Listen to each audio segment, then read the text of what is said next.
Morning, everybody. Brock and Salk Show, Seattle Sports on 710, seattlesports.com, the old Seattle Sports app, and then all the podcast platforms, and of course, 97.3 HD2 and YouTube is another good way that you can find us. Those are all good things to do, all good ways to listen to and watch and interact with the Brock and Salk Show.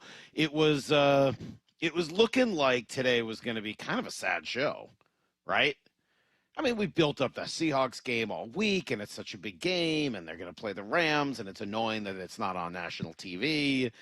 And then by the end of the day, I was like, man, thank God this game's not on national TV. Like, this worked out a whole lot better that the rest of the country didn't get an opportunity to see Sam Darnold throw his 4 picks because you can't do that.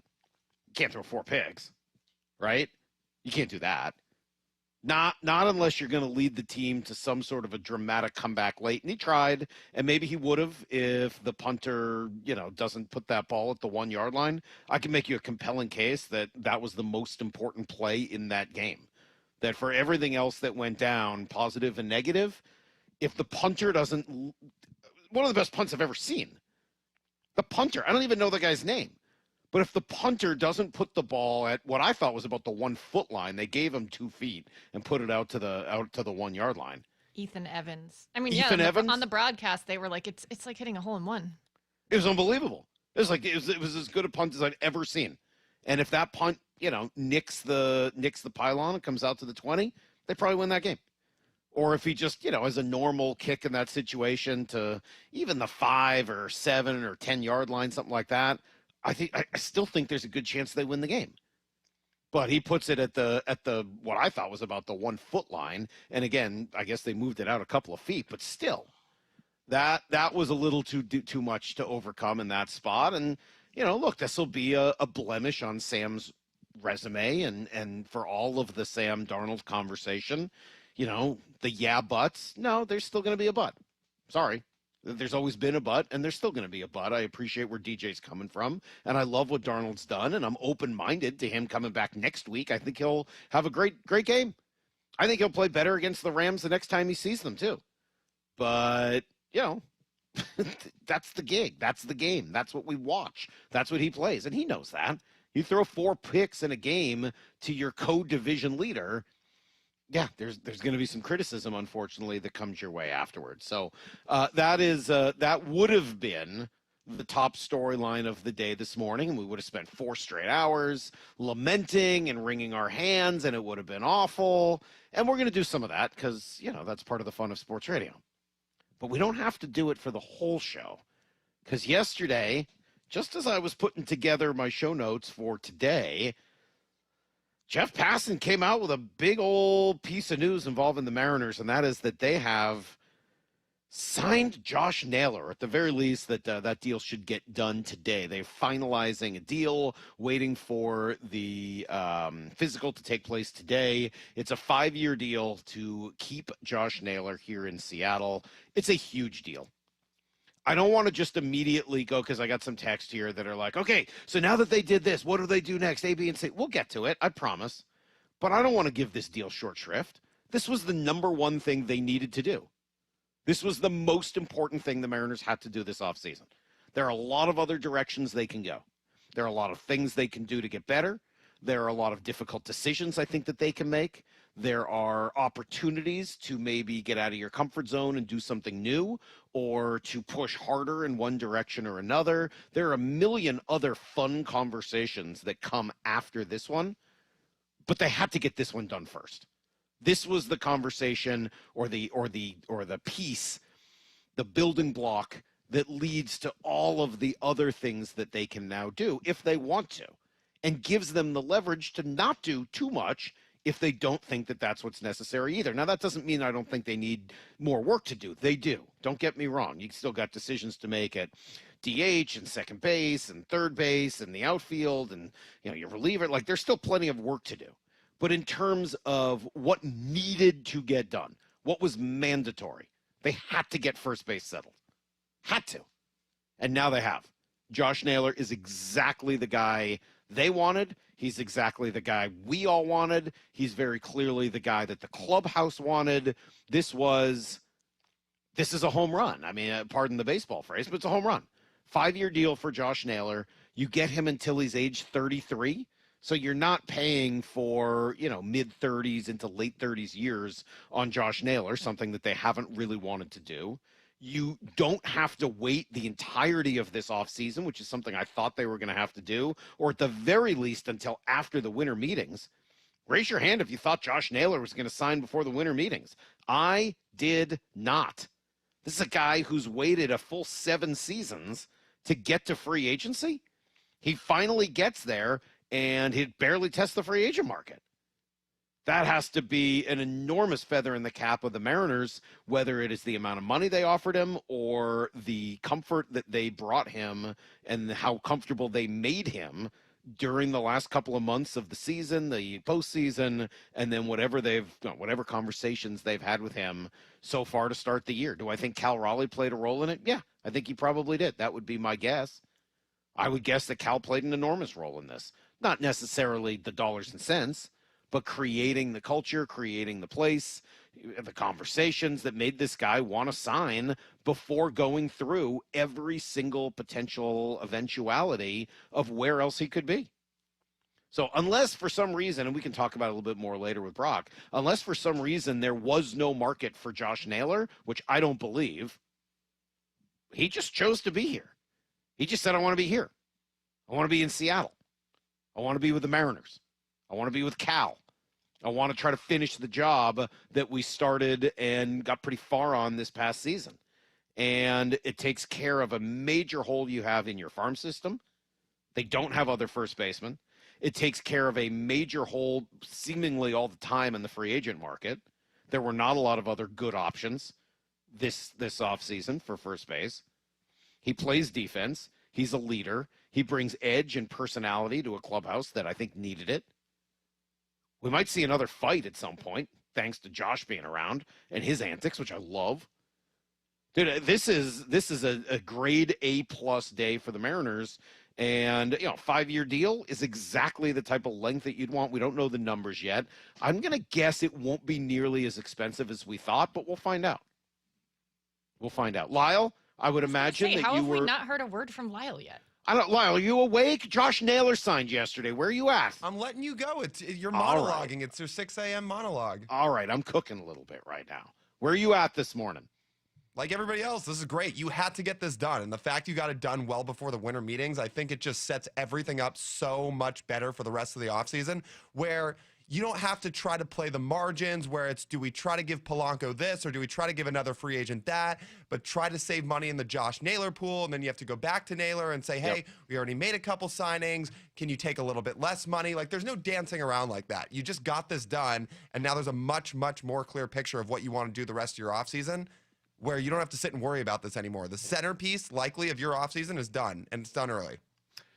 Yeah, that's well said. Very succinct. I totally agree. I can't wait for the winter meetings now in a couple of weeks, right? I mean, this just opens up so many possibilities. We talked about Scooble, a week or two ago, right? You and Brock brought this up after the Buster Only conversation, and I was like, I don't know. Like, I don't want to do anything until I know what kind of a team I have next year. We don't know what kind of a team you're going to have next year, but I feel like this is a major, major foundational piece that is now locked in. He's now one of the guys on this team, right? So we don't know the number. I got a texter here saying rumors are between 90 and 100 million. I think that's kind of what I would think. Originally, I thought it would be a little more. I thought they were going to have to pay him like 22 a year. I think it's going to end up being 20 or less, somewhere in that 18 to 20 range per year over 5. So he's one of the highest paid players on this team, right? I mean, he's going to be one of the guys that is a centerpiece for what you're building. Well, that is exactly what I want. I want a centerpiece like Josh Naylor, especially once we got to know him, especially once we got to see what he looked like in the clutch, in big moments, in the postseason, defensively, his 30 bags, which I'm expecting him now to steal every year. Yeah, it opens up the pot. You want to go get Tarek Skubal? You want to have that conversation? A couple of weeks ago, guys, I wasn't open to it. Now I am. Very. Well, doesn't this give you some confidence that you've become more of a destination? Because Yes. we talked after the season. He said he loves it here, but what if that's posturing? What if he's just trying to get a bigger deal? We thought there would be other teams interested, and this is a guy saying, I want to play here. It also tells me that if you want to integrate rookies at third base or at second base, I think you can do that. That doesn't mean you can do it everywhere. But a few weeks ago, we were talking like, geez, I don't know what you're doing at DH or first or second or third or right. And that's just too many holes to plug with rookies. But if you're telling me now, like, hey, we're going to re-sign Polanco. He's going to play some second. He's going to play some DH. We're going to work Cole Young in. And then at third base, we're going to see what happens with Colt Emerson and Ben Williamson. Okay. Especially if that gives you the flexibility to help your rotation or help your bullpen. I feel much better about that now than I do if it's, we might need Polanco to play first. Yeah, that was a non-starter for me. This is a starter. This is great. This gives you the opportunity to go out and really have a phenomenal offseason to get over the top and really become a World Series contender. All right, we'll talk about it throughout the morning. In fact, it's going to lead Need to Know along with the Seahawks and a whole lot more next on Brock and Salk.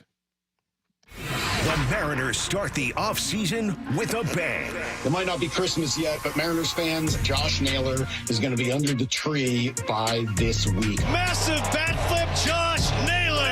5-year deal rather than testing free agency. The fan base has been awesome. It's like almost electric. He's done it all. Great defense. Great at the plate. Insider reaction and analysis at seattlesports.com. He's got the snarl on the field, but he is a good teammate. And the home of the Mariners, Seattle Sports. How do you stay humble when you're America's #1 wiper blade? That's what we're currently dealing with at Rain-X. Is it even possible to humble brag when you bully Mother Nature like we do? Do we sound too conceited if we keep repeating how Rain-X is the #1 brand of wiper blades in America? No, we'll take a lesson from our wipers and just keep doing our job with humility. As America's #1 wiper blade. Rain-X. Outsmart the elements.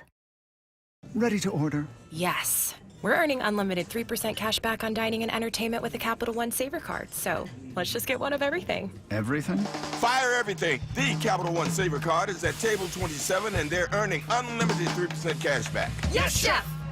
This is so nice. Had a feeling you'd want 3% cash back on dessert. Ooh, tiramisu. Earn unlimited 3% cash back on dining and entertainment with the Capital One Saver card. Capital One, what's in your wallet? Terms apply. See CapitalOne.com for details. You're listening to Leaf Filter Radio, and the guru of gutter protection himself, Chris Cunahan, is here to take your most pressing leaf-related questions and bring you a special Black Friday offer. Hey, everybody, Chris here. I understand we have Ron on the line. Ron, where are you calling from?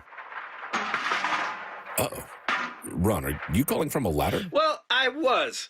I wanted to ask Chris what I need to do to get my gutters ready to have leaf filter installed. Oh, Ron, you don't have to do anything. A Leaf Filter Trusted Pro will come out and clean out your gutters, realign and seal your gutters, and install Leaf Filter, America's #1 gutter protection system. So I didn't need to get on this ladder? Ron, Leaf Filter Trusted Pros are in your neighborhood and ready to help. Just visit leaffilter.com/deal to schedule your free gutter inspection and get up to 30% off. Thank goodness.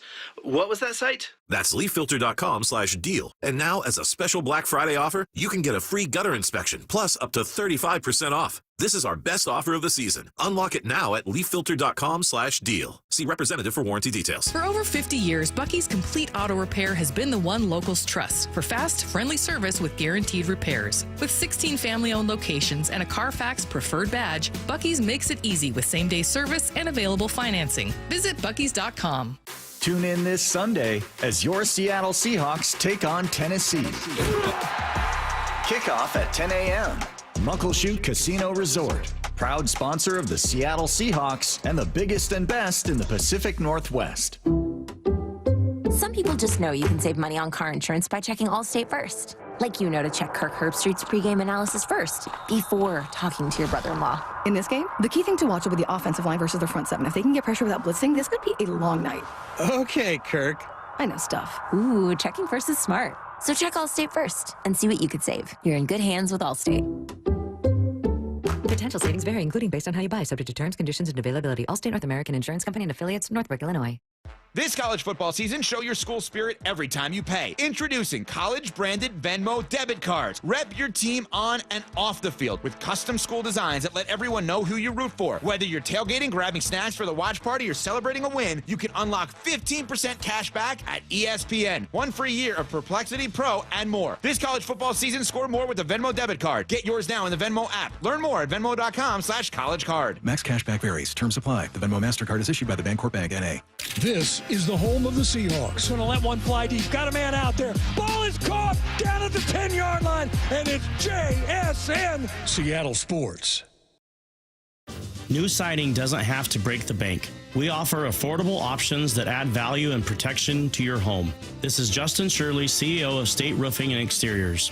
And while we're at it, ask about our roofing, windows, decking, and gutter services for even more savings. Call 866-ROOF-ROOF or visit stateroofing.com today to schedule your free siding inspection. State Roofing and Exteriors, held to a higher standard since 1968. State Roofing, the best roof you'll ever need.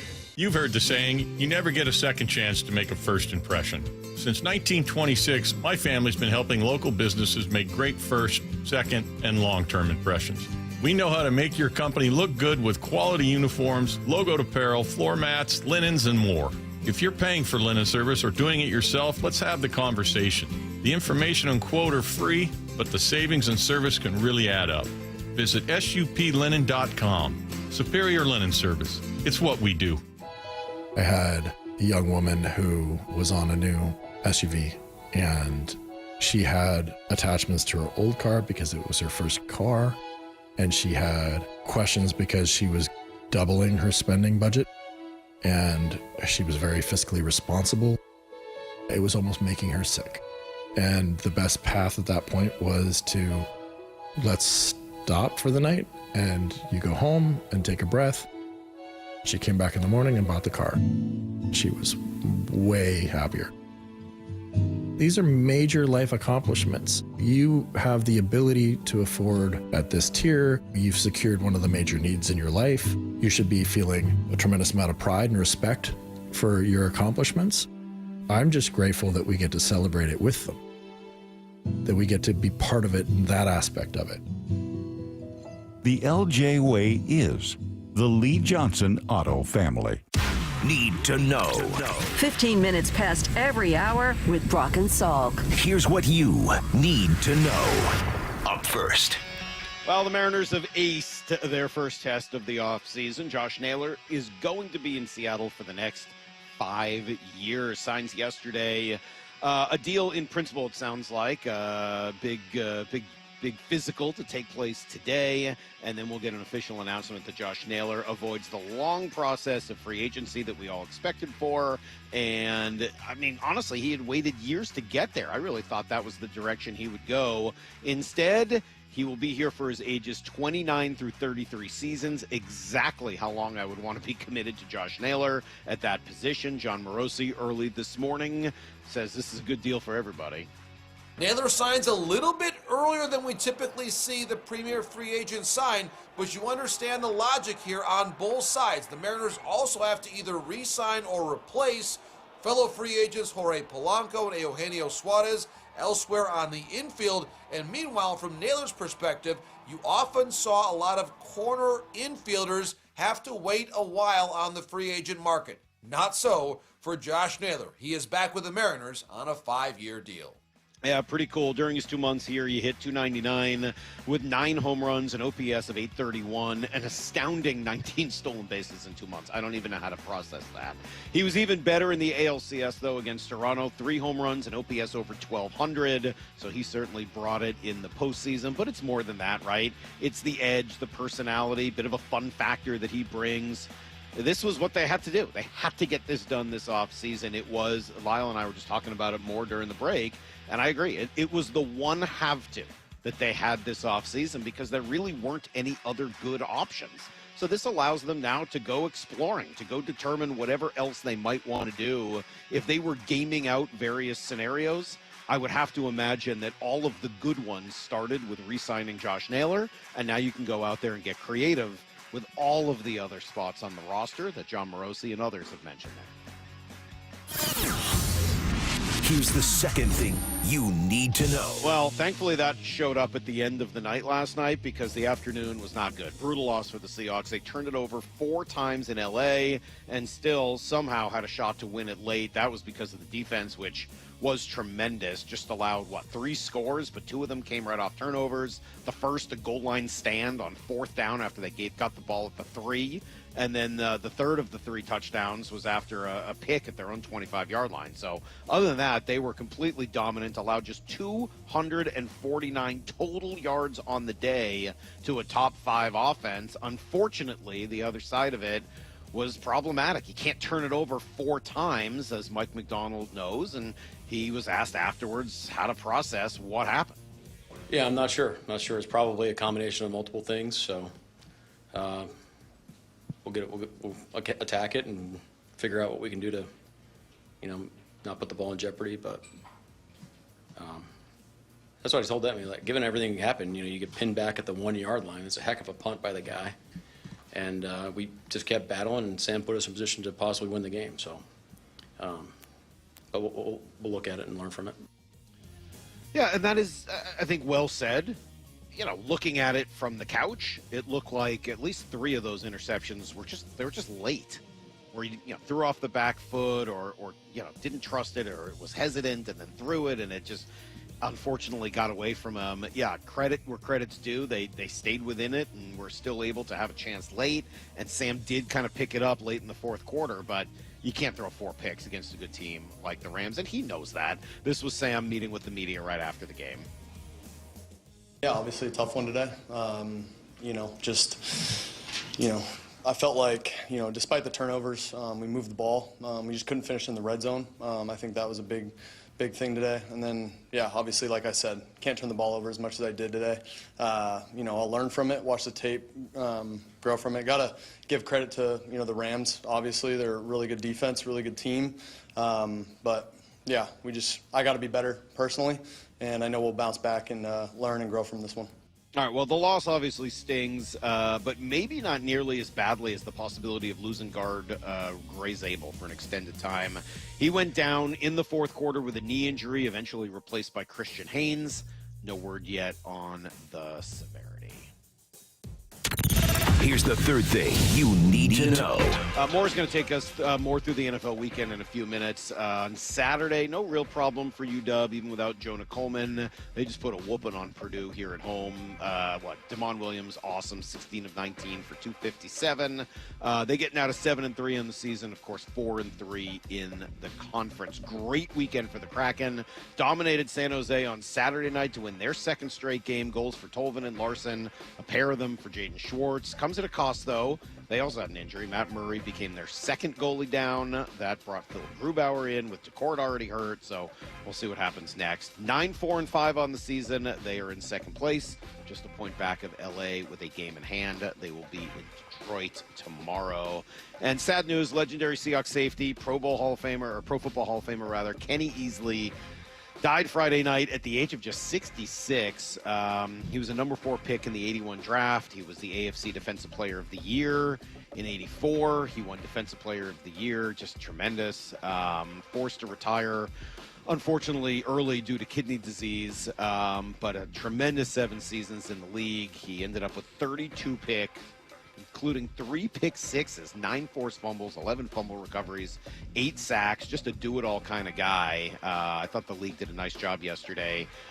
Before and during the pregame show here on Seattle Sports, just honoring a great person and a great player.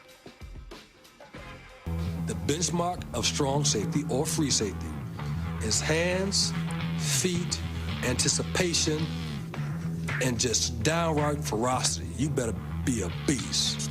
That's Ken Easley. There are some guys who can hit and not cover. There are some guys who can cover and want nothing to do with the contact. Kenny was a guy who could do both, and that's what made him so great. I guess I was a little reckless, and I took chances. I was reckless but controlled. I knew when to take the chances. You can't teach somebody to be a hitter. It's just a matter of desire and wanting to. I wanted to make every single tackle whenever the ball was snapped. All right, well, there you go. Unfortunately, sad news as Kenny Easley has passed away. That is everything you need to know. Quarter past every hour here on the Brock and Salk Show. Yeah, a lot to do today, obviously, as we break down what happened yesterday. How big a deal is it? Are there positives to take out of the rough loss to the Rams?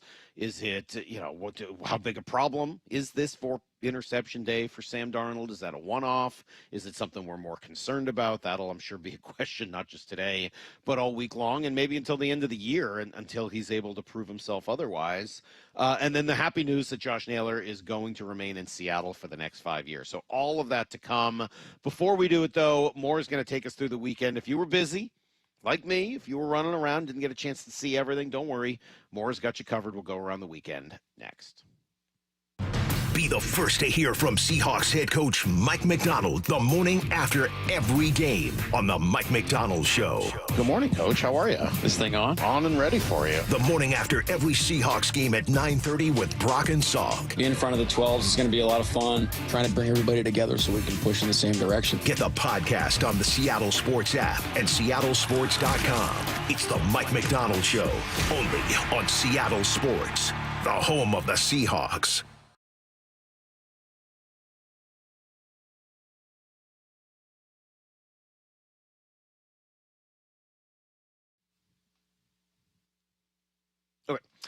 Well, you guys, we are getting close here to the holidays, just another couple of weeks. And if you are hosting this year, like I am, you want to make sure that your house is nice and warm. Make sure it's properly insulated with Crawl Pros. Yeah, they can come out and do that free corner-to-corner inspection of your crawl space and attic. I've been telling you guys about this for years.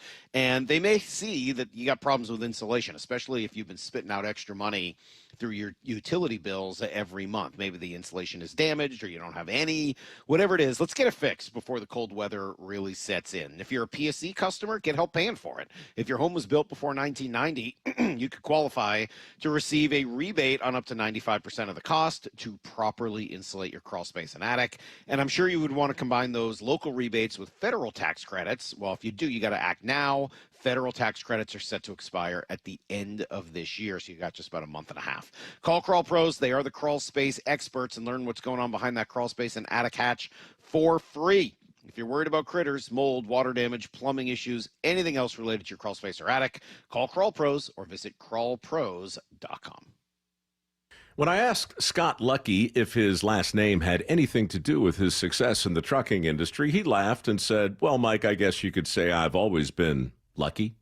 But when I asked him how he and his family grew Lucky Distribution Services into the company it is today, he didn't talk about luck at all.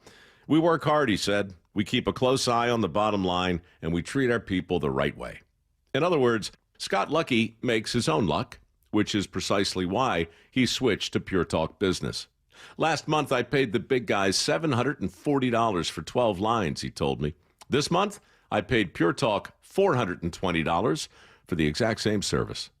Thousands of businesses all over the country are saving real money by switching to America's most dependable 5G network, and luck has nothing to do with it. Just dial pound 250 and say micro. That's pound 250 micro to switch to a wireless company that works as hard as you do. Pure Talk. Hey, it's Reese Davis. Let's be honest, you can't keep an eye on everything unless you've got Blink Outdoor 4 cameras. While you're focused on the game, Blink's keeping an eye on your home. With up to 2-year battery life and with Sync Module XR, you can cover more space without constant maintenance. No wires, no worries. Blink helps keep an eye on what matters most. Get Blink today at the Home Depot. How doers get more done. At AT&T, we guarantee our network so you can talk college football with your BFF while taking Buster to the vet.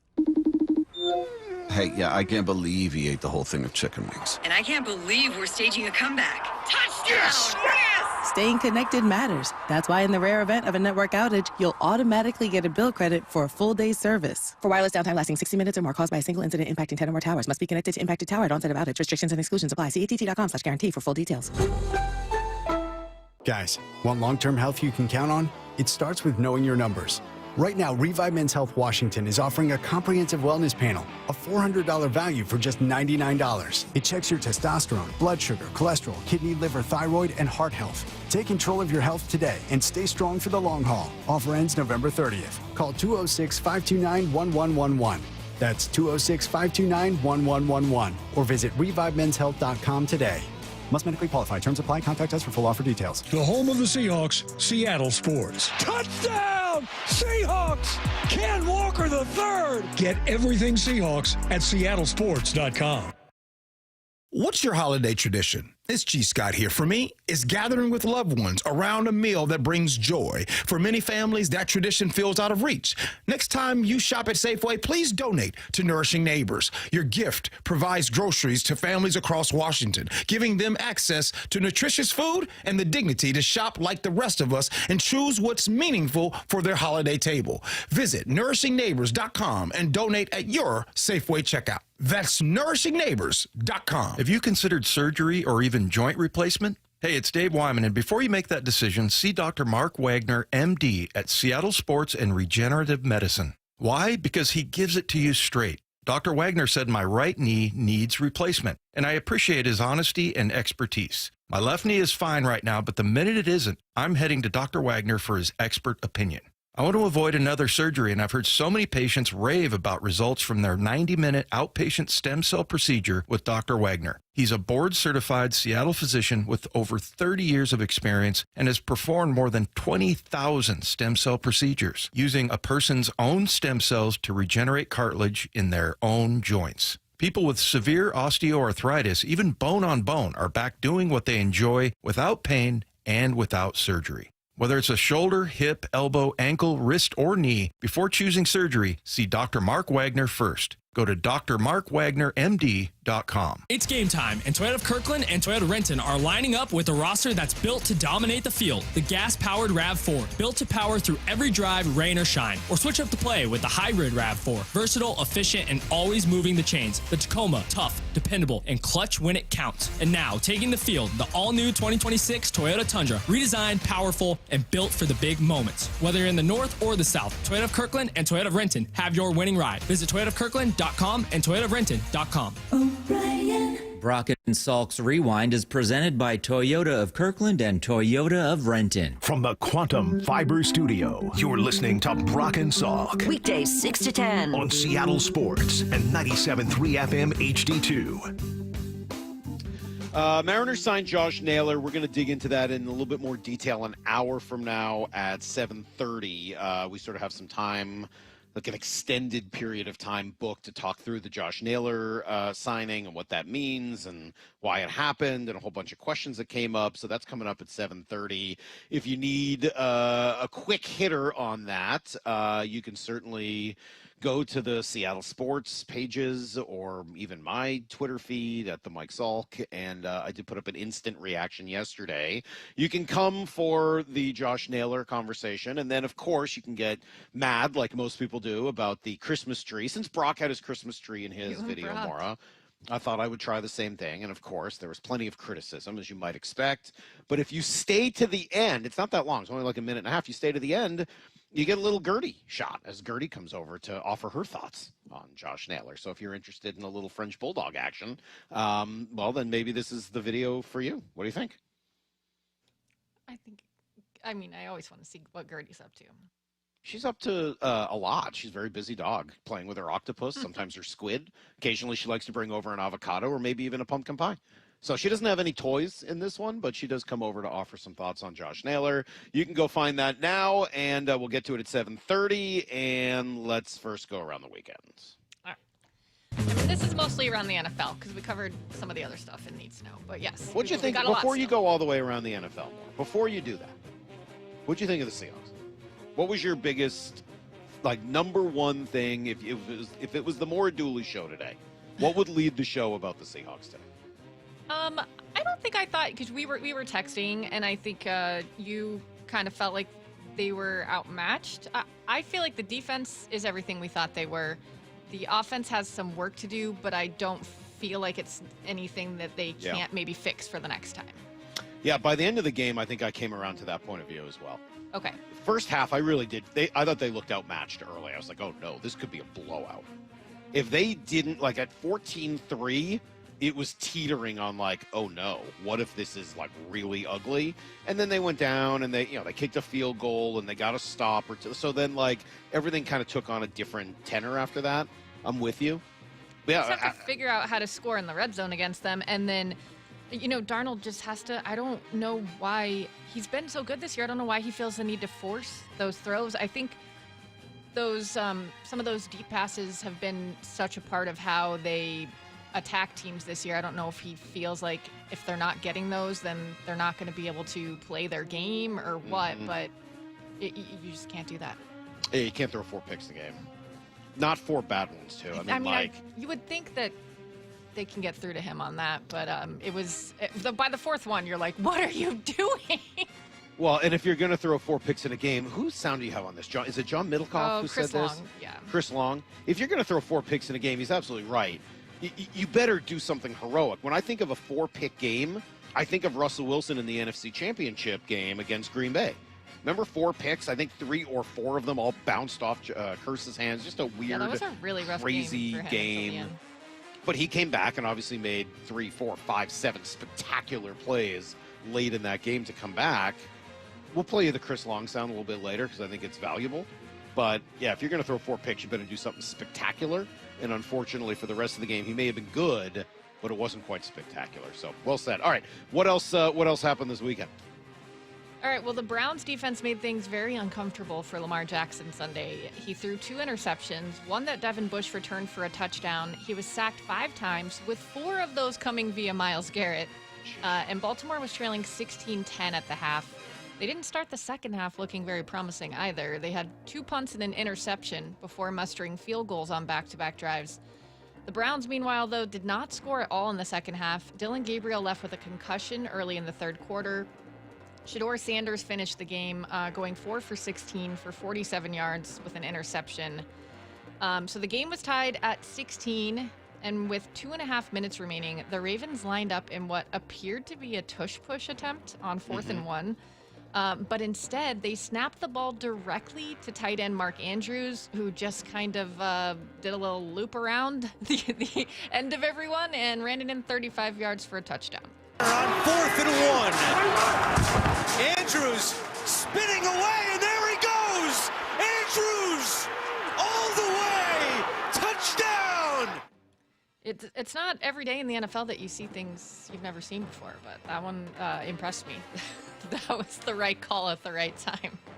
Yeah, crazy game, right? The Browns have been pretty dominant defensively, and they were not expecting that one.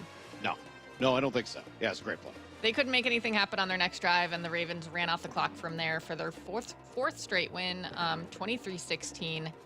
The Browns held Lamar Jackson to just 193 yards passing and 10 rushing yards. He had 2 interceptions and no touchdowns. But the only touchdown the Browns scored on the day was a defensive one. Kevin Stefanski was getting grilled after the game. I was talking to you about this off air. I think it's so weird about why hasn't Shedeur been getting more first team reps, and was he prepared properly? No, I saw Kurt Warner and Jeff Schwartz, former offensive lineman in the NFL, tweeting no backups get first team reps all the time. Right. Kurt Warner was like, when I was a starter, I didn't want to give those reps to the second stringer. You want every rep you can get. Yeah, it's not out of the ordinary. It isn't, but so I agree. So obviously, you and I were agreeing on off the air, but I'll take a little devil's advocate on this one just to kind of bring up the conversation. They had 2 rookies.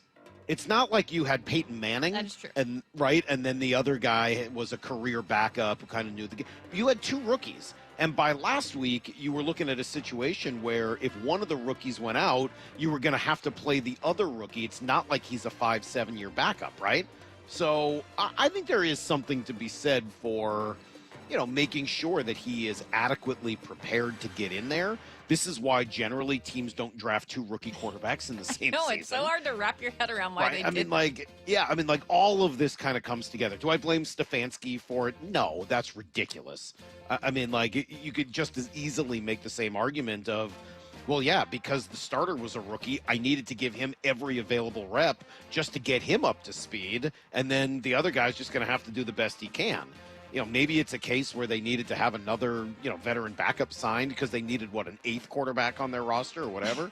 I mean, the whole thing is stupid. They still have Huntley? I feel like they still have, maybe not. I don't know, he's in those commercials where he's talking to kids about the birds and the bees. Have you seen those? No. Dude, they're hilarious. The backup quarterback, the backup commercials? Where somebody calls in a backup to do a job. Oh, yeah, those are good commercials, but I have not seen one with him. Oh, so the Snoop Hundley one, he comes in to help a struggling dad, I think it is, explain the birds and the bees. And he comes in, and he's like, yeah, I'll take care of this. It's awesome. I think it's the best one. Yeah, maybe they should have brought him in. Would have done better. Yeah, no, it looks like he's back with the Ravens. No, it's too bad. Well, would you like to hear what Kevin Stefanski thought of Shedeur Sanders' day? And then we have to move past this game. Okay. Yeah, listen, we trust all of our guys. We trust our guys to perform. He's no different, and playing a backup quarterback role, as we've talked about over the years, that's tough to come in there. But we trust him. I know there's things that he's going to want to do better, but that's why we work. So general, like nothing about his actual play in this actual game. Well, what else are you going to say, right? I mean, he's too busy trying to dodge questions about why the backup quarterback wasn't given starter reps. Just ridiculous. All right, we'll move on from this game, like you said. Thank you. The Packers had a tough start Sunday in trying to end their 2-game losing streak as they took on the Giants at MetLife Stadium. First, quarterback Jordan Love suffered a shoulder injury on a scramble in the first quarter and had to exit the game to be evaluated. He was able to return, but running back Josh Jacobs then left the game with a knee injury in the second quarter. He didn't return. The game was tied at 13 at the half. The Packers scored a touchdown on their first drive of the second half, but they missed the extra point. So the Giants got a 1-yard rushing touchdown from Jameis Winston 2 drives later to take a 1-point lead. A 17-yard touchdown from Jordan Love to Christian Watson and a successful 2-point conversion gave the Packers a 27-10 lead. And then Jameis Winston did what he tends to do eventually and threw an interception on the Giants' next drive. New York got the ball back one more time with just 10 seconds remaining, and Micah Parsons ended that dramatically with this strip sack of Jameis Winston. Winston in the gun, takes the snap. Numbers 35 steps up in the pocket, looking downfield. Hit as he throws, he's stripped of the football, it's loose. The Packers trying to fall on top of it, and it appears they have right at the 40-yard line as time expires. And who else but Micah Parsons to deliver the sack and close the coffin on the Giants this afternoon. Packers move to 6-3-1, and they host Minnesota Sunday. The Giants are now 2-9, and they have to travel to Detroit this week. Remember a week ago, everyone was talking about whether or not Matt LaFleur's job was in jeopardy, and Jordan Love can't win, and yeah, I mean, maybe playing the Giants is a nice recipe for fixing all of that. It's a cure for what ails you. Look, Jameis does what he does, Maury. You're absolutely right. Really. Was anybody shocked that Jameis Winston ended that game with a pick? Of course not. Of course not. That's what Jameis does. He does a couple of cool, wild, crazy things, and he throws the ball around, and he's a gunslinger, and everyone gets excited. And then they remember, oh, he's such a crazy, funny guy. Oh, it's so funny. And then he throws a pick, and then you remember that he's a terrible person. Well, do you remember when he was at Tampa, and he was throwing so many touchdowns, but he was throwing almost the same amount of interceptions? I mean, that's just always been his thing. And then it's just hard not to come back to all the awful things you've heard him say and do. I can't stand the whole Jameis thing. I really can't. Same way I couldn't stand the Ben Roethlisberger thing. Like, what are we doing? Like, why do we keep glorifying guys like Jameis Winston? I just hate it. I hate it. I know you do too, More. I'm not speaking. I know you would say the same thing if you were sitting here. It just of all the people, he drives me crazy. I think he's funny and endearing if you don't know, and I think the last time we talked about him, we found out that a lot of people didn't know about like the Uber driver groping and some other things that he's done. So I think that's mostly what the issue is. And for the record, I don't care that he stole some shrimp or whatever, like I don't crab legs or whatever it was. Yeah. I don't care about that. That's not the stuff that's not a big deal. It's not that. But you can't you can't sexually assault people and somebody. It's just not right. Sorry. Agree. We'll move on to... you don't want to argue about that more? No. Just checking. It was a good old-fashioned defensive battle in Denver versus the Chiefs as each team was held to just a field goal in the first half. The Chiefs' first drive of the second half ended with a Patrick Mahomes interception that resulted in a Broncos touchdown and a 13-6 lead. But Kareem Hunt had a rushing touchdown to end the third, and then this 21-yard touchdown pass to Travis Kelce to start the fourth got the Chiefs back on top. There's the pass. Caught, breaking the tackles, Kelce, and Travis takes it to the end zone. What an effort by Travis Kelce. So the Chiefs are up 19-16 at that point. The Broncos defense locked up the Chiefs from that point forward, and kicker Will Lutz first hit a 54-yard field goal with 4 minutes left to tie it.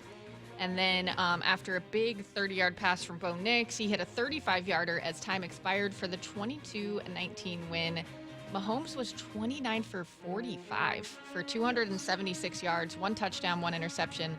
Bo Nix went 24 for 37. He had almost 300 yards, no touchdowns, no interceptions.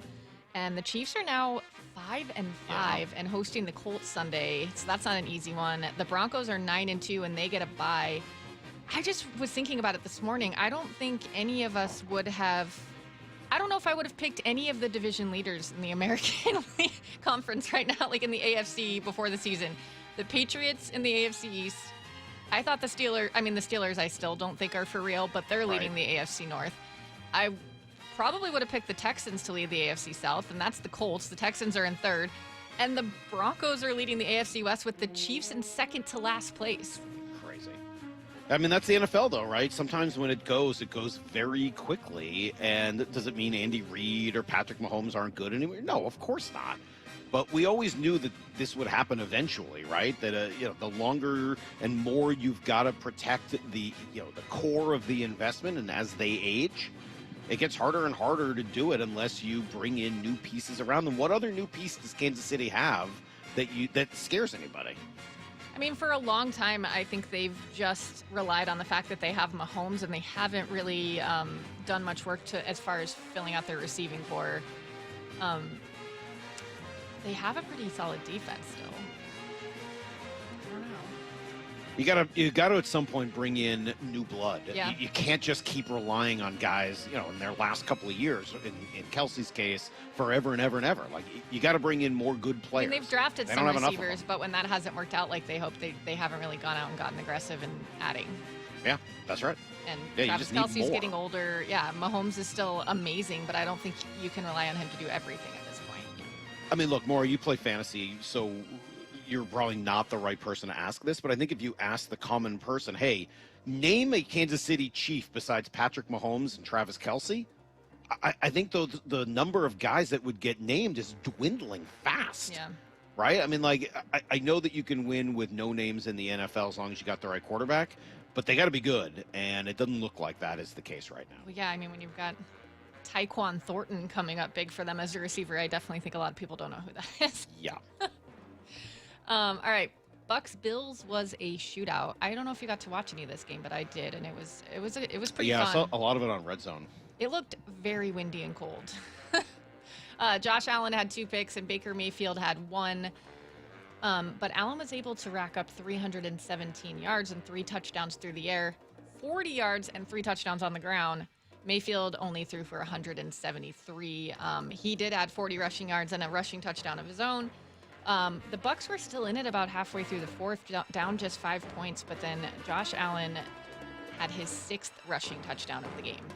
Allen is going to keep it. Josh Allen inside the 5. They're going to push him in. Pay dirt. Touchdown, Bills. Or, I'm sorry, his 6th touchdown of the game, but that one was a rushing one. He had 3 and 3. How about a team scoring 44 points? Josh Allen personally accounts for, 36 of them? Mm-hmm. The rest are extra points and kicks? That's And crazy. You mentioned it earlier, Chris Long saying, Darnold, if you're going to throw 4 picks, that might be able to work, but you have to put the team on your back and make some big plays at the end. He was referencing what Josh Allen did because he did have a couple of turnovers, but in the end. That was probably the one good result for the Seahawks this weekend. Really, all the other games you're looking at, you kind of would have liked most of them, I think, to go the other way. This was good. It's nice to see the Bucs back at 6-4, right? That's a team that you may, be scoreboard watching at the end of this season, depending on what you're looking for. And so, always good for the AFC teams to win in games like that. So, that was probably the one result from yesterday that wasn't frustrating. Yeah, and now, Bills win 44-32, and now Tampa has to head to LA on Sunday. So That'll be another tough matchup. The Bills are playing Houston Thursday night. That could possibly be a good Thursday night game. Well, and then you really want to root for the Bucs in the next game, right? So, you don't want them. If they had won this one, they'd be 7-3, and then a win. Then you're 8-3, right? And then they're kind of right there with you. But now you want them to win, right? Get to 7-4 and take the Rams down a peg. Yes. The 49ers, meanwhile, they're still hanging around in this division despite all of those injuries. They dominated the Cardinals 41-22 in Brock Purdy's return. He did not look very rusty. So I guess the Mac Jones rumors are dying down a little bit. I mean, kind of like the Seahawks last week, like beating the Cardinals, whatever. Doesn't count. Well, when are they going to fire their coach? Like, what are we doing? Move on. They have no idea. What are they going to fire their owner? They have no idea what they're doing. No. Zero. Right. No, thank you. The Chargers got manhandled by Jacksonville 35-6. How about that? It was another weird situation, kind of like with Jackson Dart last week, where Justin Herbert took a hard hit in the first half. He wasn't removed from the game immediately, but then he was later after throwing an interception, and they didn't make it clear whether it was because of injury, but that was the speculation. So Trey Lance comes in. Between Herbert and Lance, they totaled 13 completions for 118 yards on the day. That's a rough one. Yeah. I didn't realize that it was that bad. Yes. I mean, I didn't get to see any of that game. What a weird team the Chargers are. I know, right? They are a hard one Because to figure, because there are days think they look dominant. The Broncos can look dominant on defense, but I don't think the Broncos look like a particularly dominant team. And that division is still there for the Chargers to try to grab. And they're just so up and down. The Broncos remind you of the Bears at all? I don't know if you're going to get to the Bears. We're running out of time here, but the Bears beat the Vikings yesterday. They just keep finding ways to win late.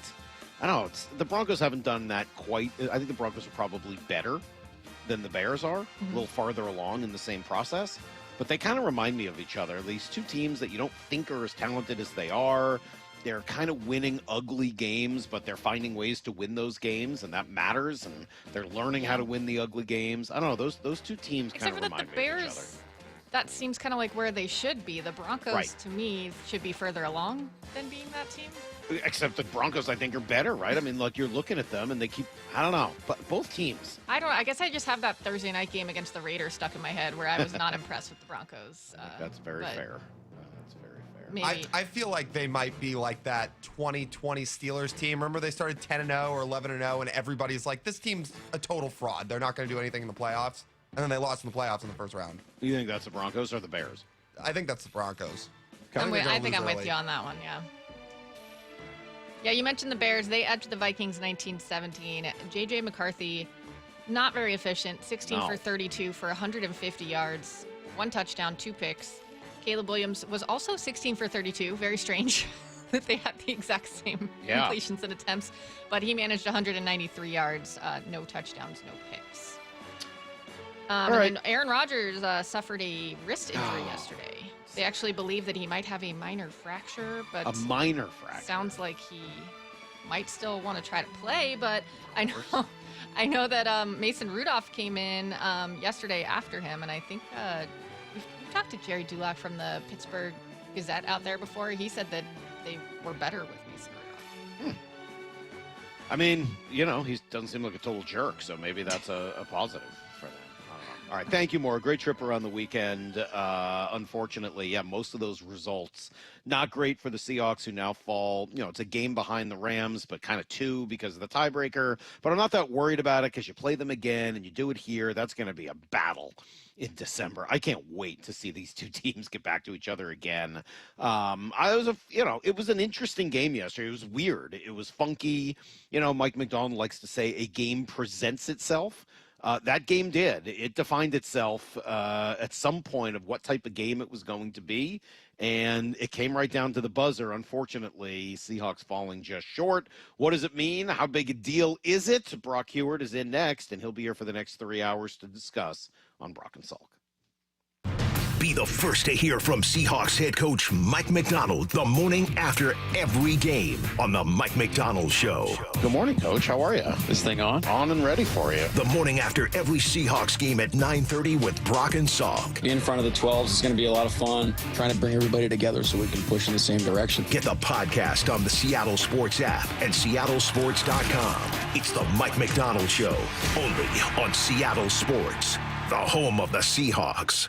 I'm Rusty George. My local marketing agency specializes in helping companies in the building and manufacturing industries develop the right kind of websites and marketing strategies to attract and win more business. Visit us today at rustygeorge.com. Hi, I'm Lexi, your friend and jeweler at Shane Company. If you're planning to propose this holiday, we're ready to make creating your engagement ring a warm, welcoming experience. At Shane Company, we're all about your style, your budget, your dream engagement ring. Explore the widest selection of diamonds and ring settings ready for you to see in person, or visit us at shaneco.com. You'll have your ring in days, not weeks. Our friendly jewelry consultants don't work on commission. There's never any pressure, just perfect proposals. Shane Company, your friend and jeweler. After years of football and the injuries that go with it, my first thought was always go get surgery. Hey, it's Dave Wyman, but after a consultation with Dr. Mark Wagner, MD at Seattle Sports and Regenerative Medicine, my eyes were open to an alternative to surgery, and I'm talking about stem cell therapy. Well, and my buddy and co-host Bob Stelton, also in pain, and decided to go see Dr. Wagner. I had a hip issue from 14 years of jiu-jitsu. How's the pain now? Everything I did before, I can do just as well. Hitting the heavy bag, sparring, rolling, all of that is back in play. This whole thing has been such a pleasant surprise because I really was of the mindset, I'm going to have to go under the knife. I'm going to have to get surgery. And this really saved me from that. I could not be happier with the results. Whether it's a hip like Bob had, a shoulder, a knee, a wrist, an ankle, before you choose surgery, consider stem cell therapy with Dr. Mark Wagner, MD at Seattle Sports and Regenerative Medicine. Do it. You will not regret it.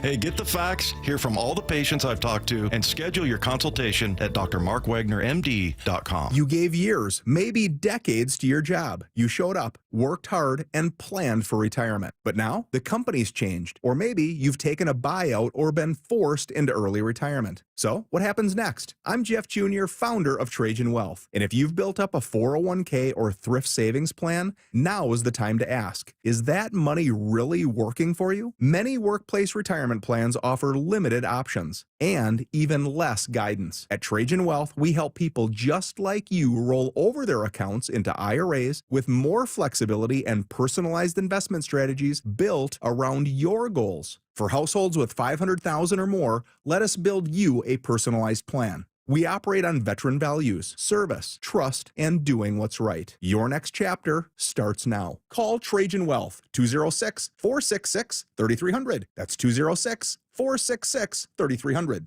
Advisory services offered through Trajan Wealth, LLC, an SEC-registered investment advisor. Too many breakup songs getting you down? Put a little bossa nova in the playlist. Sometimes a different way is the better way. Like the SR 509 Expressway near SeaTac. Get a good-to-go pass to save $2 every time you use it, and on other toll roads in Washington. This is the story of the one. As a custodial supervisor at a high school, he knows that during cold and flu season, germs spread fast. It's why he partners with Grainger to stay fully stocked on the products and supplies he needs, from tissues to disinfectants to floor scrubbers. All so that he can help students, staff, and teachers stay healthy and focused. Call 1-800-GRAINGER, click Grainger.com, or just stop by. Grainger, for the ones who get it done. Pros don't just show up. They prove how it's done, with precision and without shortcuts. Makita tools are built the same way, with a dedication to lasting quality, trusted performance, and results that reward your effort year after year. When the job calls for the best, call on Makita. Built to be the best. Available at the Home Depot. Some people just know you can save money on car insurance by checking Allstate first. Like you know to check Kirk Herbstreit's pregame analysis first, before talking to your brother-in-law. In this game, the key thing to watch will be the offensive line versus their front seven. If they can get pressure without blitzing, this could be a long night. Okay, Kirk. I know stuff. Ooh, checking first is smart. So check Allstate first and see what you could save. You're in good hands with Allstate. Potential savings vary, including based on how you buy, subject to terms, conditions, and availability. Allstate North American Insurance Company and affiliates, Northbrook, Illinois. This college football season, show your school spirit every time you pay. Introducing college-branded Venmo debit cards. Rep your team on and off the field with custom school designs that let everyone know who you root for. Whether you're tailgating, grabbing snacks for the watch party, or celebrating a win, you can unlock 15% cash back at ESPN. 1 free year of Perplexity Pro and more. This college football season, score more with the Venmo debit card. Get yours now in the Venmo app. Learn more at venmo.com/collegecard. Max cashback varies. Terms apply. The Venmo MasterCard is issued by the Bancorp Bank, N.A. This is Seattle Sports. Streaming through the Seattle Sports app. KIRO AM Seattle. KIRO FM HD2 Tacoma. Home of the Seahawks, Mariners, and everything Seattle sports. Give me a freaking auto! From the Quantum Fiber Studio, this is Brock and Salk on Seattle Sports. Brock Heward and Matt Marcus. Sorry about just Mike. Heward, not exactly Joe Cap there in the pocket. Now here are your hosts, Brock Heward and Mike Salk. Josh Naylor is a Mariner, Brock, for the next 5 years, and we will discuss that in greater detail coming up in 30 minutes. We've got a little more time to get into it at 7:30, so we will. I want to make sure that people know, in case you're coming immediately for that, there is some instant analysis video, which you can go watch. Brock, Yeah, I wanted to copy you. I saw that. You went with the Christmas tree in the background, huh? Well, I mean, you did yours. Imitation, the greatest form of flattery. Yeah, it was. It was an homage to what you had done Thank just you. a couple days earlier. Thank you. And of course, everybody had nasty comments to make because they just can't help themselves. But that's okay. And Gertie's in there as well, so you can see little Gertrude. She Nice. shows up at the end of the video. But we'll get to that coming up here in about 30 minutes. At some point, I do want to hear about Sam Heward's big night on Friday night. That's on my mind this morning. That's Titus. What did I just say? No, you just said Sam, but that's Oh, okay. I'm sorry. Jesus, that's terrible. I Oh, was no, going you back say a week. Jesus. Sorry, I Okay, was just let's going back go. a week. Can we just get to I the was just going back a Seahawks? week. No big deal. Sorry about that. Did I say Sam? I'm sorry. I meant Mhm. Titus, obviously. That's who I was thinking about. But that's not where we're going to start. No. We're going to start with the Seahawks and the Rams and what happened yesterday afternoon. And Brock, I'm not going to fall into that trap. I'm not going to sit here and be like, no, the Seahawks were better. They weren't. They weren't better than the Rams were yesterday. They weren't. I mean, times they were. They did outgain them 414 to 249, right? I mean, and they are going to get after each other again, and we'll see, who wins that matchup, and maybe there'll be a third. We'll find out.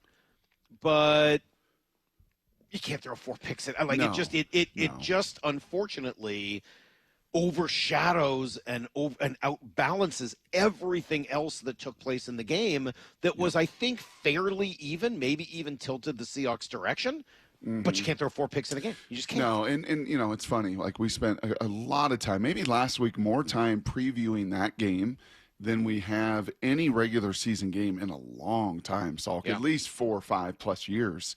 And, we get into all these cool storylines. And I talked about 4th downs, and that played a bit of a role. And I talked about 3rd downs and how these teams, the 4 losses, were all clearly dictated by losing the 3rd down deal. And you look at all these little metrics and you look at, their tackles and your edges and their corners that Baldy said you could pick on. And you have all these wonderful matchups. And then there's a reason that ball security is job security. And it's been that way for 1,000 years in the game of football. If you take it away, and they took it away 4 times and almost a 5th time, you take it away and you give yourself that many more at-bats, it just washes clean all of those issues. And it's the one area when you looked at these two teams that were so evenly matched in so many places, metrically, balanced, offense, defense, all of these things. The one area it wasn't was that area. They were way better than you through the first 9 games of the season, and they overwhelmed you in that way yesterday. Yeah, and it's funny. The QB had a lot to do with it. They had to catch him.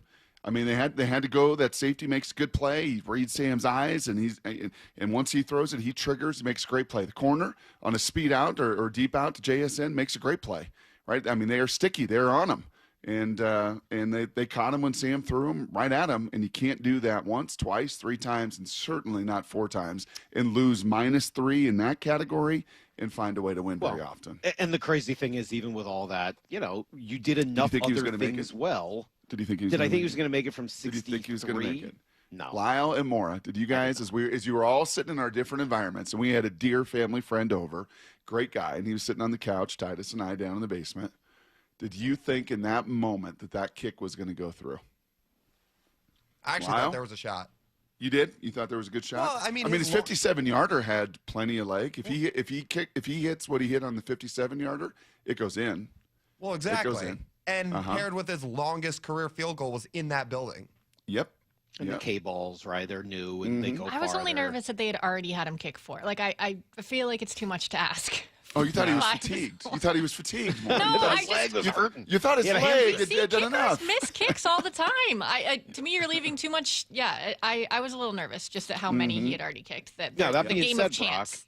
Brock, if you would ask me as things were kind of coming down the end of that Rams possession, right before it, I would have said, "Ooh, they got a good chance to win this game." Sure do. If that guy doesn't punt the ball, that's the best punt I've ever seen. Have you ever seen a better punt than that in a spot like that? No. I don't think I have. No. I think the odds of that ball doing what the ball did, you want to talk about playing the odds more? I mean, you stick that thing at the 3-yard line, the odds of it doing that and landing at the half-yard line are 1 in 100. I mean, it's 1 in 100. Yeah, it's more than that. It's higher than 1 in 100. There's no way. It's 1 in a million, man. It's 1 in 1,000. Like, I don't think I've ever. I mean, I've seen balls that stop like that, but not in a big spot at the end of a game to force a team that needs a field goal to go all the way down. I mean, it was. Those plays all made a difference. I guess what I would say is, at the end of this game, I probably came away with more questions than answers. I probably still have more questions than I do answers, and the two big ones for me would be, one, what would the Seahawks offensive look like if Sam Darnold didn't revert back to that early, career form and throw the 4 bad interceptions? That would be one. And two, I guess, what would Darnold look like on a final drive that doesn't start at his own 1-yard line, right? Could he have gone down from the 20, even from the 12 or 13 or something like that? And I think he might have very well been able to do it. But unfortunately, Brock, and we'll dig into it more at 8 o'clock, now he's 1-3 in those opportunities to go deep down, to go down the field when it matters. And those are all 3 losses you have this season. So, but even in those 4, there is unique storylines to all of those. It isn't just a 3 and out. It isn't another pick. It isn't, right? I mean, even in all of those, he drives you down against the Niners, sack fumble. He drives you down. You have a field goal to kick it. Like, even in those, it is not a clear black and white. I think you're right. Like, not only but that's did why, Brock, I can't keep sitting here and saying we've got to eliminate all the buts with Sam Darnold. That's never made sense. I love DJ. I love you. I'm sorry. There are still butts. Don't tell me there aren't butts. Don't tell Ernest that, bro. Don't you dare tell EJ that. Don't you dare try to say that to Ernest Jones. No, I am going to tell him that because it's not. No one. That is different from. I think Sam Darnold's bad. I think Sam Darnold stinks. No one's saying that. No, if anybody is saying that today, that is an overreaction, an exaggeration, and you are too angry about what happened yesterday. You haven't quite processed it yet. That's fine. No one's saying that. They're saying there's still a but, that until he does it, until he proves it, there's still an open question as to whether or not he can show up in the biggest games and deliver. Because unfortunately, as of yet, he hasn't done that yet. Don't you think you have to see it before you buy it? Yeah. Do you have more? You said coming out of the game, you have. I don't want to quote you right on this. You said you have more questions than you do answers coming out of that game. Is that really just about the quarterback? I mean, you don't have questions about this defense coming out. No, I really don't. The defense Holy is really smokes. You held them to 2 of 10 on 3rd down. Yeah, I mean, you made Stafford look mortal in ways he has not all season against anybody, right? So you don't have questions about that. Special teams don't really have questions about that. They ran it 36 times. There's still some things there in the run game you've got to clean up, and maybe with the Zabel injury, and sadly, that to me is as big a question as anything coming out of that game. But I think to really refine that, Salk, you still have questions. When things break down, when it gets tough, when the pocket gets muddy, do you really trust Sam to make the right decisions? Yeah, that's you know what? Thank you. That's the question. Yeah, that's really what it is. Yeah, you're right. I don't really have any of those other. I think there's still some questions about the offensive line. There's still some questions about the weaponry outside of JSN. I think those are still real valuable question marks because those guys played a role in. There may be more data you've got to take in, but they're not like right. I kind of know who they are. Yeah, you're right. Yes. Thank you. You're right. It really. Yes. I mean, I appreciate you trying to say, and no, you're right. You know, kind of try to do what Greg Olson did a few times and try to protect Sam a little bit. Hey, spread the blame other places, but really it comes down to, And that's the last commentary we had on Friday, that this most simple 30,000-foot level is which quarterback is going to get it done. And Stafford But the other great. quarterback He wasn't didn't very make good. mistakes. He wasn't Did very you think good. Stafford was good? No. He threw a bunch of terrible passes. Terrible and passes. ball kind of Yep. flopping around. And I didn't think he was very good.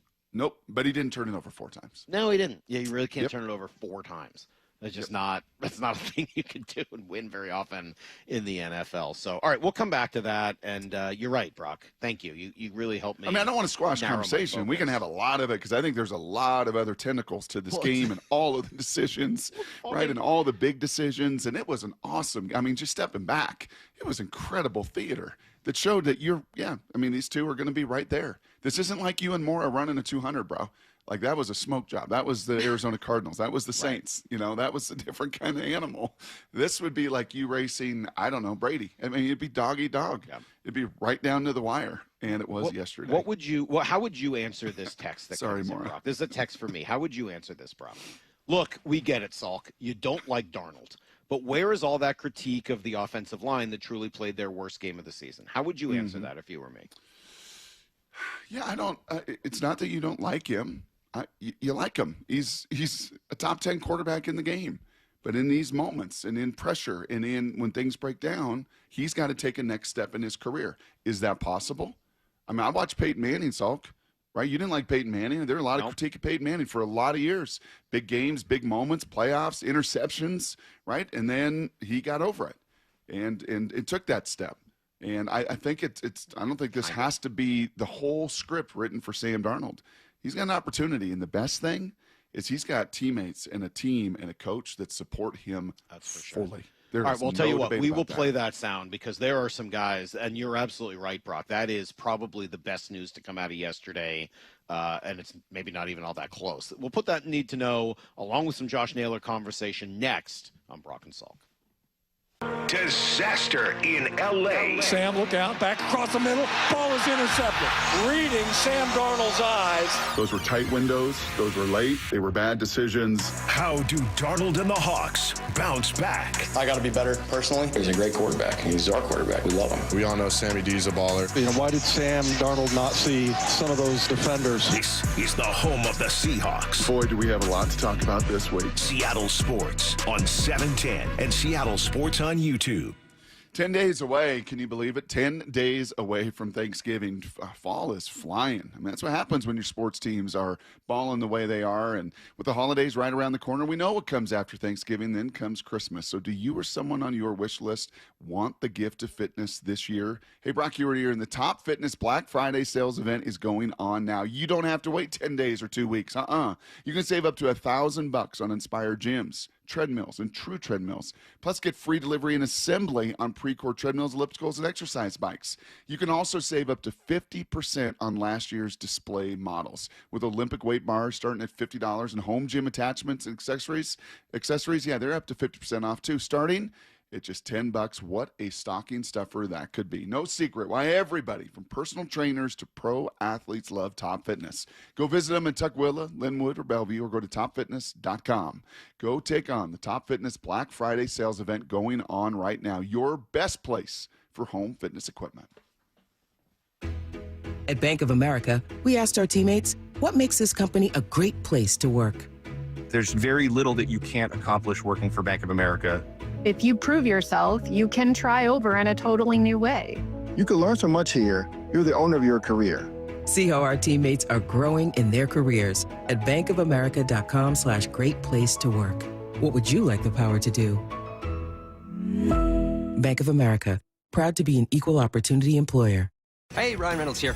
Wishing you a very happy half-off holiday because right now Mint Mobile is offering you the gift of 50% off unlimited. To be clear, that's half price, not half the service. And Mint is still premium unlimited wireless for a great price. So that means a half day, yeah? Visit mintmobile.com/radio. Upfront payment of $45 for 3-month plan equivalent to $15 per month required. New customer offer for first 3 months only. Speed slow after 35 gigabytes if network's busy. Taxes and fees extra. See mintmobile.com.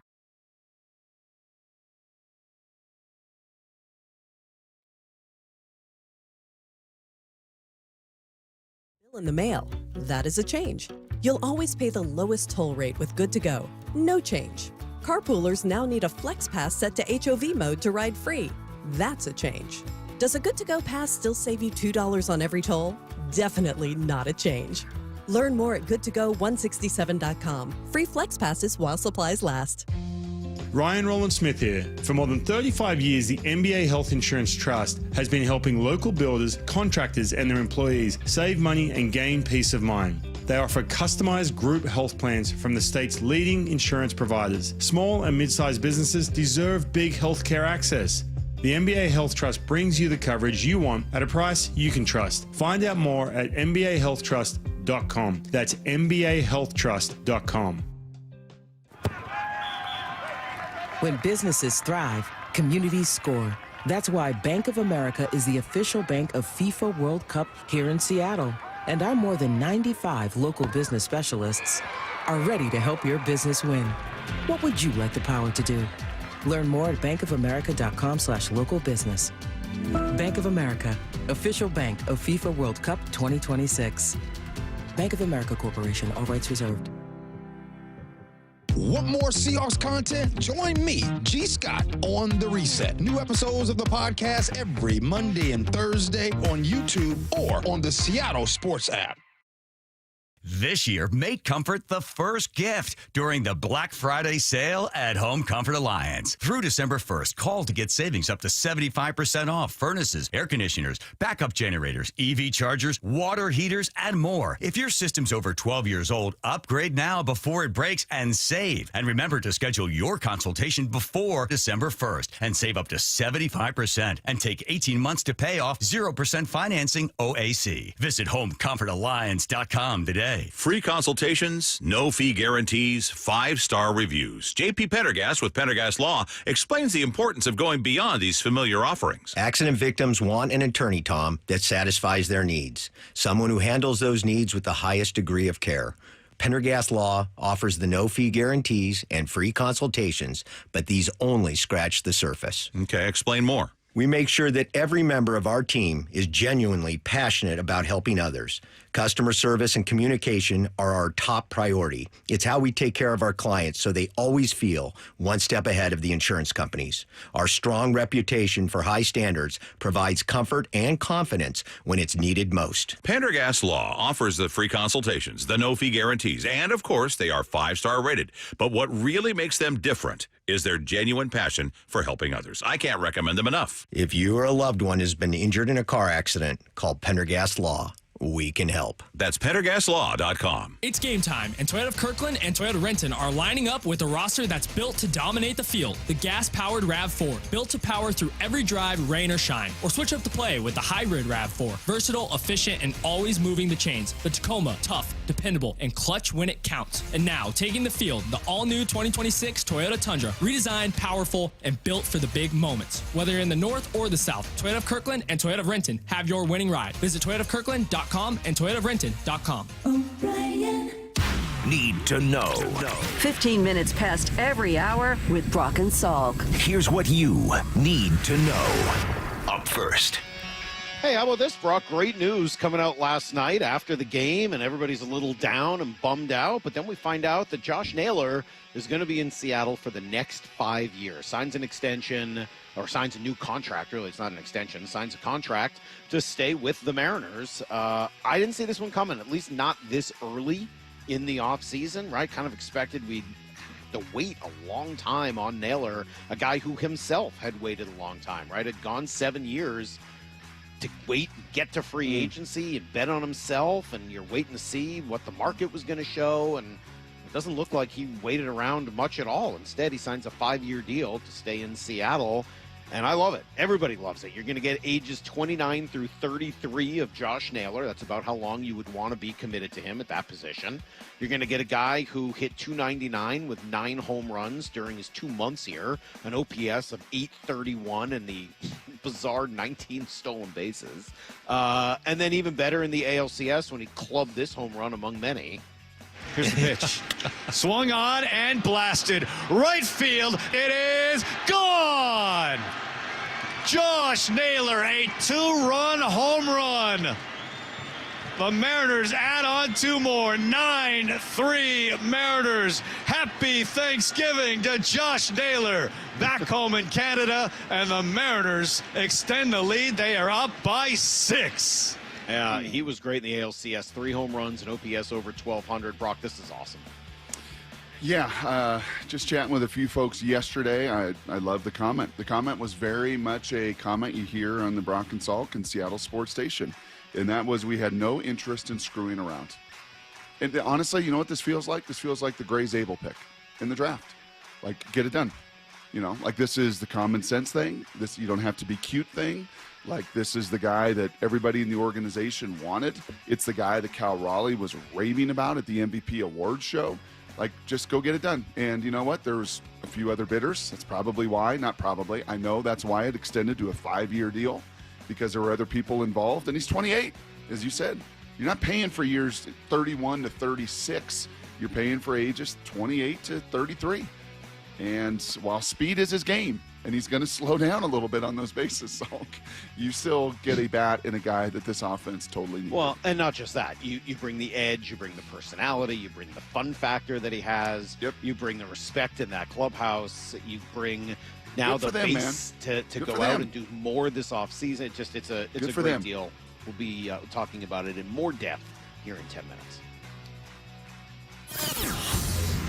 Here's the second thing you need to know. Unfortunately, brutal loss for the Seahawks yesterday. They turned it over 4 times in L.A. Still, somehow had a shot to win it late, but 63-yarder fell short. The defense really was the reason why they had a shot at all. They were tremendous. They allow 3 touchdowns in the game. 2 of them came off turnovers. 1 of them, a 3-yard drive that required a 4th down win. And then the 3rd one was after a pick at their own 25. So, I mean, other than that, Brock, they were awesome. Allowed just 249 total yards on the day. But as we said, you can't throw 4 picks. You can't. Not against a team that's as good as the Rams are. Ernest Jones did a great job, though, of sticking up for his quarterback after the game. I mean, Sam's been balling. Like, if we want to try to define Sam by this game or what, man, Sam's had us in every game. So for him to sit there and say, oh, that's my fault. No, it's not. There was plays that defensively we could have made plays. There were opportunities where we could have got better stops. Yeah, I mean, like, it's football, man. And he's our quarterback. We got his back. And you got anything to say, quite frankly, f*** you. I mean, all right. Whoa. So the positive here, Brock, is guys love him, and they're willing to go to bat for him. Yes. And we have not seen that over the last, long time. Here, when was Matt Hasselbeck here last? It's probably been since Matt that anybody has generated that kind of allegiance, loyalty, and respect from everyone in the clubhouse. I also think it's a bit overdrawn. Nobody is saying that he's bad. It's saying that, yeah, those 4 interceptions. He's trying to get ahead of the narrative. Question. He's trying. He's a smart dude. He knows. He's been around the block a time or two, and he knows the kind of noise that's going to be coming. And he's trying to, as a great teammate, be out front and be the shield to that. Salk, if we would have said on Friday, if we would have left the show and given you 3 numbers and said the Rams were going to be 2 of 11 on 3rd down. The Rams are going to have 12 total first downs on offense. And the old Pete Carroll formula of the number of rushing attempts plus completions was going to be 64 to 37. I think we would have lost a lot of money in Vegas and would have put a lot of money down if we knew those numbers that the Seahawks were going to win. But as we open the show with, you go -3 in the turnovers, that just kind of kneecaps all the way. And unfortunately for Ernest, like, at least 3 of the turnovers were really bad. I mean, one of them was a jump pass. One of them was like falling back. Like, they were just not good. Oh, no. When my buddy goes, oh, no. Yeah. Oh, no. Yeah, they're just not good. Those just weren't good. I'll tell you what else is not good is, unfortunately, they get an injury late. Gray Zabel. Man. I don't like that, Brock. Goes down with a knee injury. Honestly, that sucked more wind, like, out of my lungs than even the interceptions and, frankly, even the loss. Like, how meaningful that guy is in the middle of this line. And God bless Christian Haynes, man. He came in there. He's a tough sucker with heavy hands. Like, he didn't got great feet, but he was throwing punches. He got mauled. He mauled people. Like, I mean, he's going to have an opportunity here, and let's just hope and pray that that's not a torn ACL. Here's the third thing you need to know. Huskies whoop up on Purdue. Kraken dominated San Jose on Saturday night, though they lost their second goalie as Matt Murray got hurt as well, so Philip Grubauer ended up having to come in. And sad news, Brock, Kenny Easley passed away Friday night at the age of 66. Yeah, that dude was a monster, man. Say things about the. I knew him just a little bit. So Cam Foster, who you and I both know, and Cam's now over at the University of Washington doing a lot of their management and funds and different things there with the program. He and Kenny Easley were partners initially. When Cam got into the agency business, it was Foster and Easley. So that was my first kind of introduction. Pretty quiet, kind of a Cam Chancellor kind of vibe. Like, man, you felt his presence. You felt it on the field with shoulder pads on those highlights they were showing, as big as a battleship. You know, just a high-cut guy that could run like the wind, a great ball player, and obviously gone way too young. All right, there you go. That is everything you need to know. 1/4 every hour here on the Brock and Salk show. Brock, every once in a while, I like to put together lists. You know, here are 3 reasons, 4 reasons, really? that type like the of most thing. intriguing lists? I do like. These are more like reasons. These are like 3 reasons. Kind of an outline, right? A, B, C. Yeah, more of an outline. Thank you. There you go. I'm going to do something daring in the next few minutes. Whoa! I have 2 outlines. 2 groupings of 3 for the Josh Naylor deal. That's right. Jeez. I don't know if we've ever done this before, but this is that big of a deal. It's that good of a signing, and we'll do it next on Brock and Salk. The Mariners start the offseason with a bang. It might not be Christmas yet, but Mariners fans, Josh Naylor is going to be under the tree by this week. Massive bat flip, Josh Naylor! 5-year deal rather than testing free agency. The fan base has been awesome. It's like almost electric. He's done it all. Great defense. Great at the plate. Insider reaction and analysis at SeattleSports.com. He's got the snarl on the field, but he is a good teammate. And the home of the Mariners, Seattle Sports.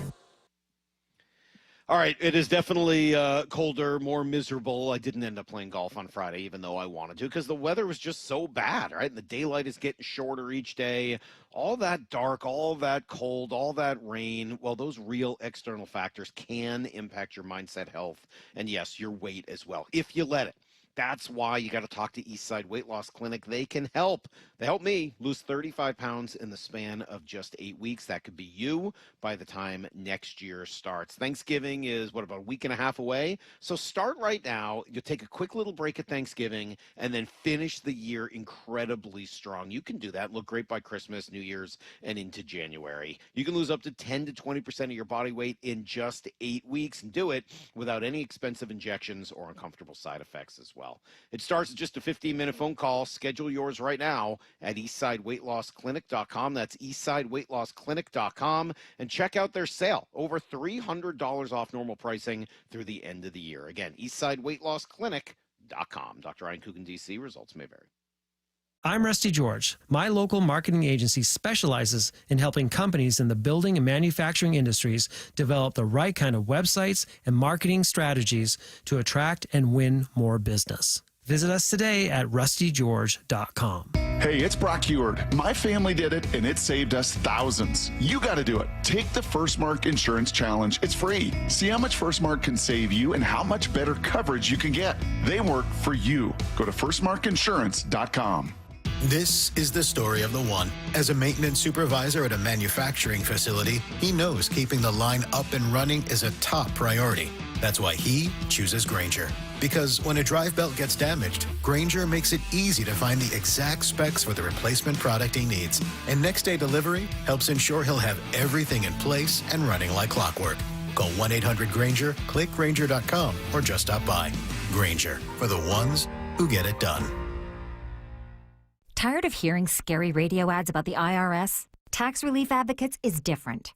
TRA is here to tell you that if you owe money to the IRS, whether it's $5,000 or $500,000, we have a solution. TRA can eliminate or reduce what you owe to the IRS with zero risk to you. We have over 1,000 5-star reviews on Google and an A+ with a BBB.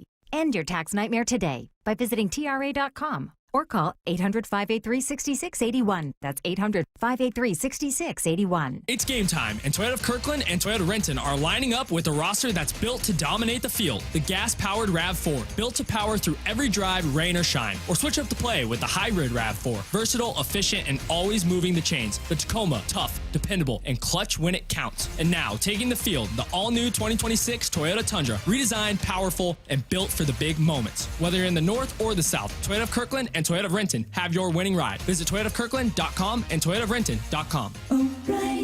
Bonneville International radio station contests are open to participants 18 years of age or older that are residents of Washington State unless otherwise specified. Employees or agents of the station, Bonneville International Corporation, other area radio stations, or any entity associated with the contests are not eligible to win unless the station otherwise specifies at its own discretion. Persons who have won in the last 60 days from a station contest or event may not be eligible. Full general contest rules are available on SeattleSports.com or in person at the station during regular business hours. This is the home of the Seahawks. Going to let one fly deep. Got a man out there. Ball is caught down at the 10-yard line, and it's JSN. Seattle Sports. When it comes to the security of your business, doubts can creep in about who you're trusting to protect it. Are they a reliable service? How will I know if something happens? Are they keeping everyone safe? At Bay Alarm, we got you. For nearly 80 years, we've been putting our customers' minds at ease with our advanced technology and personalized support. Feeling insecure about your current security service? Visit bayalarm.com today to talk to a local security expert. Your time is money, so why are you wasting it stuck in I-5 gridlock, TSA slowdowns, and SeaTac crowds? Isn't it time to travel smarter? Seaport Airlines offers high-frequency commuter shuttle service from Seattle's Boeing Field to Portland. Park for free next to our terminals. Check in 20 minutes before your departure. Get there faster without the hassles. Seaport Airlines. It's about time. Book today at flyseaportair.com. Your old furnace ain't nice, and your toes are like ice. DayandNight.net. This month, Day and Night gives you a free furnace with the installation of an AC or heat pump. If you're not sure your furnace will make it through another winter, call us to install a proper, long-lasting, efficient heating system backed by our lifetime workmanship guarantee, so you won't be left out in the cold. Install an AC or heat pump and get a free furnace from Day and Night Plumbing, Heating, Cooling, and Electric. DayandNight.net. Sounds like your sleigh's about to get prepped for the season. And at Valvoline Instant Oil Change, we don't just change your oil. We also check your tire pressure, battery, wipers, and lights, all in about 15 minutes. Just stop in at one of our 2,000 locations, stay cozy in your car, and let our trained pros handle the rest. Oop, sounds like your sleigh's ready to roll. Valvoline Instant Oil Change. Oil changes in about 15 minutes. No appointment needed. This hour of the Brock and Salk Show is powered by Star Rentals, preferred supplier to the West's best contractors. From the Quantum Fiber Studio. This is Brock and Salk. Weekdays 6 to 10. On Seattle Sports and 97.3 FM HD2. Josh Naylor is going to be a Mariner for the next 5 years. Signs a deal yesterday. Should get announced later today after a physical, Brock. And big for, I think, 3 reasons. One, let's start here. Hold on a second. Is this in the first, like, Roman numeral 1 ABC? Yeah, this is the first, Brock. And by the way, do your daughters still diagram sentences? Did you diagram sentences back in the day? Lyle, I'm not even going to ask Lyle if he's ever diagrammed a sentence. Do you remember? Did you like diagramming sentences? It's a busy Monday. Can we get into, like, the actual conversation about Josh Naylor, please? Go ahead. This is a clear message, Brock, to the clubhouse and to the fans. Isn't it? Isn't this what you need to hear? Okay, so this is Roman numeral 1. Honestly, Yes. like, this is the message it sends. The message. I say it's a big deal for 3 reasons. One is the message it sends. Oh, okay. It's a big, big deal. It's a big message to the guys in that clubhouse. You saw some of their reaction on social media already. Brian Wu and JP Crawford, a couple others. Like, they're excited. But it's a message. Like, yeah, you guys made it all the way to the ALCS, and we're not blowing this up. We're not going to change, go take an abrupt left turn. We're not trying to roll it back. We're just looking at it and saying, how do we continue to improve? And you need Josh Naylor in order to make that happen. So, number one, a clear message, don't you believe, to the clubhouse, the fans, and then maybe even want to include the rest of the league if there are other free agents out there trying to figure out where they want to go. Home run. Absolutely. Absolutely. Cannot disagree with that at all. You do a good job as an employer to the employee. And, oh, by the way, you rake us in, many, many millions of dollars. You put our program on the map. You do something not done in 25 years, and you're part of this tip of the spear, along with some others. Mm-hmm. But it doesn't happen without you. Yeah, you reward your own. You reward your own that do that quality of work. And, yes, that sends a message that I think, whether it's to your clubhouse, whether it's to your teammates, whether it's to free agents, whether it's to your fans, that, we take care of our own. And I think that's a good thing. I think it's exactly what you said earlier about the Gray Zabel pick of just do the obvious thing. You don't need to outthink the room here. Just do the obvious thing and make sure this guy isn't going anywhere, and then it can kind of set everything else up. We'll get to that part in a moment. Second thing and second reason why I would say this is a huge deal, it makes this roster good. You needed it. He's a good player. There were other first base sort of options available. Not really. I mean, that's kind of part of the problem here, right? You looked around and you're like, well, Pete Alonso's not coming here. Bellinger, no thank you. There was no one else. Maybe Ryan O'Hearn, right? There were no other really great options in free agency. You don't really have any good internal options. Maybe you could have gone down the road of either Gino Suarez or Jorge Polanco at first base every day, but I don't think anybody was all that excited about those possibilities. Maybe then you're looking at a trade. Maybe you're talking Ryan Mountcastle. I don't know. There weren't a lot of good options. This makes your roster better because he is a good player who is a good fit for the type of offense and defense you want to have. Yep. And if my memory serves, didn't Locklear, who was your system guy, that was a high round pick that they were very high on in the spring of 24, wasn't he part of the trade to Arizona to get Eugenio and to get Naylor back? I don't remember which one technically he was in, but yes, he was in one of those two deals. Yeah. So you moved on from him and to utilize this piece for the stretch run of 50 some games and dude delivered in a big way. So yes, you did not have something unlike a lot of these other spots, second and third and shortstop and even the outfield. Like you've got a lot of other dudes in a lot of those other spots to give an opportunity. You did not really have that in your system at first base. You had no dudes. No dudes. And now you've got one dude who's going to be there for the next 5 years. And then third, Brock, it goes back to that conversation that we had a week or so ago when Buster Olney brought up the idea of the Tigers trading Tarek Skubal and mentioned the Mariners. And it's like, well, yeah, now I'm open to that conversation. I wasn't really that open to it then because I didn't know whether these things could work out. And if we don't have Josh Naylor, I think it gets hard for me to start saying, well, let's start going all in on an ace and moving things around. Like, well, are you sure you're good enough for that if you don't bring back Naylor at first base? Well, now you do. Mm-hmm. You want to go explore a left fielder or a right fielder if you want to, make a change with Randy, or you want to go do something different in right. Okay. You can afford to have that conversation now. If you want to explore trading for Skubal or any other ace, great.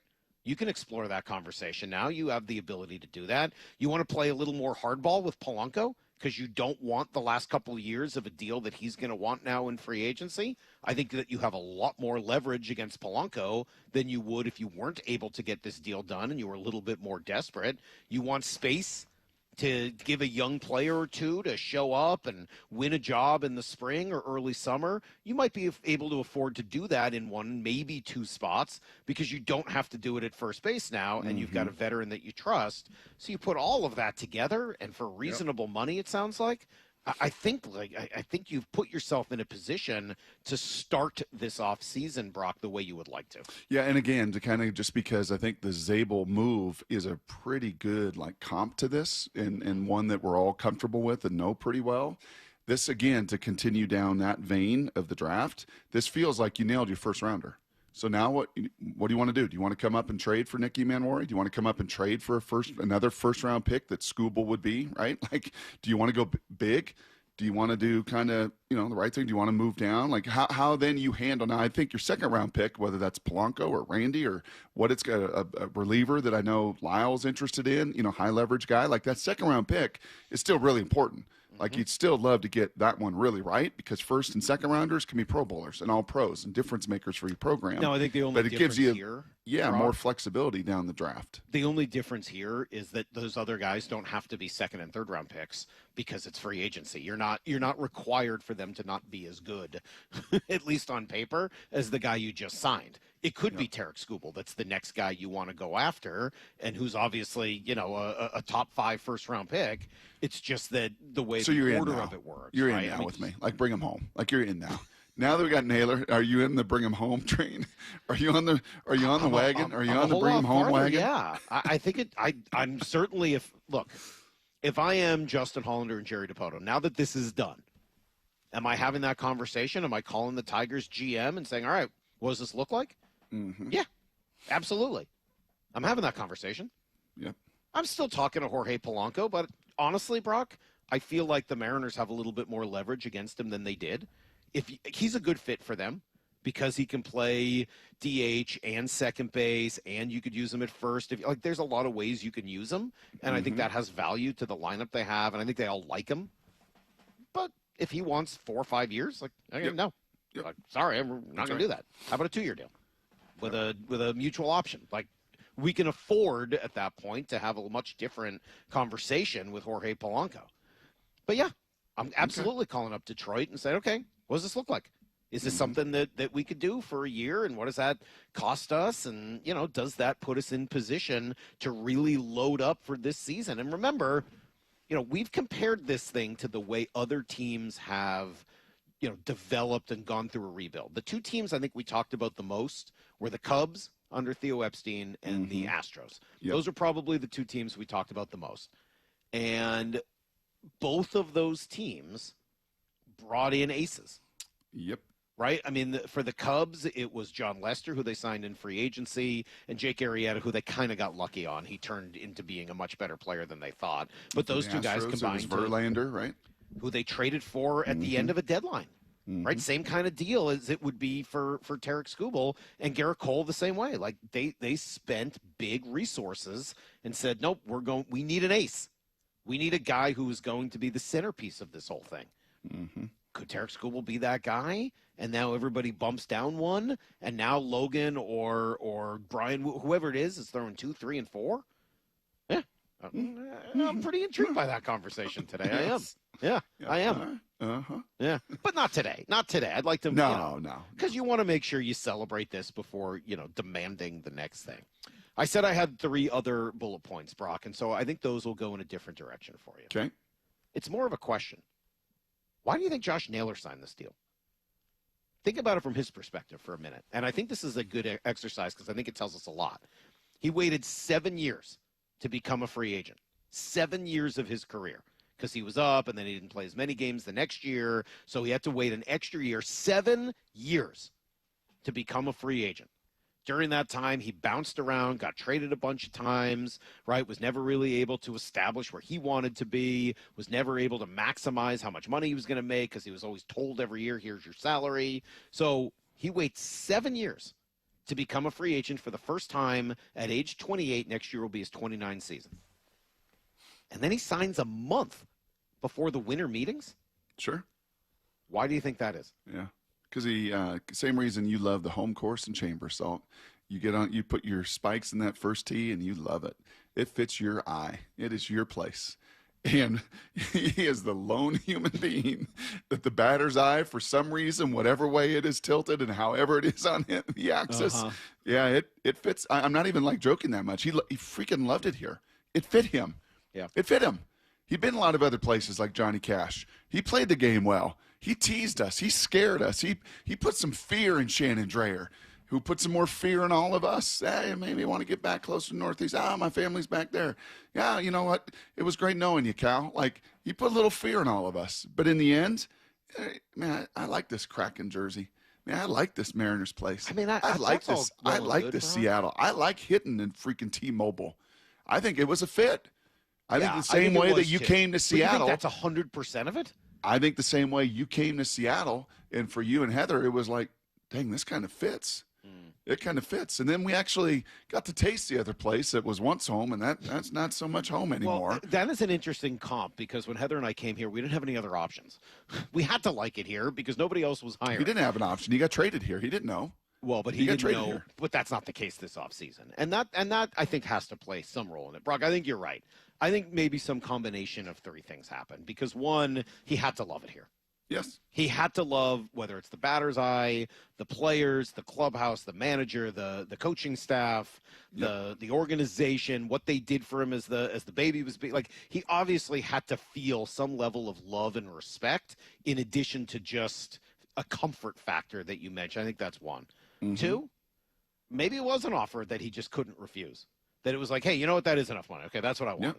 This is so what 5 years, by the way, is a lot bigger deal than the 3 years Christian Walker got. And he is younger. He's 28, right? And he obviously was very visible, and the exposure was an all-time high, and he couldn't have hit the market at a better time with everything he did down the home stretch, playing the best of his career, by the way. Go back and look at those numbers, and we did with the OPS plus and everything else. Like, the final 2 months as a Mariner was the best he ever was in those 6-7+ years. And it was a 5-year deal. This was not a 3-year deal. Yeah, length may have been a big part of that, Brock, for him. I mean, I would agree. So maybe they gave him an offer he couldn't refuse. Maybe it was like the eBay buy it now price. Like, hey, look, guys, I'm going to go to free agency unless you can meet this price. Yep. Here's what I want. Yep. This amount of money for 5 years. If you can do it, I'll sign. Okay, we'll do it. Done. And then maybe the market wasn't what he'd hoped it would be. Maybe as his agents went to, the GM meetings last week and they talked to the Yankees and the Mets and some of the other teams that might have been natural fits, even the Red Sox, came back and were like, I don't know if this is going to be quite what we thought it was going to be. So let's take the sure thing. So I don't know exactly why it went down. I would imagine all three of those things played a role in some way, shape, or form. Mm-hmm. Regardless, it's great news for the Mariners, great news for us, great news for the fans, and looking forward to seeing what's next. Let's do some Blue 88. This is Brock and Salk's Blue 88, powered by Xfinity. We're going to go red, right, tight, close, sprint left, G, U corner, halfback, flat, on one. Ready? Brock Heward tackles 3 football questions as only he can. Blue 88.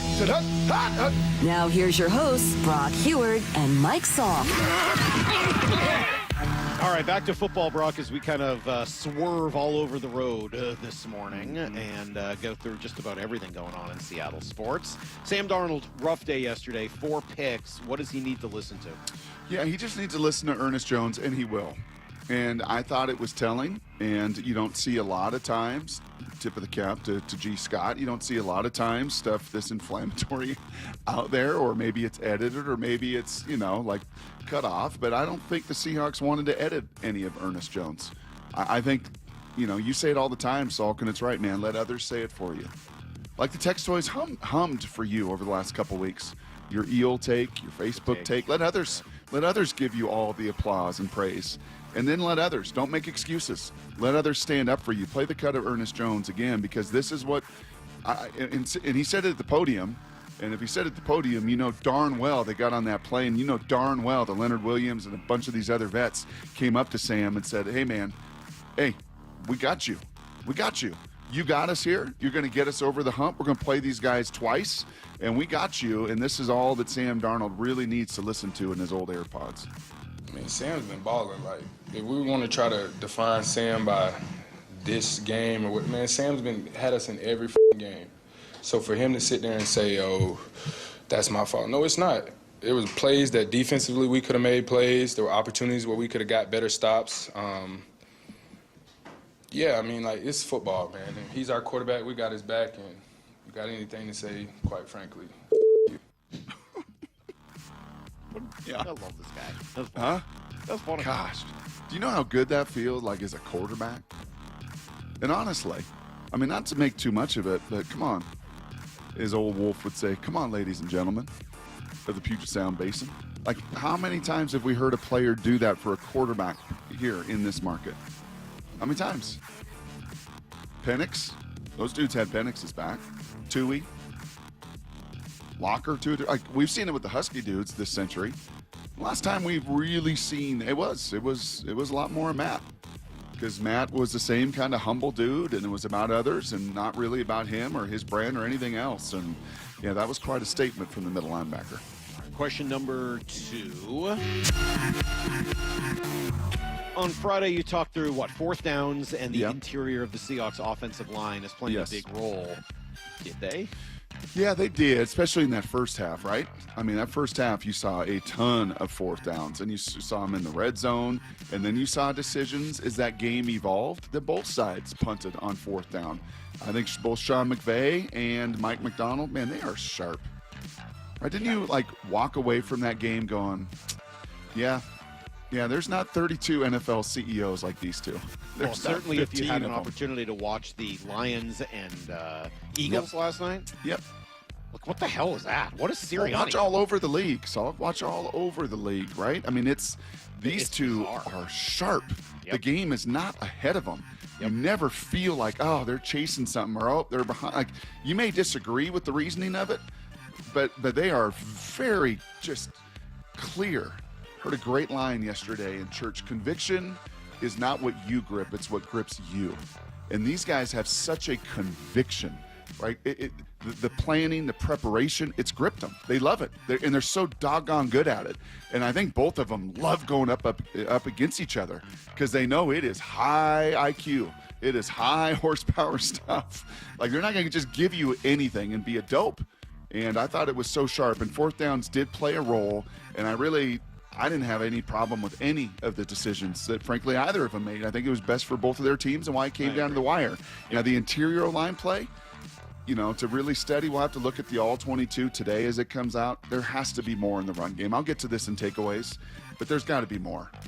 And whether it's getting on an edge, whether it's getting your face across, whether it's a better double, whatever it is, to run it 35, 36 times, there's got to be more than just a 2 and 3 yard gain. There just got to be if you're going to beat them the next time around, or more importantly, in the playoffs. All right, question number 3. Stafford was Yes. Kind of okay. How come? Yes. Because what did the Seahawks do? Yeah, you you could see it in his feet. You could see it in Sam's feet, and you could see it in Stafford's feet. If you watched a lot of games, DJ said this to us on Thursday, and he's right, and he's going to say it to us tomorrow when we talk to him on our normal Tuesday at 8:30. Like, your feet tell the story, and his feet were dancing around. His feet were not set.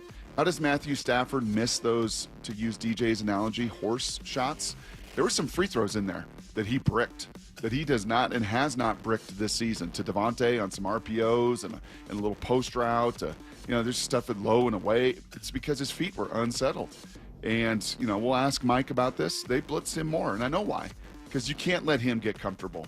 And at one point, Mina Kimes had a number of 47%. I'll get you by takeaways the exact number of pressures. And some were sim pressures and some were 5+. And I don't think they ever went 0 on him. But they just mixed and they matched and they blitzed and they harassed, and he was never comfortable. And because of it, he played statistically one of his worst games of the season. And certainly their offense, one of the lowest outputs of the season. So there were 0 sacks on the page, but the pressures and the hurries and the harassment were high. And that shot that Leonard delivered on him, wow, was that clean? And did that make his ribs tickle a little bit? So they made him uncomfortable, and it benefited that defense big time. That is today's Blue 88 every morning, of course, at 7:45. Extra football question for you, Brock. Yeah. How was Titus on Friday night? Oh, that was a fun one Friday. Yeah, that was a fun first game of the playoffs. Yep, first game of the playoffs. A little adversity. Sophomore starting quarterback, Titus Heward under center. Little adversity, opening drive, nice drive, and then we get down there and we run a play that we've not run in a while. No excuses, no explanations, and he tried to force something down the field, kind of like Sam did on his first pick. There were some similarities. Ty was outside the pocket. It was a pick, and it was like, uh-oh. And then they hit a bomb on the next play, and it's 7-0 in our house. And then from there, the offense, just kind of accelerated. It was really fun. Really fun. Ma and I were chatting about that last night. She's doing this little panel discussion with a bunch of moms at the school today, and all sorts of questions for incoming kids and sports questions and yada, yada, yada. And here's the thing. You better enjoy the mountaintops. I think I've said that to you over the years, Salk, and you're gonna go through this, with Sess and Avery in different ways, and theater and volleyball and hockey and basketball. When there's a good one, enjoy it. because there's going to be over the journey, as Sam Darnold and his family and friends and agents and Jordan Palmer would tell you yesterday, that was a valley. And you're going to have to be picked up out of that valley. And when you have good ones at mountaintops, you better enjoy it. So that was certainly I'm just going to read what was sent to me. I'm just going to read what was sent to me. Not yet. It was one game. I'm going to read what was sent to me, Brock. Long ways to go, You don't have to read it. I will. Long ways to go. Our friend D-Mac, who used to come on the show and unfortunately works at a different station now, but D-Mac in Denver, longtime sports radio host there, was at the game because the head coach, Coach Sanford, is a teammate of his on the radio, and he was really excited to watch. And I said, how was Titus? I heard he was pretty good. And D-Mac says, insane. Best-looking quarterback in Colorado at any level. Now, I don't know if he just meant best-looking, or if he means he's actually the best quarterback. Yeah, it's a bit hyperbolic, D-Mac. Bo Nix, fourth quarter, slay the enemy and Mahomes. Sounds like D-Mac would like Titus to come in for Bo Nix maybe halfway through this season. That's regardless a pretty cool comment. And Brock, congratulations. Fun. That's awesome. So who do you got this week? Oh, Jay Keeps. Here we go. Oh. Just Jay really? Keeps. Oh, really? Just one of the good, top. Right? Yeah, their QB is a Boston College commit. Can really run. He's senior, really good. He's a good. BC commit. Come on, give me that good. Let's not get carried away. Hey, all right, coming up next, Matt Ryan. You watch your mouth. Coming up next, Brock. Yes. I think it's time to ask a question. Do you want to do this? I think we have to, and it's next on Brock and Salk. Be the first to hear from Seahawks head coach Mike Macdonald the morning after every game on the Mike Macdonald Show. Good morning, Coach. How are you? This thing on? On and ready for you. The morning after every Seahawks game at 9:30 with Brock and Salk. Being in front of the 12s is going to be a lot of fun. Trying to bring everybody together so we can push in the same direction. Get the podcast on the Seattle Sports app and seattlesports.com. It's the Mike Macdonald Show, only on Seattle Sports, the home of the Seahawks. What if you could have reliable and intelligent Wi-Fi? And get this, what if you could keep it at the same price for 5 years? That's the Xfinity 5-year price guarantee. 5 years of Wi-Fi that boosts speeds to the devices that need them most. That finds and fixes problems before you even notice them. Like super intelligent Wi-Fi with a sixth sense. And that keeps you gaming in the fast lane, even when the whole family's banking on bandwidth. All your devices working in perfect harmony for 5 whole years. And here's the best part. No annual contracts, no hidden fees, and our best equipment included. Hey, let's face it, a lot can change in 5 years. Kids grow taller, dreams grow bigger. But your Wi-Fi? It would stay reliable and the price would stay put. The Xfinity 5-year price guarantee. Lock in your price and unlock the possibilities. Xfinity. Imagine that. Select plans only. Restrictions apply. You never get a second chance to make a first impression. Superior Linen Service. 98 years providing logoed apparel, uniforms, floor mats, linens, and more. Give us a call. We answer the phone. Superior Linen Service. Visit suplinen.com. The LJ way is. You look at stuff like this and it's like, I don't want to come into an industry and work on a place that is going to compromise how I feel about myself. I get to go to work every day with good people, and I get to enjoy what I do because I'm out there just trying to do right by people I care about, which is our community.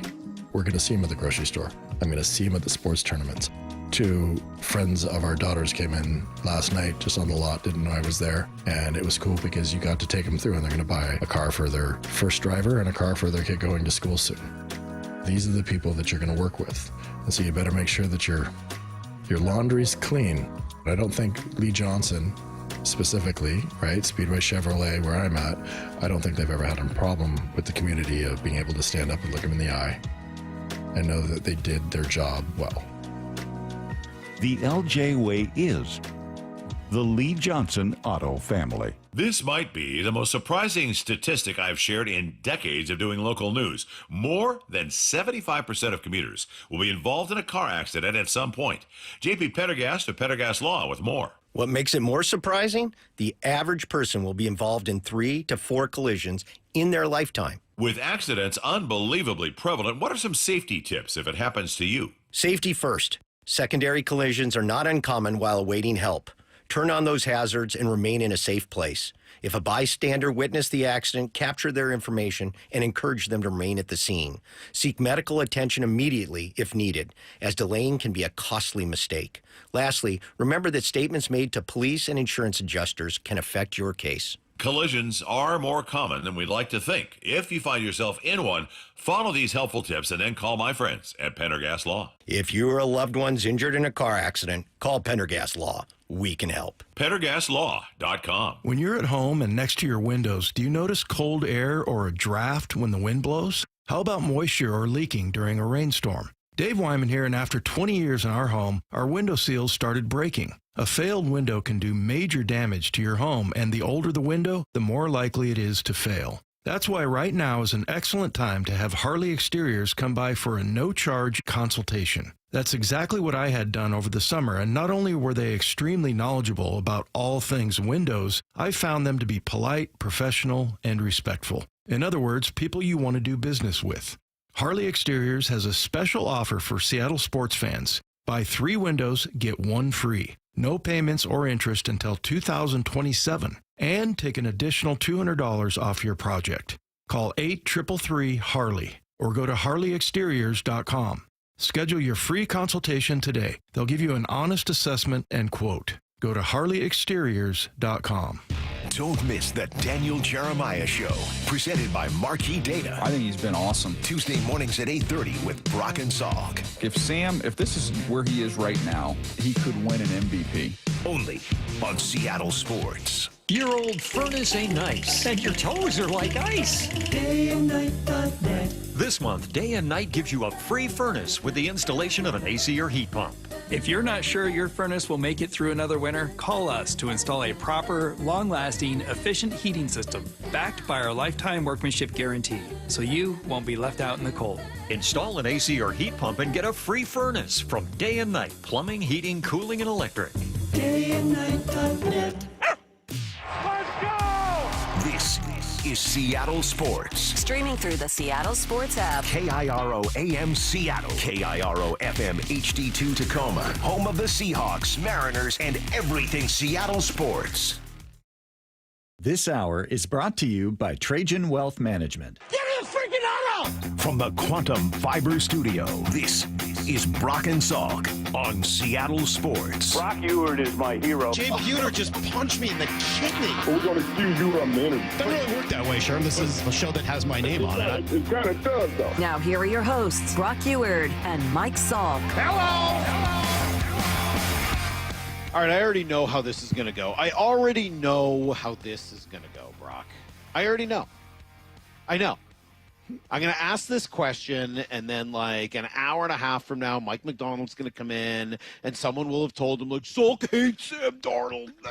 Salk thinks that Sam Darnold's the worst, and he's the worst quarterback, and he blew the game, and you should bench him and go get another quarterback and everything else. And none of that is going to be true.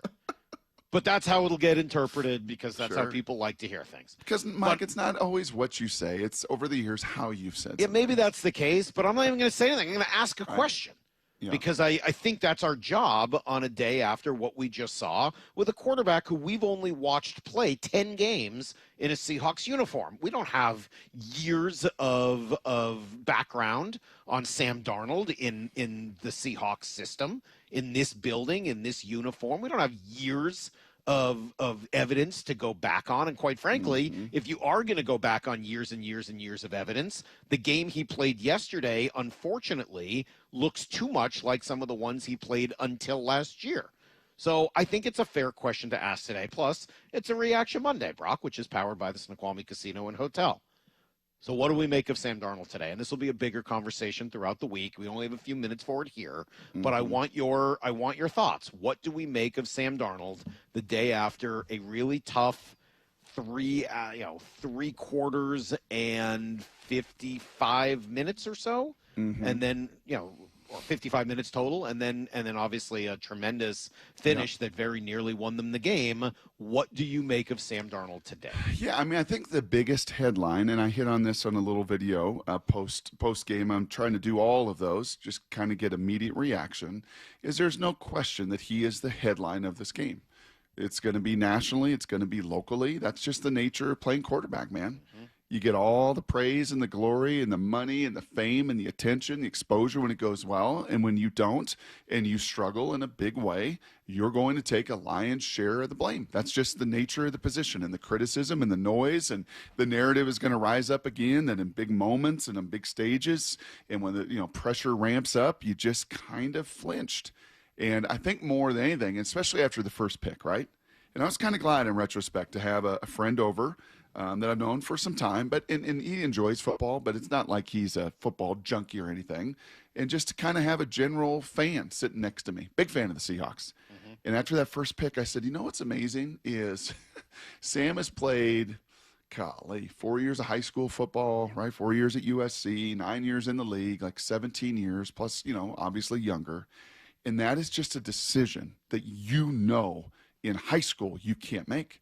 You just that's the first pick. So the first one was kind of series of the game backwards, right? First third down, first series of the game. Like your defense stops them right on a stand, goal line stand. Yes, your defense stops them on a goal line stand, and it's a third down, and the play's dead. Throw it at the feet of Ken Walker. It's over. What did he say on Friday in Blue 88? I need answers. And you know what the answer was on that play? They covered Cooper. They win. And Cooper didn't get free, and the guy covered him up and grabbed him a little bit by his jersey, but he covered him up. So don't retreat and throw it late down the middle of the field. That is cardinal sin 101 in high school football. That's just something you don't want to be a mistake repeater. It's done. Don't do that.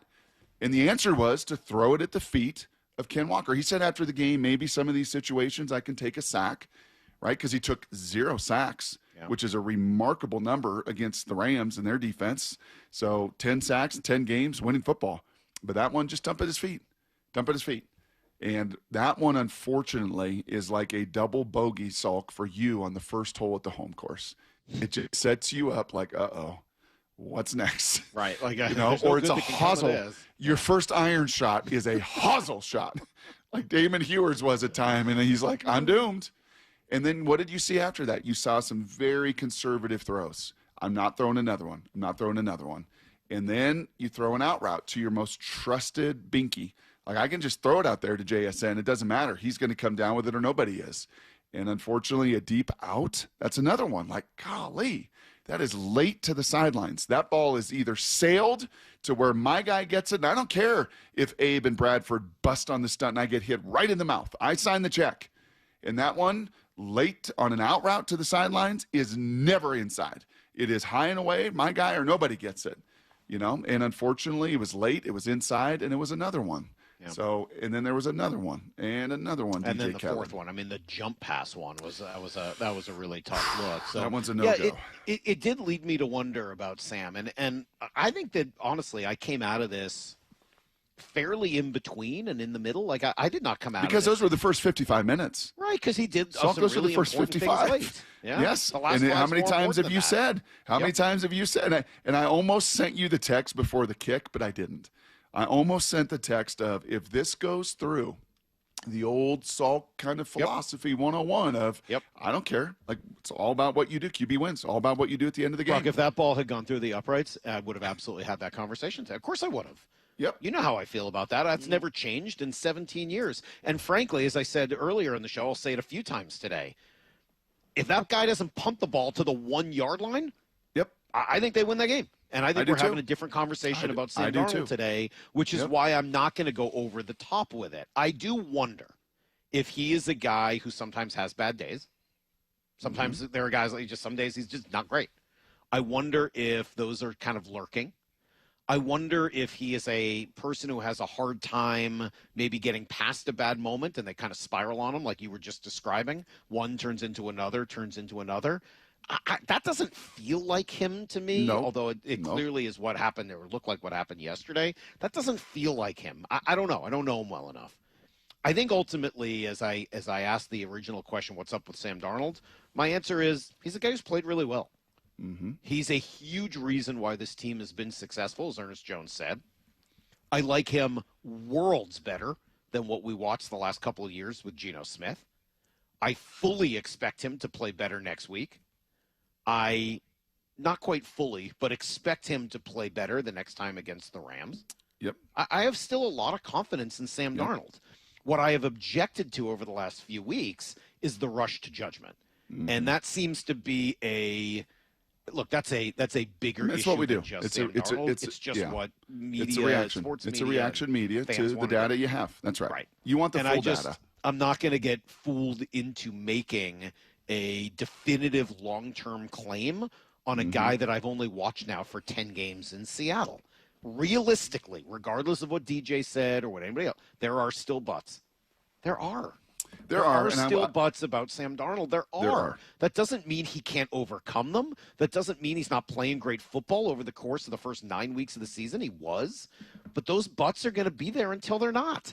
Yeah. That's just the reality of trying to make good decisions for your football team as a GM, as a coach. Yeah, and, the biggest until those butts are gone, they're not. Yep. The biggest butt he's got is when things aren't there on time. Right, when it's on time and on rhythm. Now, the third pick to Arroyo, he tried to throw on time, plant his fifth foot, throw it the seam route. We've seen that be effective this year. And Arroyo, not a great route. And he was covered by both the linebacker and then the safety sitting over the top. And maybe he crosses the face of the safety and can knock that sucker down, and it's his ball, our ball, or nobody's ball. Maybe. But, bottom line, Salk, is after those four, right, you've got a choice to make. And that choice is, am I going to throw a fifth? Am I going to keep slinging it and a ball might get tipped and I might throw 5 like yours truly in the 97 Apple Cup? Or do I just kind of turtle it and check it down? And he didn't do any of that. He didn't back down. No. The moment rose, and that drive was phenomenal on the touchdown drive. Big time throws in big time windows. And even on the final drive, if anything, like some of the clock management could have been the biggest critique of, hey. And Olsen might have made a good point there about Rashid Shaheed maybe being new and not quite fully up to speed, and that took an extra 10, 15 And a center 2 weeks in, and a new left guard communicating who's in charge of the snap count. Yep. All of that might have played a role.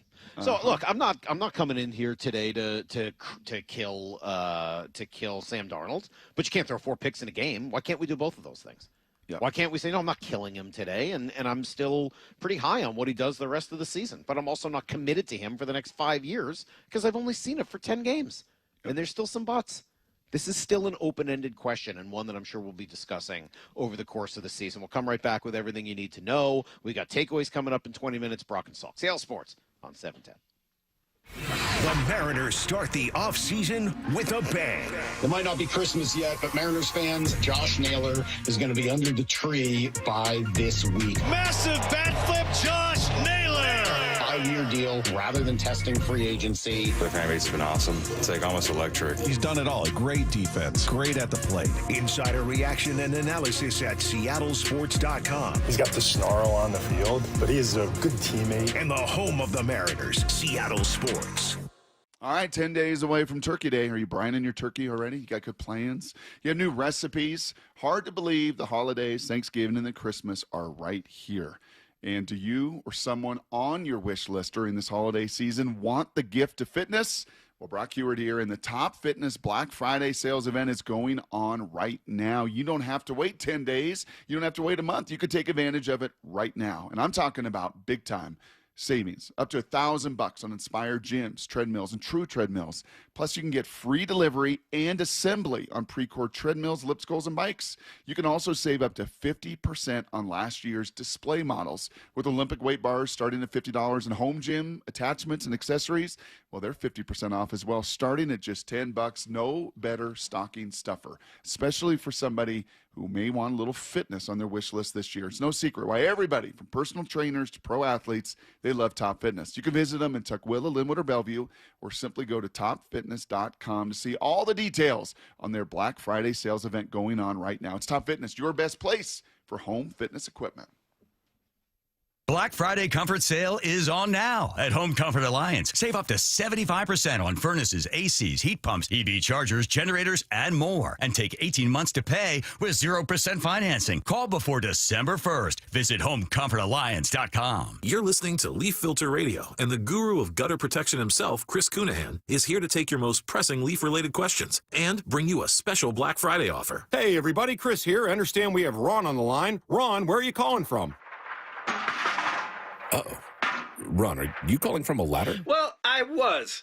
I wanted to ask Chris what I need to do to get my gutters ready to have leaf filter installed. Oh, Ron, you don't have to do anything. A Leaf Filter Trusted Pro will come out and clean out your gutters, realign and seal your gutters, and install Leaf Filter, America's #1 gutter protection system. So I didn't need to get on this ladder? Ron, Leaf Filter Trusted Pros are in your neighborhood and ready to help. Just visit leaffilter.com/deal to schedule your free gutter inspection and get up to 30% off. Thank goodness.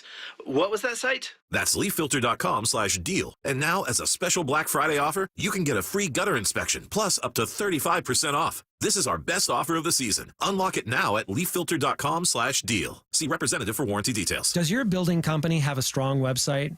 One with a solid organic search presence, engaging prospects, and filling your pipeline? You know, a site that speaks loud about your company. I'm Rusty George. My local agency specializes in creating websites and marketing strategies for building companies, including construction, manufacturing, and material suppliers. We develop strategies and tactics to attract and win more quality business. See how we can help your business get louder at rustygeorge.com. That's rustygeorge.com. 1-877 Cards for Kids.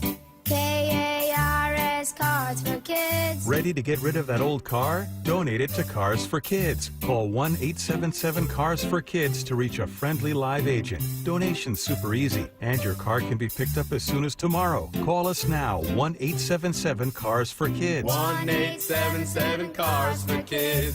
Donate your car today. Did you know you can donate real estate too? For over 50 years, Bucky's Complete Auto Repair has been the one locals trust for fast, friendly service with guaranteed repairs. With 16 family-owned locations and a Carfax preferred badge, Bucky's makes it easy with same-day service and available financing. Visit buckys.com.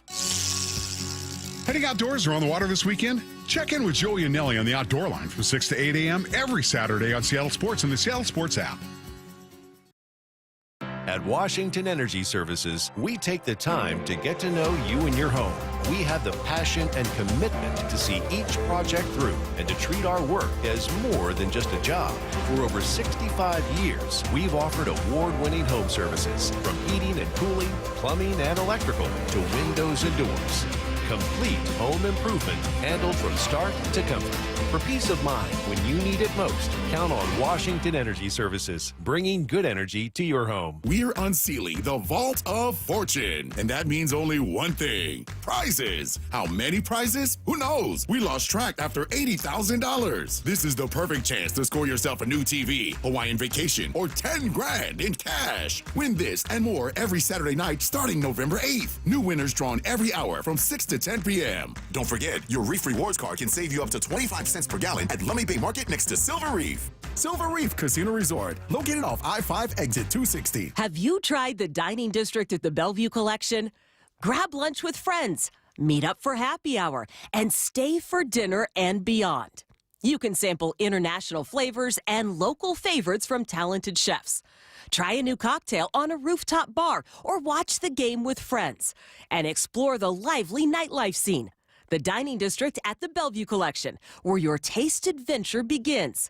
Learn more at BellevueCollection.com/dining district. It's game time, and Toyota of Kirkland and Toyota Renton are lining up with a roster that's built to dominate the field. The gas-powered RAV4, built to power through every drive, rain or shine. Or switch up the play with the hybrid RAV4, versatile, efficient, and always moving the chains. The Tacoma, tough, dependable, and clutch when it counts. And now, taking the field, the all-new 2026 Toyota Tundra, redesigned, powerful, and built for the big moments. Whether you're in the north or the south, Toyota of Kirkland and Toyota of Renton have your winning ride. Visit ToyotaofKirkland.com and ToyotaofRenton.com. O'Brien. Need to know. 15 minutes past every hour with Brock and Salk. Here's what you need to know. Up first. Well, on a busy football weekend, Brock, actually the biggest news is in baseball, where the Mariners have signed Josh Naylor to a 5-year deal. He avoids a prolonged free agency that I think would have been a challenge for all of us. Instead, he's going to stick around here long-term. John Morosi made the announcement yesterday on MLB Network. Josh Naylor returns to the Seattle Mariners on a 5-year deal, as first reported by Jeff Passan of ESPN. Naylor was an excellent fit in Seattle right from the moment that he arrived at the trade deadline. He changed that lineup with his left-handed bat, with his aggressive base running and his overall grit. A very good defensive player, too, who very likely would have been the most valuable player of the ALCS had the Mariners triumphed in 7 games over the Toronto Blue Jays. Yeah, all true. So we don't know a lot yet. 5-year deal. What do you think the number is? You have any guess? I mean, the number I've heard out there is somewhere in the 90 to 100 range over, and that sounds right, I guess. I thought it was going to be closer originally to like 480. I thought it was going to be 5-110. Like a little more than 20 a year. Like once I heard 5 years, I was going to guess somewhere in that 110 range. But I think you're right. Because he gets the extra year, maybe he doesn't get quite as much money per year. 18 to 19 a year seems about right, I would say, for Josh Naylor. And a guy who's been really good and fit here and had a tremendous last 2 months, hitting 300 with an OPS over 830. Like, you do those things, Brock, while playing good defense, while stealing bases, while playing heads-up baseball, while, bringing edge and personality. Like, that's everything they need. Yes. At a position where they had no other options. And he likes hitting here. I mean, like, simply put, and you say, well, that's not that big. It actually is a big deal. It's a big deal. They play 81 regular season games and playoff games, and you want somebody that actually likes to hit in the building, whose splits are really good in the building, on top of the defense, on top of the edge, on top of the old school, on top of all of it. And it's why, and just, again, chatting with some folks, like, this was a no-brainer. And find a way to get it done. And if it's a few more shekels than maybe ideally you wanted to spend over the long term, those should pay dividends. Here's the second thing you need to know. We'll have takeaways from the Seahawks game coming up in about 10 minutes. Mike Macdonald at 9:30, but it's a tough loss yesterday. I mean, we kind of talked through the Sam Darnold element of it. But it's a bummer because the defense played so unbelievably well. They played hard. I mean, Brock, I'm going to go through this as one of my takeaways. How many names could you come up with off the top of your head of defensive players who made big-time plays yesterday?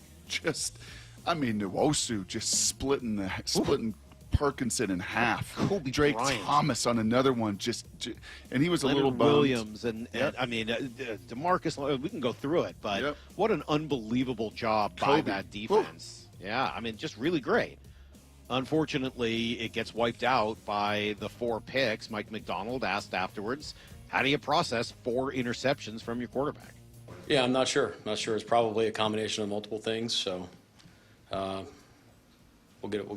attack it and figure out what we can do to, not put the ball in jeopardy. But that's what I told them. Like, given everything happened, you get pinned back at the 1-yard line. It's a heck of a punt by the guy. And we just kept battling, and Sam put us in position to possibly win the game. So, but we'll look at it and learn from it. 50-50, did you think it was a guy just did not have a great vibe about that kick for some reason, even though J-Mai was awesome. 60, what was it, 61 Was it 61? Yards? It was 61. I mean, you can't ever feel good about a kick over 60. No. In the new NFL, you've got to feel pretty good about a kick under 60. Yeah, and he hit from 57 earlier, which was tremendous. I know. And his career long had been in that building. Even that one looked like it was going to go right, and then it kind of took a little curve back to the left. That one off the foot. That one off the foot yesterday. Just unfortunately, you knew there was no turning back on that one. Yeah, I didn't feel that good about it either way. I just felt like they didn't get far enough. I'll tell you what, had it gone through, can you imagine the conversations today? Would have been a great conversation. Yeah, about a team learning how to win and what they did, and how the rematch is going to be great. And by the way, Sam knows he's got to be better. He said afterwards, here's some things they can do. Like I said before, I feel like we were driving the ball. We had some good 10-plus play drives out there. We just couldn't finish in the red zone. We got to be better in the red zone. It starts with me, getting the guys out there and executing at a high level, and then just can't turn the ball over. I think that's the biggest thing. The biggest takeaway from today is just protecting the football. By the way, JSN, haven't even mentioned in an hour and a half, is G would tell you greatest in the world. Well, a little more evidence for G, because he became the first in the history of the NFL to go 10 straight games out the gate in a season with 75-plus receiving yards. And out of the 10, aren't 9 of them 100-plus? Like yesterday, once again, just unbelievable play. Here's the third thing you need to know. UW, big win. They won big over Purdue. Kind of whooped up on the Boilermakers. Credit to Damon Williams, 16 of 19 in the game for 257. They're now 7-3 on the season. Really good weekend for the Kraken, Brock. Your guy Jaden Schwartz with a pair of goals on Saturday night. Along with Tolvanen and Larson. And, That equals a nice 4-1 win over San Jose. They're in second place, Brock, a point back of L.A., game in hand, and they will be in Detroit tomorrow. And, of course, sad news, legendary Seahawks safety, Pro Football Hall of Famer Kenny Easley passed away Friday night at the age of 66. The enforcer. Not many can make 45 on a safety look good. But the way that dude ran and ball hawked and difference maker, yeah, he was a predecessor to the old Legion of Boom. And there was a lot of Cam Chancellor too, and that kind of personality. And when you met him, there was an enormous presence. So rest in peace to Mr. Easley. There you go. That is everything you need to know. 1/4 every hour here on the Brock and Salk Show. Little Reaction Monday, powered by the Snoqualmie Casino and Hotel. All right. 7 of 10, by the way. 7 of 10, 100-plus yards. Yeah. But 75-plus in all 10, never been done out the gate in the first 10 games of a season. I want to make sure we got more than enough time for takeaways, Brock. It was a busy game with a lot of different facets and some things that can get lost due to a 4-interception game or the way it ended. But there was a lot going on and a lot of positives to take out of it as well. It's next on Brock and Salk. Disaster in L.A. Sam, look out. Back across the middle. Ball is intercepted. Reading Sam Darnold's eyes. Those were tight windows. Those were late. They were bad decisions. How do Darnold and the Hawks bounce back? I got to be better personally. He's a great quarterback. He's our quarterback. We love him. We all know Sammy D's a baller. Why did Sam Darnold not see some of those defenders? This is the home of the Seahawks. Boy, do we have a lot to talk about this week. Seattle Sports on 710 and Seattle Sports on YouTube. All right, we're just, a week and a half away from Thanksgiving. You have family coming. You want to make sure everybody is warm enough, and you can do that with Crawl Pros. They can come out, and if you've been having any problems with your insulation, maybe you don't have enough, maybe it's failing, maybe you don't have any, well, then you're bleeding money through your utility bills, and the house is not going to feel great for your guests. So have Crawl Pros come out. They'll do a full corner-to-corner inspection of your crawl space and attic. And then if you're a PSE customer and your home was built before 1990, you can get help paying for it. 95% rebate to properly insulate your crawl space and attic. And then if you want to combine that with local rebates and federal tax credits, well, act now, because those tax credits are set to expire at the end of the year. Call Crawl Pros. They are the crawl space experts, and learn what's going on back behind that crawl space and attic hatch for free. If you're worried about critters, mold, water damage, plumbing issues, anything else related to your crawl space or attic, call Crawl Pros or visit crawlpros.com. If you're 55 or older and into that whole saving money thing, T-Mobile has an exclusive phone and internet bundle just for you. Right now, get 2 unlimited phone lines plus 5G home internet for just $30 each per month with autopay, plus taxes and fees. And with 5G home internet, setup is easy with just 1 cord and no technician needed, which is great if you're also into that whole keeping it simple thing. Switch now and experience the best mobile network in the U.S. Visit your local store to start saving. T-Mobile, it's better over here. Based on analysis by Ookla of speed test intelligence data Q4 2024 to Q1 2025. Ookla trademarks used under license. Unlimited on our network. Customers on voice plan may notice speeds lower than other customers and further reduction if using more than 50 gigs a month due to data prioritization. Video streams and SD on this plan. Home internet pricing after $20 a monthly bill credit plus $5 per line without autopay. Debit or bank account required. See 5G device coverage and access details at T-Mobile.com. Just how good is Pure Talk's current deal for unlimited wireless? Well, you might say it's the deal of your lifetime. Because right now, for just $29.95 a month, Pure Talk is offering unlimited talk, text, and data for life. Not your phone's life, your life. This is Pure Talk's top-tier plan. It comes with a crazy fast 5G network along with a 30-gig hotspot. And at just $29.95 a month, there has never been a better opportunity to lock in a ridiculously low rate for as long as you live. And save thousands and thousands of dollars along the way. This plan is normally $65 a month, but if you switch today, you will save over 50% every single month for the rest of your life. See what I mean? It really is the deal of your lifetime. Dial pound 250, say Mike Rowe. Offer ends 12/7. Some restrictions apply. Details at puretalk.com. What's your holiday tradition? It's G. Scott here. For me, it's gathering with loved ones around a meal that brings joy. For many families, that tradition feels out of reach. Next time you shop at Safeway, please donate to Nourishing Neighbors. Your gift provides groceries to families across Washington, giving them access to nutritious food and the dignity to shop like the rest of us and choose what's meaningful for their holiday table. Visit nourishingneighbors.com and donate at your Safeway checkout. That's nourishingneighbors.com. The home of the Seahawks, Seattle Sports. Touchdown! Seahawks! Ken Walker III! Get everything Seahawks at seattlesports.com.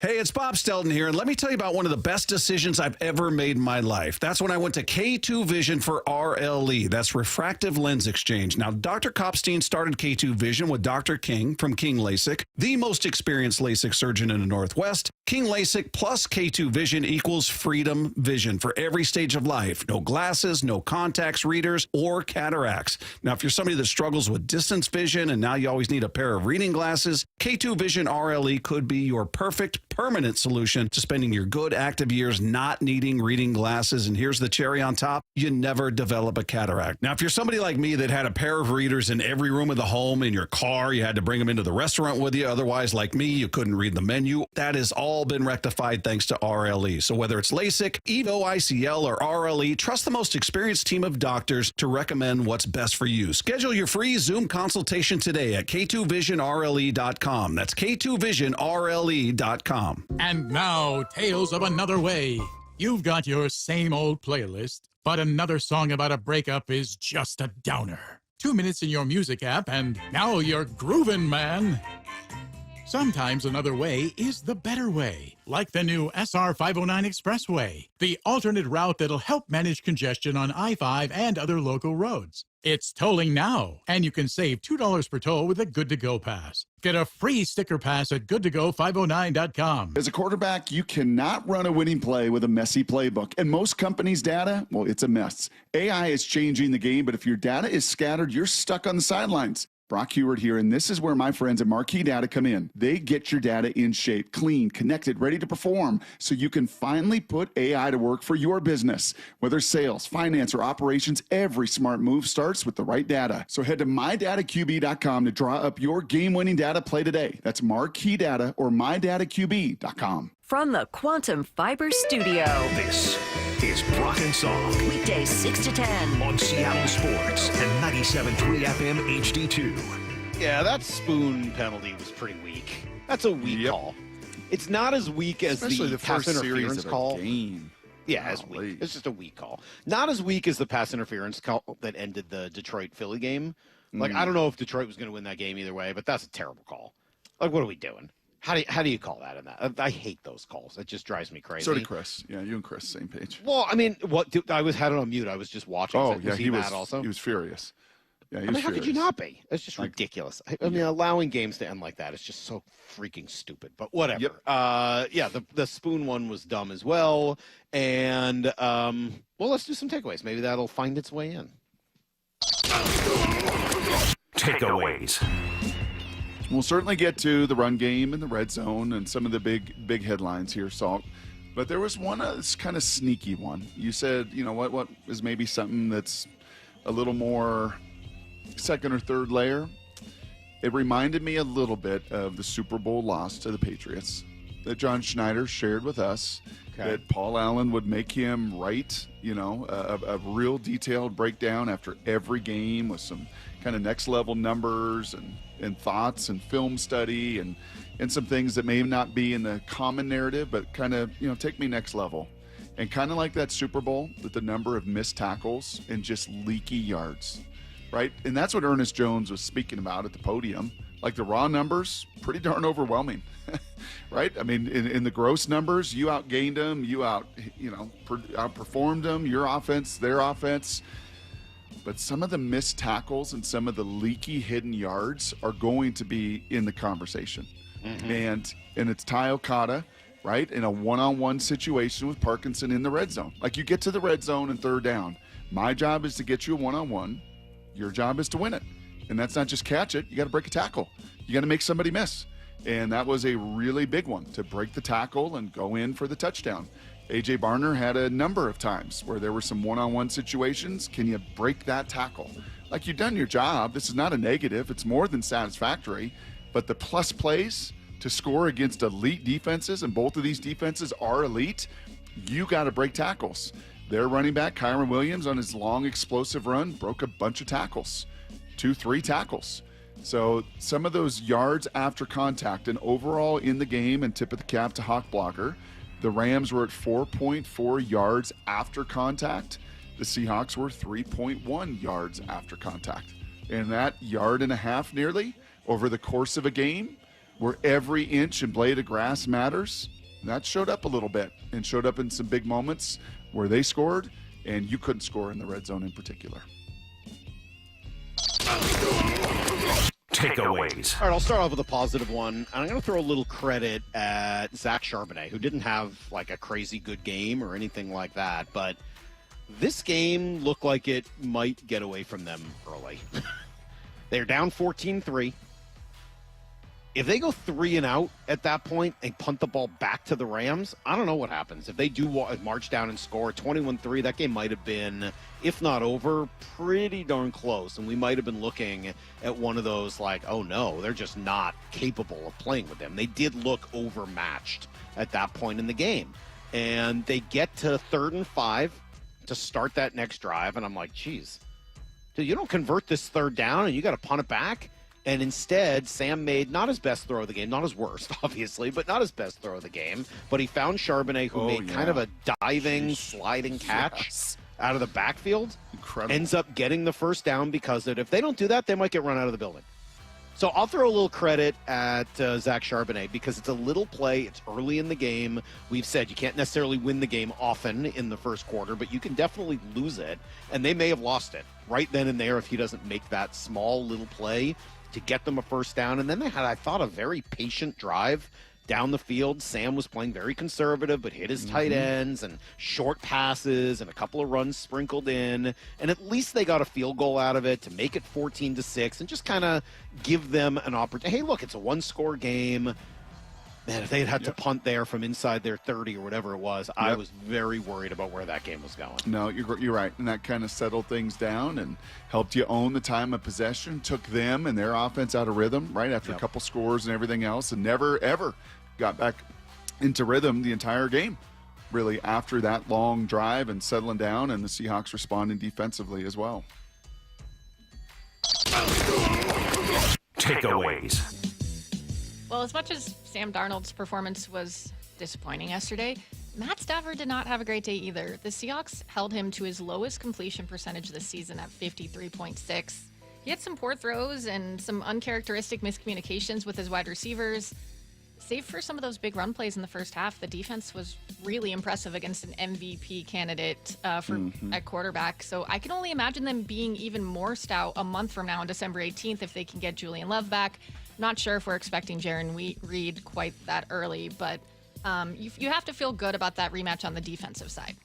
Oh, I don't think there's any question. And you kind of sent that in our text a bunch yesterday of like, man, this defense is playing. Man, this defense is playing. Just don't put them in a tough position. Just don't give, that offense for the Rams ideal field position over and over again with some of these turnovers and momentum and all of that. But they did. They responded in many sudden changes. They responded situationally. And then the biggest deal was that was a question. Can you rattle that guy a bit? Can you get him off of his spot? Can you make his feet move and pitter patter? Can you hit him, which they did a few different times? And yeah, he was not comfortable. And that was now 9 of 10. Baker Mayfield, the only one, and that was without D-Law and that was without Derek Hall. Like when the horses have been in the stable, there has not been a quarterback comfortable on the other side. It's so frustrating, though, that McVay has so many answers. It really is annoying. You're like, oh, okay, they're going to hit him and harass him, this and that. Oh, they're just going to throw tight end screens all day and be good at it. Yes. Like, it's just so frustrating. They must have hit, 3, 4, 5 Yep. really effective tight end screens over the course of the game. You're just like, tight end screens never work. Like, what? They're going to work all game? I mean, just... Yep. Yeah, very, very. They're a tough team to play against. I think that's why we knew this was going to be a tough game going in. And the defense, yes, you're right, more 100%. made Stafford look mortal. Let's just say that. Yep. Takeaways. All right, the Seahawks run game. Been in conversation over the course of the season. We talked about it ascending the last 2 and 3 weeks, yards per attempt and all of that. I love Salk 35 attempts. Love that.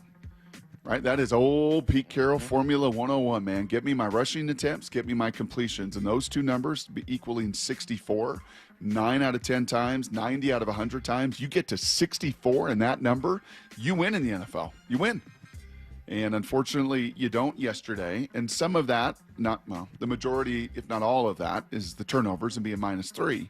But the other aspect of it, so I was looking at the total numbers. The Seahawks remain in the top 5 in the league in rushing attempts. They're 5th at 307. They're even higher because of their bye in attempts per game. So they're top 5 of just being committed to it. You want to be a running team, run the ball. I think I've heard that a few times on a few Mondays from a certain co-host over the years, and they've run the ball. But yesterday, again, what were they, 3.9 yards an attempt? On the season, they're 3.8 yards an attempt. That has just got to grow. And honestly, when I watch it, again, without the all-22, so this is just the TV version yesterday, you know what came to my mind, and I wrote it in my little takeaways ongoing through the game, is just trust. Come on, man. You got to trust that spot. You got to trust that block.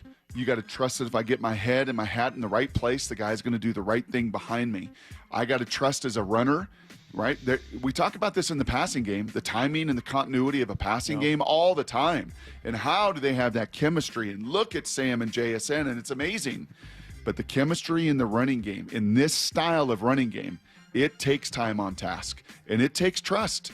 And when you've got multiple runners, now you got multiple pieces moving around on that offensive line, right? Sundell is now out. We'll see what's able over the long term, and I'm really, really, really hoping that was not a season ender, because you want those guys. There's a run, Ken Walker, a couple of them, where I'm like, I know the scheme. I know his landmark.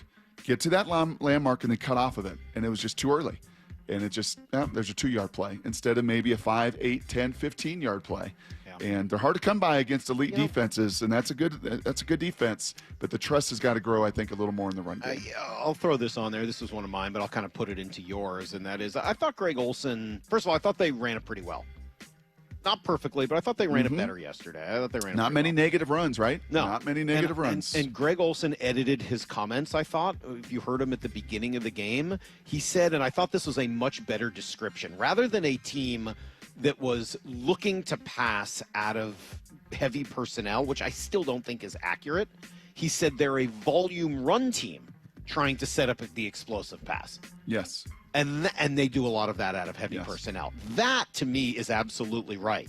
You got to add the volume run element to it, because otherwise it looks like they're trying to be a run and gun team and just do it out of different personnel. I don't think they are. I think they're trying to play cat and mouse. And if you want to put people in the box, we're going to throw out a big personnel. And if you don't, then we want to run you over. And I thought they did a pretty good time. I mean, Brock, even in a game where they were down the whole game, it was 35 to 44. 35 rushes, 44 passes with the entire last. Well, it was 35-35. Yeah, it was 35-35 before the last drive. Yeah, so there you go. I mean, like, I think that's actually pretty good and a good statement on who they actually are.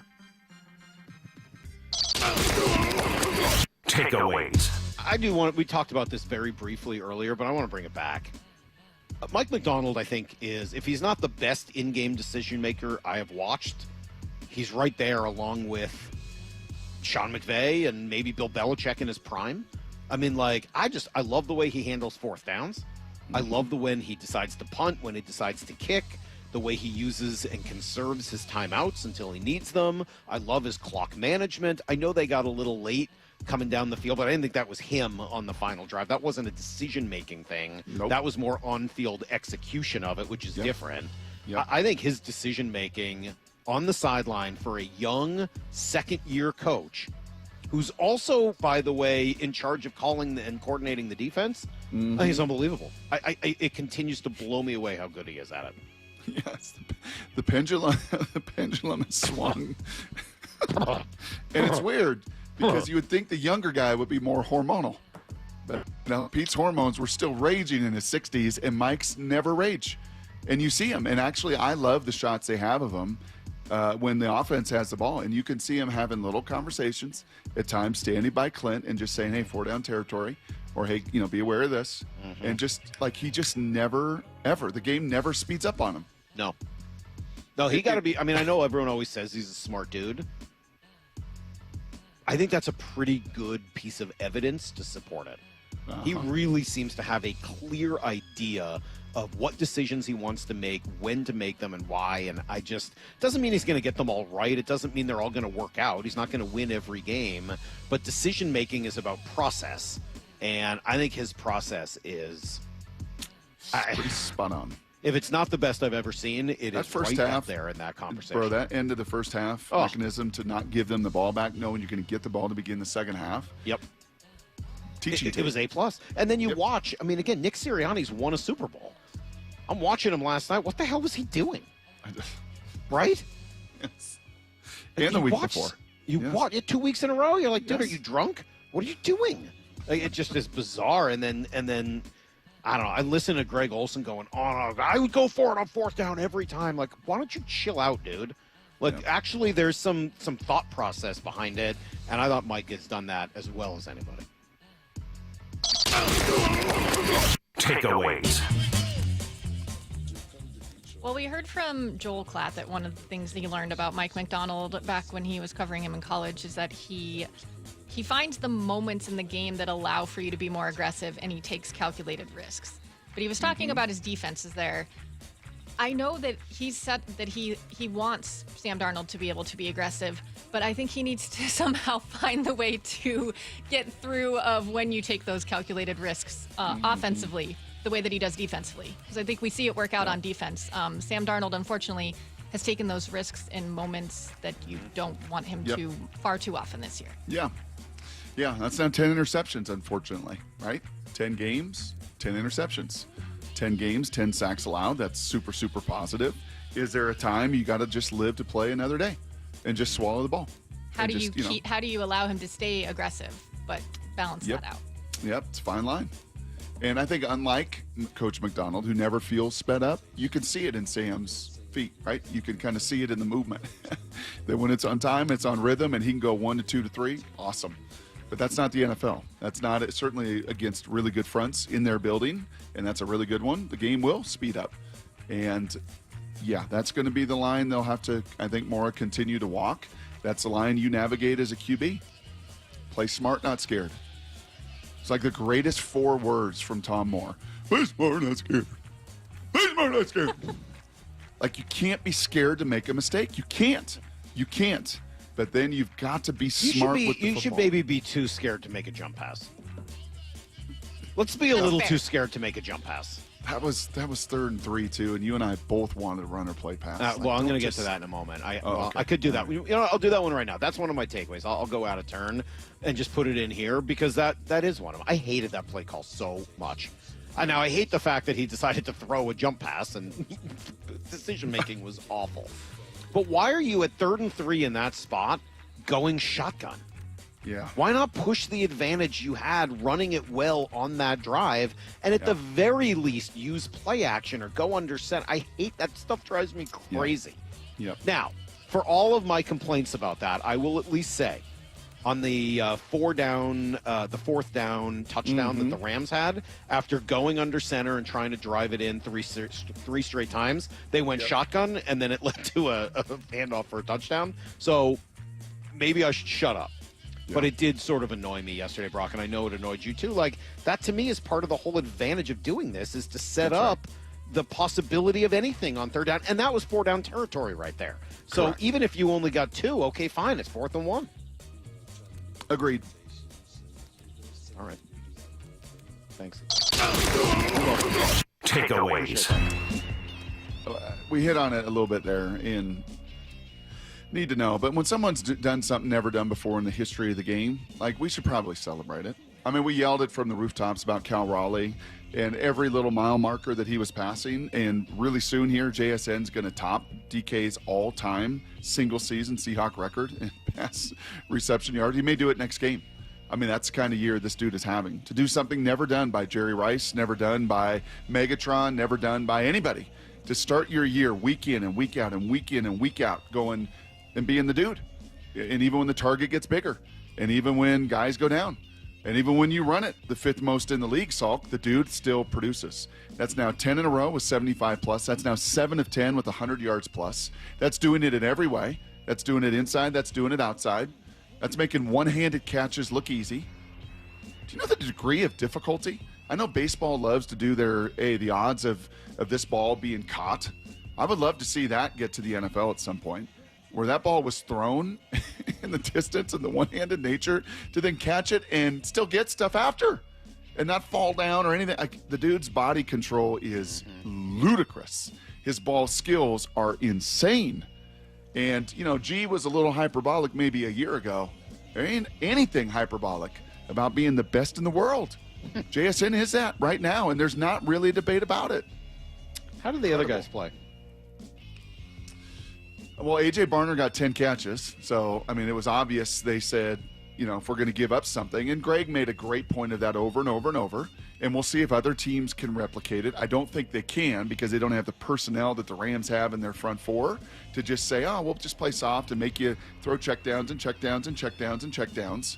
And no team tackles like L.A. this year. I think they are the soundest, I know they are the soundest tackling team we have seen and can't imagine. I think the numbers back it up that they're one of the best in the league and fewest missed tackles. Cooper was okay, right? Obviously showed up on the touchdown drive in a big way. Shaheed is still finding his way. So the long throw down the right sideline to Shaheed that unfortunately was incomplete. It was knocked away. Great play, by the way, by the defensive player. Great play. Is that on Sam for not throwing Yeah, that's farther? a yard short. Is that on Shaheed for not kind of slowing up and kind of using his body? No, that's a red zone fade, and you've got to throw it into the back pylon.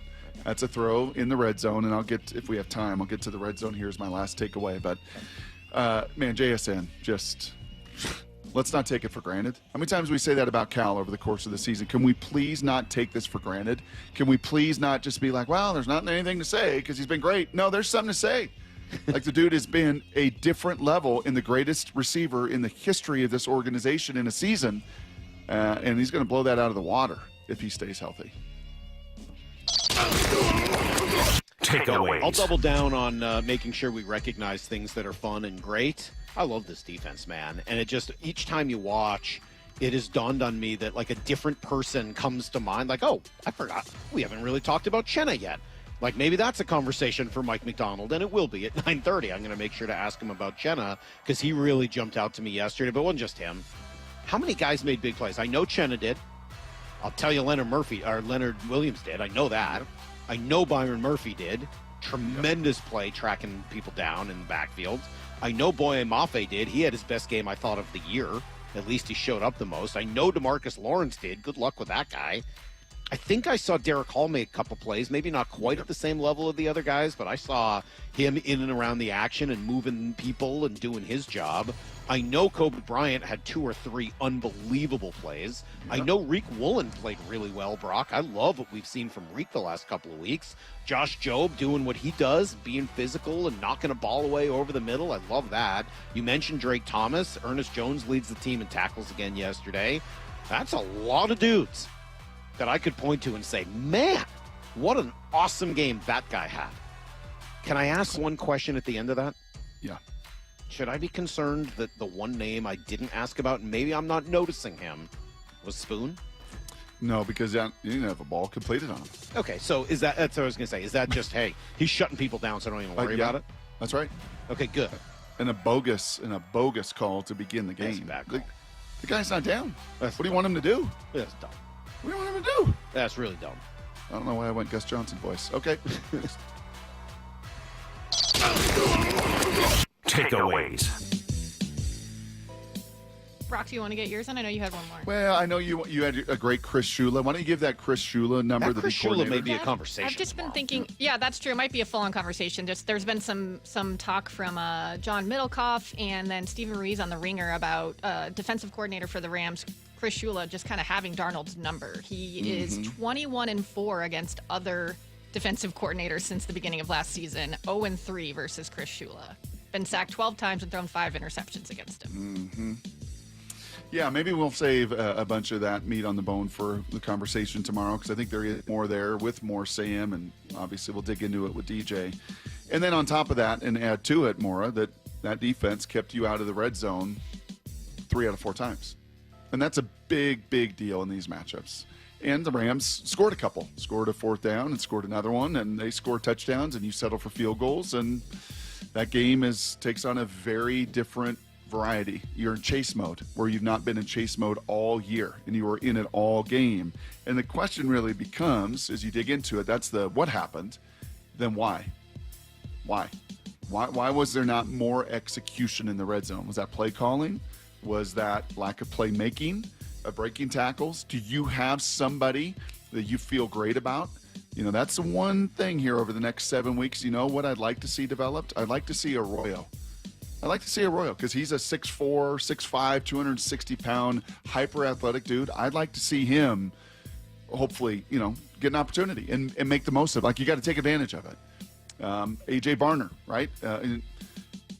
Can he create some way, just as the Rams did on screens and different things to, that's the one area that will have to get touched up and cleaned up a little bit down the stretch. All right, great job with takeaways today. By the way, Maura, as you mentioned Shula there, I found myself. So he is Dave Shula's son.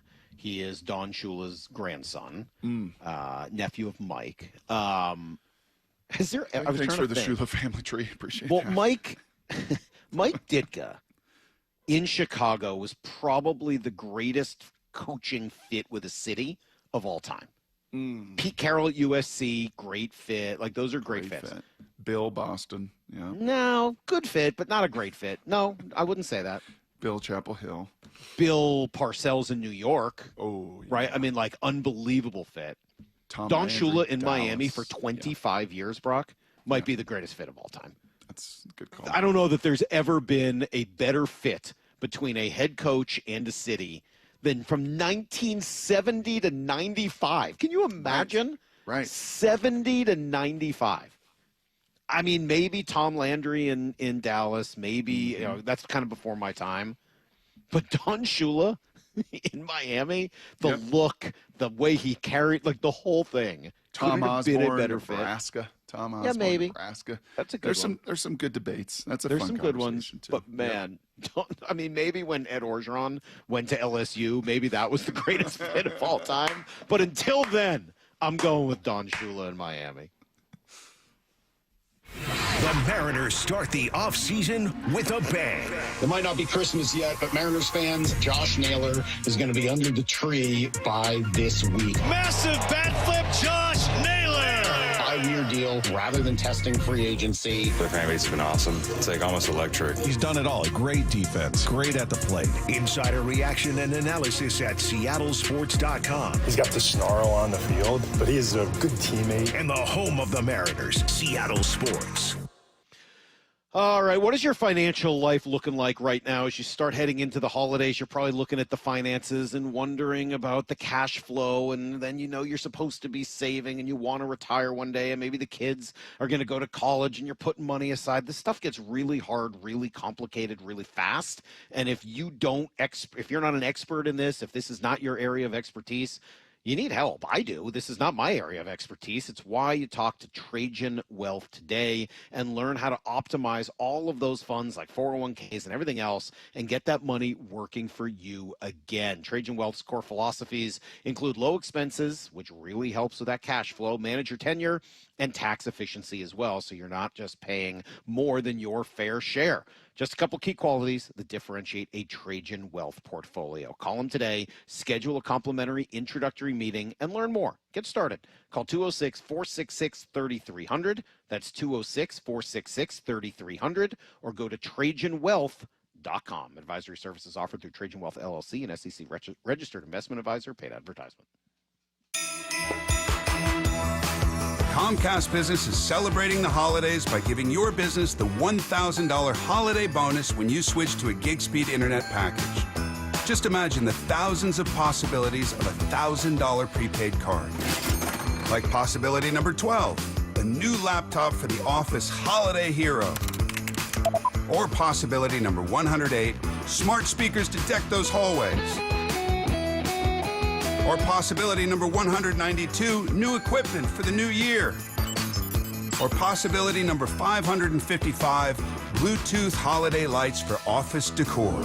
Switch to Comcast Business, designed for 100% reliability with business internet and wireless connect, plus advanced cybersecurity, and now get the $1,000 holiday bonus.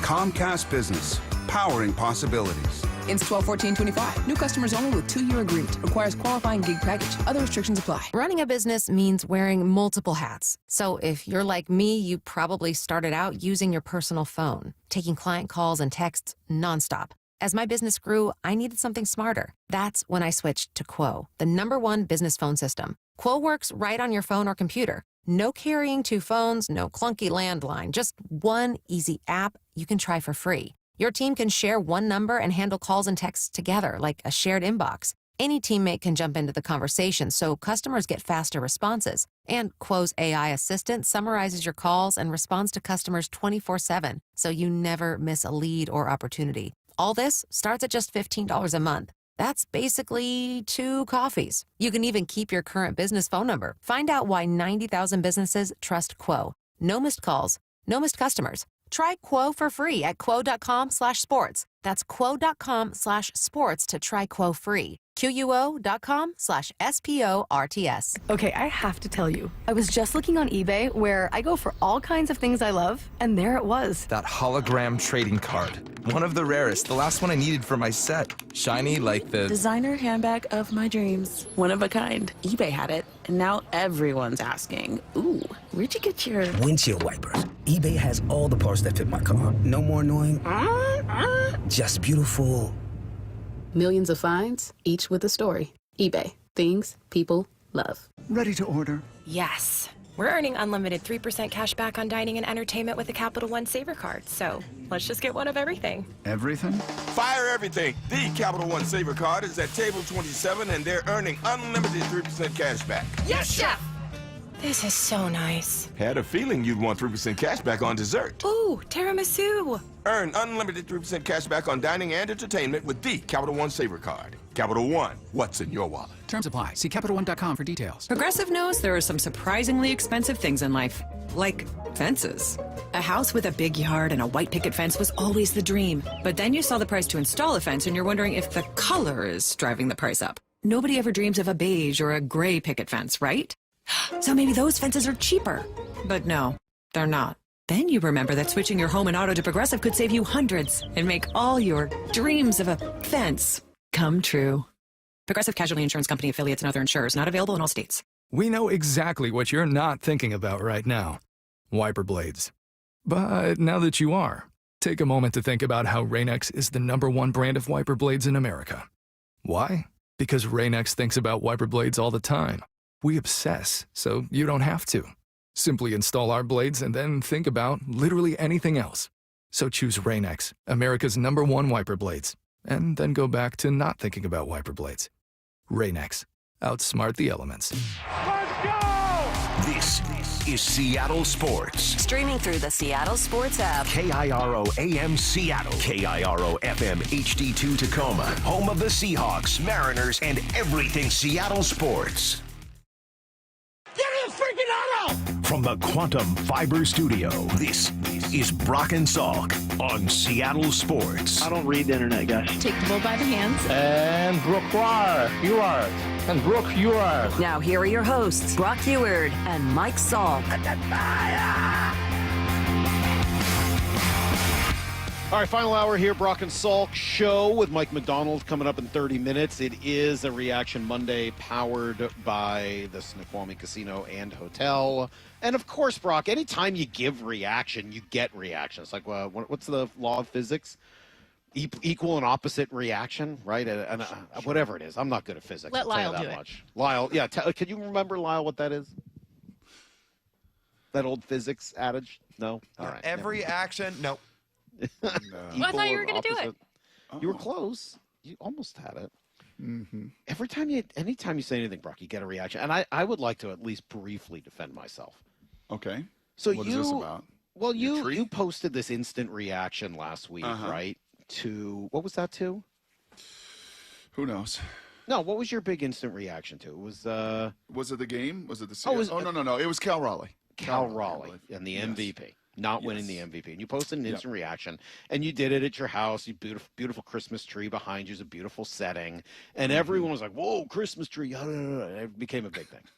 Okay, so I was asked yesterday. I got a text saying, "Hey, we do a little instant reaction to the Josh Naylor deal," which, yeah, of course. And honestly, when I got the text from Kyle, I hadn't even seen it yet. I didn't even know that it had happened. I was not on social media or anything. And so he sent me the passing tweet. I was like, oh, whoa, huge news. Yeah, I'm happy to do that.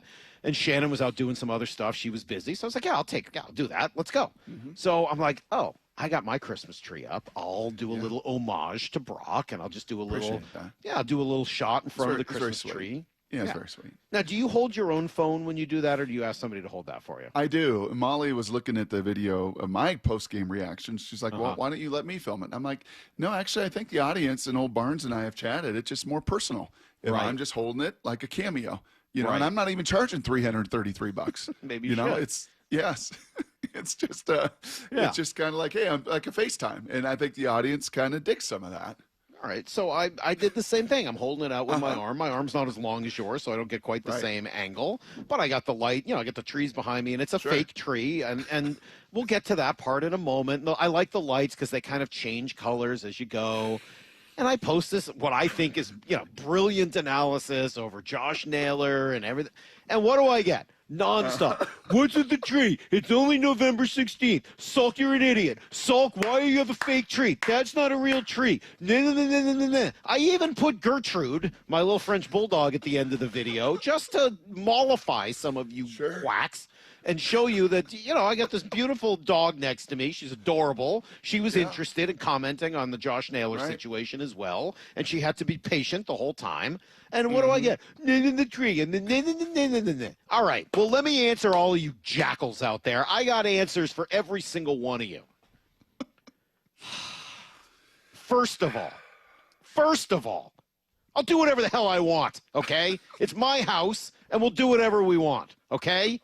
Yes. Secondly, we're going away this year for about, I think it's 9 days, and we wanted to maximize the holiday time since we were going to be missing out on a bunch of it, and we've got a weekend hockey tournament in December to go to as well. And so we wanted to maximize with a little extra time so that you don't spend all of that time for just a couple of weeks worth of work. This is about maximizing the time with the tree. Third, have you been outside? It's dark at noon. This place is hell this time of year. Anything you can do to add more light to your life in November and December and January and February in this town is worth your time. How dare you criticize? It's my own version of one of those mood lamps. All it does is help my seasonal affect disorder, depression, which you're just making worse, people. Okay? That's number 3. Yes. Number 4. My daughter's allergic to the regular tree. I don't like the fake tree. I don't want the fake tree. My daughter's allergic. She sneezes and coughs in her eye, and the poor kid. And finally this year, we were done torturing her.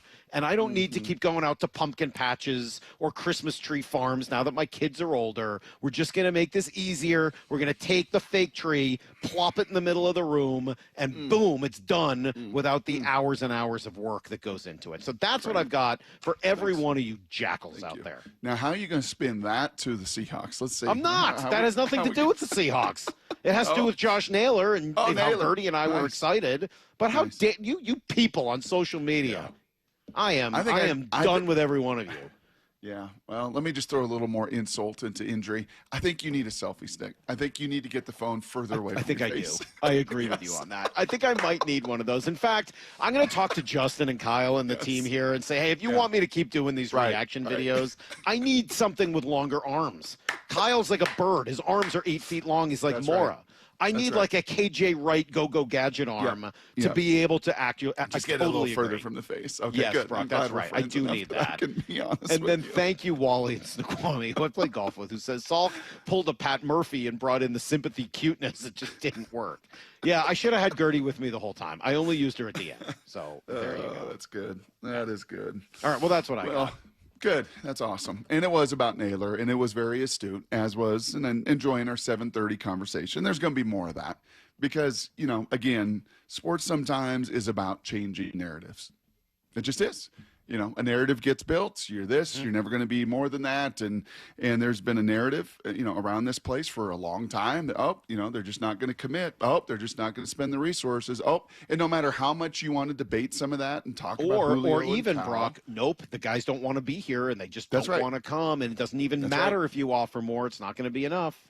That's right. And I think that, a move like this helps just silence some of that doubt. And say, no, maybe that was at times, and maybe that was the modus operandi. But when we got the right guy that we believe in, we'll make the move and we'll get it done. And we'll spend millions and millions and millions of dollars to add to our payroll to get the right guy. It's really well said, Brock. It's a great take. And that narrative thing kind of goes both ways in town today, right? The Mariners have had that narrative for a long time. And until you do things to disprove it, it's going to persist. And Sam Darnold's got a similar problem with a narrative that he has been unable to fully destroy. And until he does it in big moments, then it's going to be there. That narrative is going to persist. I think that's well said. And All you right, gotta be lots of willing text, Brock. I'm sorry, Matt in Oregon, serious question. Does Brock have to do his videos horizontally to get both eyes in the shot? It's a good question. I did one of them, and Justin said, no, you got to go straight up and down. No matter how wide your eyes look, sorry, you can't Still got to go straight up and down. Yeah, it's got to go. 415 says of Salk, the lady doth protest too much, methinks. Thank you. Way to bring that back. I'm sure Lyle knows what that's from. And then a lot more. I had Salk pegged for a Scrooge bah humbug type. I'll take the alternative view to the jackals harassing you, Salk. Much respect. Well, look, I'm Jewish. I got to do everything I can to get into the Christmas spirit. It does not come naturally. It is not a holiday that I celebrate. But if there's an opportunity to make the house look nice and festive and all that, it's the holiday season, man. And I'm putting up the tree whenever the heck I please. You got the elf on the shelf? No, that's the dumbest thing in the world. Sorry. That is, I'm not interested in a police state in my house. No, thanks. I think that is the worst idea in the world. That's a flat no. No, thank you. No way. No, never going to happen. We'll be back with everything you need to know next. Be the first to hear from Seahawks head coach Mike Macdonald the morning after every game on the Mike Macdonald Show. Good morning, Coach. How are you? This thing on? On and ready for you. The morning after every Seahawks game at 9:30 with Brock and Salk. Being in front of the 12s is going to be a lot of fun. Trying to bring everybody together so we can push in the same direction. Get the podcast on the Seattle Sports app and seattlesports.com. It's the Mike Macdonald Show, only on Seattle Sports, the home of the Seahawks. You know what I did during the last break? This is true. I did a little to-do list. I got some to-do things to do. I got 3 things that I've got to do, that I've got to get done over the course of today. And if you have had on your to-do list for more than a day, a week, a month, maybe a year, why don't I take this First Mark Insurance Challenge that Heward's been talking to me about for years? Why don't I just do it? Because maybe you're in a situation like so many of my family and friends, and Molly and I were in, just wondering, are we paying the right amount? Are we covered in the right way? Well, do what we did. And as I said, my parents have done, so many of my friends and family have done. Take the First Mark Insurance Challenge. Here's how it works. They will analyze your current coverage, making sure you're not overpaying for the wrong coverage. And then, well, unlike you and me, they go to the market. Dozens of major carriers they have worked with for years, decades, to find you the best fit. That's it. There's no stress. There's no confusion. They're your teammate. And they'll conquer your to-do list. And they've been doing it for the last 30 years, helping thousands of families successfully manage the complicated world of insurance. So please don't wait a day longer. Take the First Mark Insurance Challenge. And did I mention it's totally free? And you might just be the next First Mark Challenge victory. Just go to firstmarkinsurance.com. Firstmarkinsurance.com. Your teammate that goes to work for you. Stacey Rost here from Seattle Sports. Ladies and gentlemen, this is for you too. Stubborn fat is really hard to get rid of. And then there's all those gimmicky lasers, fat freezing methods, prescriptions. But imagine a simple solution that takes just one day and provides immediate, noticeable results. Introducing ProSculpt. ProSculpt uses air-assisted technology that's safe and gentle, yet powerful, delivering instant fat-reducing and skin-tightening results. Performed by board-certified plastic surgeons while fully awake, ProSculpt contours your body with minimal downtime. It's designed to target problem areas: waistline, face, neck, arms, thighs. ProSculpt gently removes unwanted fat and tightens loose skin with FDA-cleared plasma technology, all in a simple, guaranteed one-day procedure. ProSculpt is one and done. For your free consultation and $250 off, visit ProSculpt.com for powerful permanent fat removal and skin tightening that works for ladies and you men. It's ProSculpt.com. This year, make comfort the first gift during the Black Friday sale at Home Comfort Alliance. Through December 1st, call to get savings up to 75% off furnaces, air conditioners, backup generators, EV chargers, water heaters, and more. If your system's over 12 years old, upgrade now before it breaks and save. And remember to schedule your consultation before December 1st and save up to 75% and take 18 months to pay off 0% financing OAC. Visit HomeComfortAlliance.com today. Now that I'm a dad, I can't stop thinking about what would happen to my kids if something happened to me, like losing the house or not affording college. Yeah, that used to keep me up at night too. It's why I finally got life insurance from Ethos. It's 100% online. No medical exams, just a few health questions. I got $2 million in coverage for around $2 a day. I never realized it was that simple. Get your free quote at ethos.com/game. That's ethos.com/game. Rates may vary. Bill monthly. Sample rate 10-year term life policy for a 35-year-old healthy non-smoking male. Hey, it's Kirk Herbstreit. On game day, great prep makes all the difference. Same goes for your pizza. That's why I go with Frigidaire's Stone-Baked Pizza Oven. Fresh pizzas go from dough to done in just 2 minutes. Whether you're throwing a party or squeezing in dinner between plays, this oven delivers hot, crispy, restaurant-quality pizza right from your kitchen. Only from Frigidaire. Game-ready pizza. Get it today at the Home Depot. How doers get more done. Want more Seahawks content? Join me, G. Scott, on The Reset. New episodes of the podcast every Monday and Thursday on YouTube or on the Seattle Sports app. Selling cars is a really easy business. It's complicated by really bad dealers. And why do we do that? Well, because we think that the less information we give and the more that we can dictate it on our terms, the more profitable we'll be. And what we found is that this is the exact opposite. The easier we make it, the more information we give, the more comfortable customers are in doing business with us. Now, that one transaction, we might make a little bit less on, but it's not the one. It's that one that leads to the second, the third, the fourth, the fifth. It's not the one individual. He's like, but you never get to the spouse, the parents, the kids, the friends, if you don't take care of them first. It's not a script. It's a belief. The LJ Way is the Lee Johnson Auto family. Hey, it's Bob Stelton here, and I can see clearly now. It's amazing. Let me tell you about one of the best decisions I've ever made in my life. That's when I went to K2 Vision for refractive lens exchange, or RLE. Dr. Kopstein started K2 Vision with Dr. King from King LASIK, the most experienced LASIK surgeon in the Northwest. King LASIK plus K2 Vision equals freedom vision for every stage of life. No glasses, contacts, readers, or cataracts. So if you're somebody that struggles with distance vision and now you always need a pair of reading glasses, K2 Vision RLE could be your perfect permanent solution to spending your good active years not needing reading glasses. And here's the capper. You're never going to develop a cataract. I'm somebody that needed readers in every room of the house. I needed to see the scoreboard out at ball games. I just couldn't see clearly. That has all changed thanks to RLE. Whether it's LASIK, EVO ICL, or RLE, trust the most experienced team of doctors to point you in the right direction. Schedule your free Zoom consultation today at K2VisionRLE.com. That's K2VisionRLE.com. Need to know. 15 minutes past every hour with Brock and Salk. Here's what you need to know. Up first. Well, Mariners aced their first test of the offseason, Brock. Getting Josh Naylor back was priority one. They had to do it, and they did.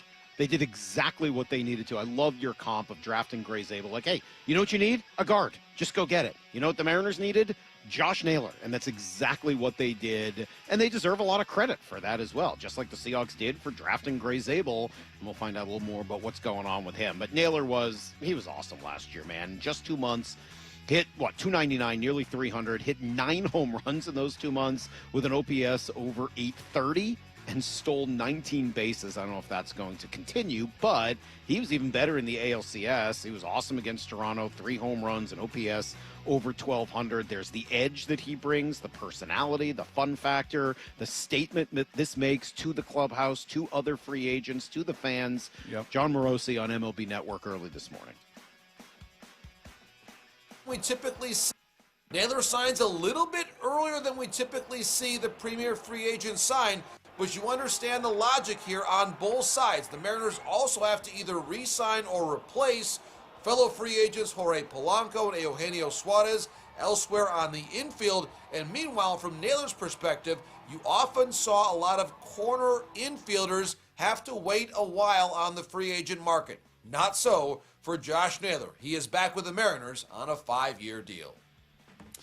Yeah, and I don't know what your source is and how much you dug into this, Salky. I found some pretty good intel that said very clearly there were multiple teams involved in this, and this is also how it can happen quicker. Yeah, you could keep playing the game, multiple teams involved. You saw the Arizona Diamondbacks do that with Eugenio, I think, through the trade deadline, and sometimes that can come back and bite you because you don't know where that market is going to turn, and there were multiple teams involved. Did the Mariners, ideally in their budget, Salk, and in a home run deal, in a win for the Mariners, would they have wanted a 4-year deal or a 3-year deal? Maybe. But you don't screw around for a guy that fits and plugs a hole for the next 5 years for you at a position of need in your organization more than maybe any other singular position of need in your organization. True. Get the deal done. That's well said. And by the way, 5 years for a 28-year-old who'll be 29 next year, that's not that bad. You're not talking about one of these deals like for Trey Turner that goes till he's 42. Like, you're saying you're going to have him for ages 29, 30, 31, 32? Okay. Yeah. Like, those are exactly the years I want Josh Naylor for. And yeah, good on the Mariners. I think this is a really, really good start to their offseason and opens up a lot of possibilities for other things they can do next. Here's the second thing you need to know. All right, so the bad news is the Seahawks lost. The bad news is Sam Darnold did not play very well and turned the ball over 4 times. The bad news is Gray Zabel is injured, and we don't know yet the severity. We'll ask Mike Macdonald in a few minutes. The good news is kind of everything else. Like, they play, I don't think that the Rams showed they're significantly better than the Seahawks are. Nope. Right? I mean, and you're going to play them again in a month, and I feel like that's going to be a heck of a battle. And you've put more importance on that game, and it becomes more of a must-win. There's more pressure on you now. But I don't know. Like, I am frustrated by the loss. I don't love that Darnold kind of had a pumpkin-type game where you worry that that's, more of what his true colors could be. But, man, did the defense ever play well and bring you back into the game? And I love what Darnold did in the last 5 minutes. And, yeah, I'm not, freaking out necessarily about it today. The whole defense thing's a big deal. Mike Macdonald on what those vets did for the offense yesterday. I didn't see that, but it doesn't surprise me to hear that. Our guys love each other. We're connected, and we got each other's backs. We've had games where the offense has picked us up on defense and vice versa. So, yep. And I'm sure that's going to be some of the similar message. And we'll play that sound for Coach in about 15 minutes or so when he jumps on the show. How many times you see this more in basketball, Salk? It's probably where it's the most popular, college basketball especially. And I think this is some of the narrative. Like in college basketball, you go to halftime and you look at the stats and you're like, oh my gosh, we're only down 5 and we shot 1 for 14 from the 3-point line. Right. Like, guys, shots are going to go in. We're going to turn this thing around. And when we do, man, we're gonna make a run on these guys. So you're telling me that you turn it over 4 times, you lose -3 in the turnover column on the road to the hottest team going offensively and one of the most balanced teams in the league, and you have a 61-yard field goal still to win it in the end on the final play of the game? They're obviously it's bottom line. You lose. That's it. It stinks. There's no other way to craft it. But man, you showed up and you outgained them. You out-hit them in many ways. You shut them out, on 3rd down over the course of, There are so there are a lot many of things positives. that, yes, you know. You didn't know, but I'm not going to sit here and pull the they You were the didn't better outplay 'em. team. Like, it wasn't No. that. Nope, It's a they really good outplayed you. matchup between two really good teams, and if you turn the ball over 4 times, you're probably not going to win it. But they did a lot of other things really well, and I do think that I'm not walk away upset or This doesn't feel like the 49ers a few years ago when he No. played with Bosa and Armstead, and you're Nope. like, and at the end of the year when Pete Carroll's like, you know what, we need some dudes. Like, we need some stars. There's a difference. No, nope. You can go star for star with him. You just got to play a better game. Here's the third thing you need to know. Huskies win, Kraken win, both this weekend. The only other issue, I guess, Brock, was the rest of the NFL weekend was not great for the Seahawks. I mean, it was nice that the the Bears Bucs win, lost. the Niners win, the Panthers Everyone win. else, Eagles win. Like, everybody Eagles else win. kind of win. You're like, oh, geez, did Yep. they all have to win? Like, that was kind of annoying. But other than that, even hey, do I have to start paying attention to the Panthers?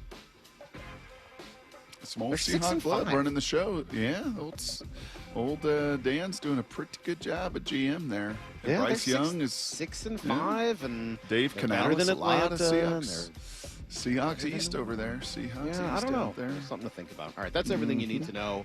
1/4 every hour here on the Brock and Salk Show. All right, well, this is what we do, Brock, on a Reaction Gird your Monday, loins, which Salky. is Gird your powered loins. by the Snoqualmie Casino and Hotel. I can't wait to ask Mike Macdonald about Gray Zabel. I'm sure he's going to be excited to give that answer. He loves to answer questions like that. But, got a job to do. They don't just pay you to ask the easy questions, Brock. They pay you to ask the hard ones as well. So we'll do it next. That and a whole lot more with the coach coming up on Brock and Salk. Disaster in L.A. Sam, look out. Back across the middle. Ball is intercepted. Reading Sam Darnold's eyes. Those were tight windows. Those were late. They were bad decisions. How do Darnold and the Hawks bounce back? I got to be better personally. He's a great quarterback. He's our quarterback. We love him. We all know Sammy D's a baller. Why did Sam Darnold not see some of those defenders? This is the home of the Seahawks. Boy, do we have a lot to talk about this week. Seattle Sports on 710 and Seattle Sports on YouTube. Well, we know it is getting colder. We know that the holiday season is essentially upon us, Thanksgiving and then Christmas and then New Year's. And it is hard this time of year not to get caught up in the parties and even the situational seasonal issues. You can gain a little weight. You can do some damage to your health this time of year if you let it. That's why Eastside Weight Loss Clinic can help. They really want to, and they helped me lose 35 pounds in the span of just 8 weeks. That could be you as well. Start it now. Get going by Thanksgiving. Then you start heading into Christmas, and everyone's looking at you and noticing how much weight you've lost and how much better you look and how much better you feel. All of that can be yours. And by the way, they got a deal going on right now, more than $300 off their normal pricing through December 31st. That is the biggest sale of the year. Start it off with just a 15-minute phone call. Go to eastsideweightlossclinic.com to get it scheduled. That's eastsideweightlossclinic.com. Dr. Ryan Coogan, D.C. Results may vary. Your time is money, so stop wasting it in I-5 gridlock. Seaport Airlines offers high-frequency commuter shuttle service from Seattle's Boeing Field to Portland. Get there faster, without the hassles. Seaport Airlines, it's about time. You've heard the saying, you never get a second chance to make a first impression. Since 1926, my family's been helping local businesses make great first, second, and long-term impressions. We know how to make your company look good with quality uniforms, logoed apparel, floor mats, linens, and more. If you're paying for linen service or doing it yourself, let's have the conversation. The information and quote are free, but the savings and service can really add up. Visit suplinen.com. Superior Linen Service. It's what we do. Comcast Business is celebrating the holidays by giving your business the $1,000 holiday bonus when you switch to a gig speed internet package. Just imagine the thousands of possibilities of a $1,000 prepaid card. Like possibility number 12, the new laptop for the office holiday hero. Or possibility number 108, smart speakers to deck those hallways. Or possibility number 192, new equipment for the new year. Or possibility number 555, Bluetooth holiday lights for office decor. Switch to Comcast Business, designed for 100% reliability with business internet and wireless connect, plus advanced cybersecurity, and now get the $1,000 holiday bonus. Comcast Business, powering possibilities. Ends 12/14/25. New customers only with 2-year agreement. Requires qualifying gig package. Other restrictions apply. Carpoolers using the SR 167 Express toll lanes now need a Flex Pass set to HOV mode to ride free. That's a change. Having good to go always costs less than pay by mail. That is not a change. Learn more at goodtogo167.com. For over 50 years, Bucky's Complete Auto Repair has been the one locals trust for honest pricing, expert service, and guaranteed repairs. This dedication has earned them a Carfax Preferred designation. At Bucky's, every customer gets detailed Carfax updates, timely service reminders, and a full service history, all at your fingertips. With 16 family-owned locations, no appointment needed, and easy financing, Bucky's makes auto care simple. Visit Bucky's.com today and drive with confidence. Bucky's.com. This is the home of the Seahawks. Gonna let one fly deep. Got a man out there. Ball is caught down at the 10-yard line, and it's JSN Seattle Sports. Just how good is Pure Talk's current deal for unlimited wireless? Well, you might say it's the deal of your lifetime. Because right now, for just $29.95 a month, Pure Talk is offering unlimited talk, text, and data for life. Not your phone's life, your life. This is Pure Talk's top-tier plan. It comes with a crazy fast 5G network along with a 30-gig hotspot. And at just $29.95 a month, there has never been a better opportunity to lock in a ridiculously low rate for as long as you live. And save thousands and thousands of dollars along the way. This plan is normally $65 a month, but if you switch today, you will save over 50% every single month for the rest of your life. See what I mean? It really is the deal of your lifetime.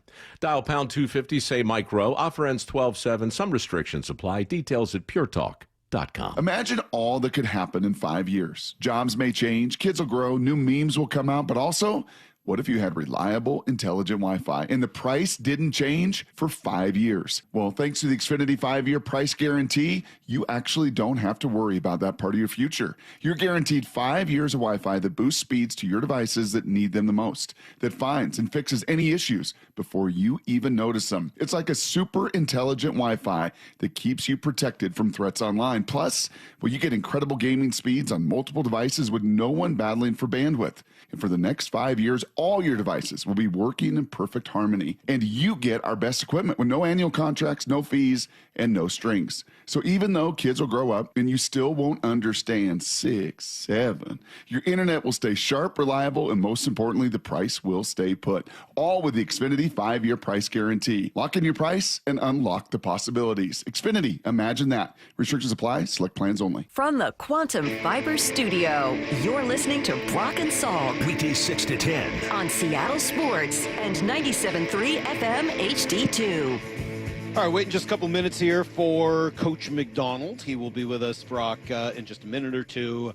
After flying back yesterday from L.A., they've got a normal week here, right? And then actually a flight to Tennessee. So it's one of those 10 a.m. games. It's not quite as bad as going all the way to the East Coast, but still pretty good trip across, or most of the way across the country.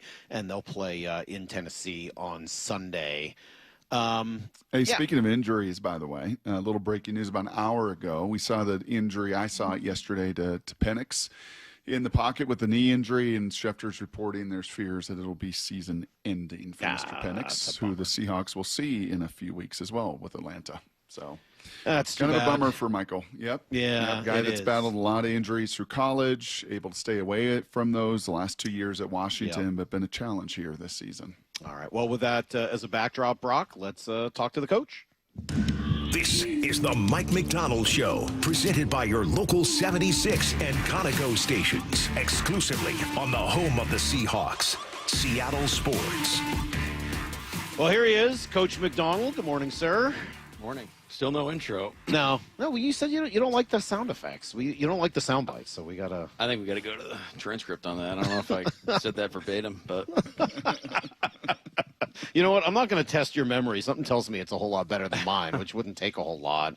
You know what? Rather than start with the game, then let's just start there, because I was thinking about that, and not just memory, but decision making. We could talk through the game and what happened, and we'll talk about Sam. And I promise I'll ask you about. I'm going to find a fun way to ask you about Gray Zabel. I don't know. Tell me about decision making, and we've talked a little bit about it in the past, but I'm constantly amazed by your ability to focus on what you're doing with the defense and coordinating the defense, all the while making a decision on fourth downs and punts and kicks and all of that stuff that seems to have a pretty clear process behind it. Well, you don't do it alone. Brian Ayers is a huge asset for us, and he's on top of all those situations, and so we're working together. And Chris has got a great setup on the little button, the whole whatever that thing's called, like your communication. Yeah, communicate. I got I got a bunch of channels I can talk to Brian directly while still being on offense and defense, and so like the communication's efficient. Yeah, and I mean there's some normally like the situation and the analytics suggestions are like congruent, and that streamlines like the process. Now, like last night, there were some times where like it was a really hard go or a really not hard go, and I felt the opposite, So those are the ones that get not funky, but it's just like you gotta just trust your gut on like how the team's doing, what you need in that moment, how you want to stay aggressive, things like that. So. Is there a conversation there? So if you think it's a hard go and the numbers say it's a hard not, do you say, hey, look, my gut's telling me this isn't a good idea, convince me? No. I mean, like sometimes I'll ask Brian his opinion, but like, and Leslie's on that channel too. Les will give his opinion. So, it probably happens maybe, I don't know, 2-3 times a game where in a lot of these situations, I was actually thinking about this the other day or after the game, like for every fourth down decision we make, there's probably at least a half a dozen fourth down conversations that are like every new set of downs, you're going through the process of what to go, so every time we get a first down, it's a whole new conversation. And so it's constantly happening throughout the drive. It's not like you're just saying like, all right, this drive, we're just going to go for it on 4th and 1. It's like, no, it's where the ball is, where the first down is and all that type of stuff is what drives the model and what drives your decisions. Did you have a sense going into that one, just, knowing what you know about them and what they know about you, did you have a sense going into that one yesterday that there was going to be seemingly a bunch of these just game management decisions throughout? Well, you think that every game. I mean, those are the things you're preparing. The way that we do game management here is we kind of kick the week off with how we expect it to go, kind of get an update in the middle somehow, and then in the middle of the week, it's like you're balancing being a head coach and a defensive guy, and then as the week starts to wane, now you kind of circle back on where you're at game management wise and kind of put the finishing touches on it and say, okay, this is the kind of the plan of going in, and then obviously this game starts to unfold. But so that the process was the same, Brock, but we like now the model was probably a little bit more aggressive than usual in certain areas of the field. So we knew that, and what I like about how we do it is like Clint knows that on what's today, Monday. He knows that on Tuesday, so we should we'll have a full week of being able to. Maybe you need some more 4th and 3s in your back pocket or 4th and 4s, So, and Clint's great. I'm like, hey, how do we feel about 4th and 4, 4th and 5 here? And he's like, yeah, we're good, And so, yeah, it's a good process.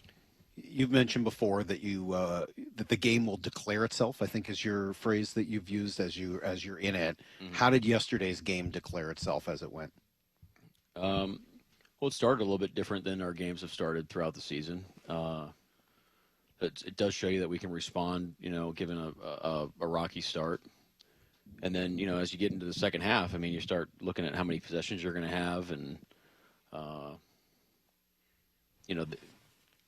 mean, I think probably in the fourth quarter is probably when you say, okay, like, this is how we're going to have to play here to try to win the game. And so that's what we did. Like the 8-9 minute mark.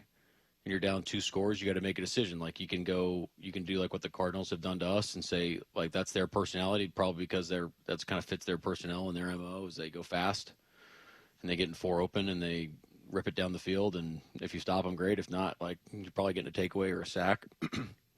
And that's how they roll. Like, we have to make a decision, like, what's our best way to try to move the ball here, So our decision was, hey, we could have gone straight 2 minutes in that situation. We decided to try to keep our normal operation, maybe a little bit more pace. And then I think we didn't score on that one. And then we get the stop on defense. And then at that point, we knew we had to go. We had to score by a certain amount of time. And we beat that mark by about 5 seconds. So that was good. Mm-hmm. What's it like matching wits with McVay? I don't know. You don't. It's funny. Like, as a play caller throughout the week, sometimes you forget like who you're playing because you're like, all right, we're playing the quarterback and we're playing the play caller. Because they have a personality and they have like how they're trying to. That's how I think about it. So I'm like, who are we playing again this week? Oh, okay. Well, I was just thinking we were playing like so and so and so and so. But it's with him that given your input, he's going to have a response. And normally it's a good one. And so he's great at what he does. I mean, the record speaks for himself, the numbers speak for themselves, all those things. So it's a massive challenge, and our guys executed our game plan well. And frankly, I didn't put us in great situations several times throughout the game, and our guys bailed me out. So that's how it works. And so, I mean, our guys deserve a ton of credit for how they played last night. They played really physical, cohesive football, and they responded well. I don't think we started the game very well. I mean, me neither. But they responded and settled down and played great ball probably the last 3 quarters. Kind of surprised I've never asked you this in a year and a half. It's more on me. But there were some guys through the years, Mike, and Gary Patterson probably topped the list in my production meetings with the old TCU head coach and in play caller. And he felt like it was his job to defeat every play. That was his mindset. And most of the coordinators were like, we play our scheme. I just want to put my guys in a position. And obviously tendencies, all those things play a role in their calls as well. But Gary in particular was like, play by play, I want to defeat what I think they're going to do. Do you find yourself a little more in that camp of like, it's on me to really tendency, personnel, study all of it to try to defeat the play that Sean's going to call? Brock, that's a phenomenal question. That's a great question. I think it's a spectrum, and I think you can be successful on wherever you fall on the spectrum. So I've worked for guys that are fully on that side of it, and we had every answer in the book. And some games the offense didn't move the ball. Some games it was not pretty, and our execution, I think, was a little bit lower than it should have been. And we've played for some guys or worked for some people that are probably on the other end that kind of we do what we do and we call it given the situation, and let's just go outplay them. We're here. We're definitely somewhere in the middle. There's some. I think it's just based on the situation and what they're telling you and what you need. So we're always hunting ways to try to create negatives. We're always like given every situation. Sometimes the opportunities aren't there, and you gotta quote unquote punt in that situation and kind of hedge your bets. That's how I think of it. Sometimes you say okay, like kind of like betting or like playing poker. Not that I bet or whatever, but it's like. Officially, okay. That's on the record. Yes. But you know what I'm saying? Like at some point you realize the odds could be fold. and then so you fold and you kick it and you say, okay, let's get to the next play. That's how I think of it here. And some games we feel like there's a lot of opportunities where we can kind of step on the gas. Sometimes we feel like we gotta just go out play them. It's interesting. To me, that's what makes it. That's what makes the whole game planning process fun. And then you see the guys throughout the week and what we feel like we can execute well, and what resonates with the guys and things like that. And then as the game goes, how are we playing? Are we just rushing our tails off and we're covering the heck out of them? Okay, well, let's why reinvent it? Or hey, maybe sometimes we got to throw some sauce on it to kick it up a notch a little bit. That's a really interesting answer, and I would have to guess that in order to do that, You need smart players who are capable of handling some different types of ideas week to week. And you got to have some really versatile players who can be in a lot of different spots. Well, you're right. And the I think where we've done it, when we do it right, it's all within our wheelhouse, and we're just kind of changing a thing or the criteria from week to week. So, hey, we're playing this unless that, or hey, we're playing this based off of this, without kind of giving away how we roll. But like there's some of that going on where we end up always playing stuff that we should know how to play for the most part. Don't tell D-Law that, but that was a joke. What? Yeah, go ahead, Brad. Well, you were asked about this yesterday, and we've talked through it, and I, as an old quarterback, loved it, who had a 5-interception day in the biggest game of my life in the 97 Apple Cup, sending the Cougs and Ryan Leaf to their first Apple Cup in 65 years. So I've got that scar, and that scar remains, and there's nothing better than your teammates picking you up. Ernest Jones, this was the sound of it yesterday. Mike, you were asked about it. You hadn't heard it then. I just want to make sure I play it for you, and I would love your reaction to Ernest. I've actually heard this one, but you're welcome to replay it. Yeah, it's a pretty good sound. We kind of like it. Cut number 9. I mean, Sam's been balling. Like, if we want to try to define Sam by this game or what, man, Sam's had us in every game. So for him to sit there and say, "Oh, that's my fault," no, it's not. It was plays that defensively we could have made plays. There were opportunities where we could have got better stops. Yeah, I mean, like, it's football, man. And he's our quarterback. We got his back, and you got anything to say, quite frankly.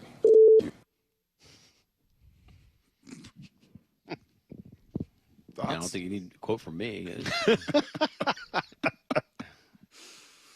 I mean, what look. does that say, though, about your culture, right? I mean, so you steer the ship of the culture. I mean, Ernest is one of our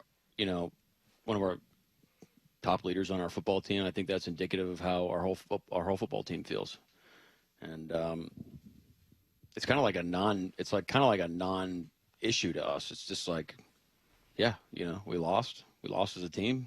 We're going to learn from it. We're probably 3 yards and a little bit better of a kick from being really fired up at the end of the game and knowing that we had a lot to work on anyway. So it's kind of like, it goes back to our process and what we can learn from and how we can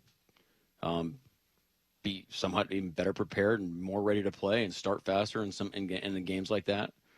But yeah, that's Ernest though. I mean, that's who he is. Freaking beast. Awesome guy. With all that being said, how would you assess Sam's day yesterday? Yeah, I mean, I don't know what you want me to say. Like we need Sam to play. We can't turn it over 4 times, and Sam knows that, and but you can't just say, like, the tricky part is you can't just say you can't turn it over. What kind of coaching is that? Like, don't turn the ball over. What? Well, do you want me to throw it on time? With precision to where the quarterback, yeah, okay, well, that could end up in a pick, So was that that was a good decision. So I think we've got to go back and look at, like, the decision criteria and the timing of play, like, go back to the inputs behind it. And I think we'll find some solutions that way. It's just like, coaching's like, just, we joke like the sheriff in the weight room, we always joke, like, just lift the weights. Like, well, how, like, how do you want me to? So, run it better. It's like, well, we need to execute better. Well, how do you execute better? Like, let's actually dive into this thing rather than just take the easy, lazy way out. What imprint did Jim Harbaugh have on you in this way? As a former, 20-year NFL quarterback that he was, with good days and bad days and everything else. Yeah. As you kind of hear yourself communicate to the quarterback, do you find some of the imprints and inputs that Jim had with you? That's interesting. I haven't thought of that. It's kind of cool because we got Jay's on our staff, and he's a huge asset for us, and so he has a lot of insight about how his dad thinks, which is really cool, and that's really insightful. From my point of view with Jim is just like ultimate competitor, and it's us versus everybody else, so it's like, it's us, and we're gonna go down friggin' swinging together, like there's nothing that's gonna splinter us or anything like that. And I think the players felt that with Jim, and like it was like he was such a competitor, but it was through the lens of how we are gonna operate. You know, I'm actually doing the gym hand signals right now.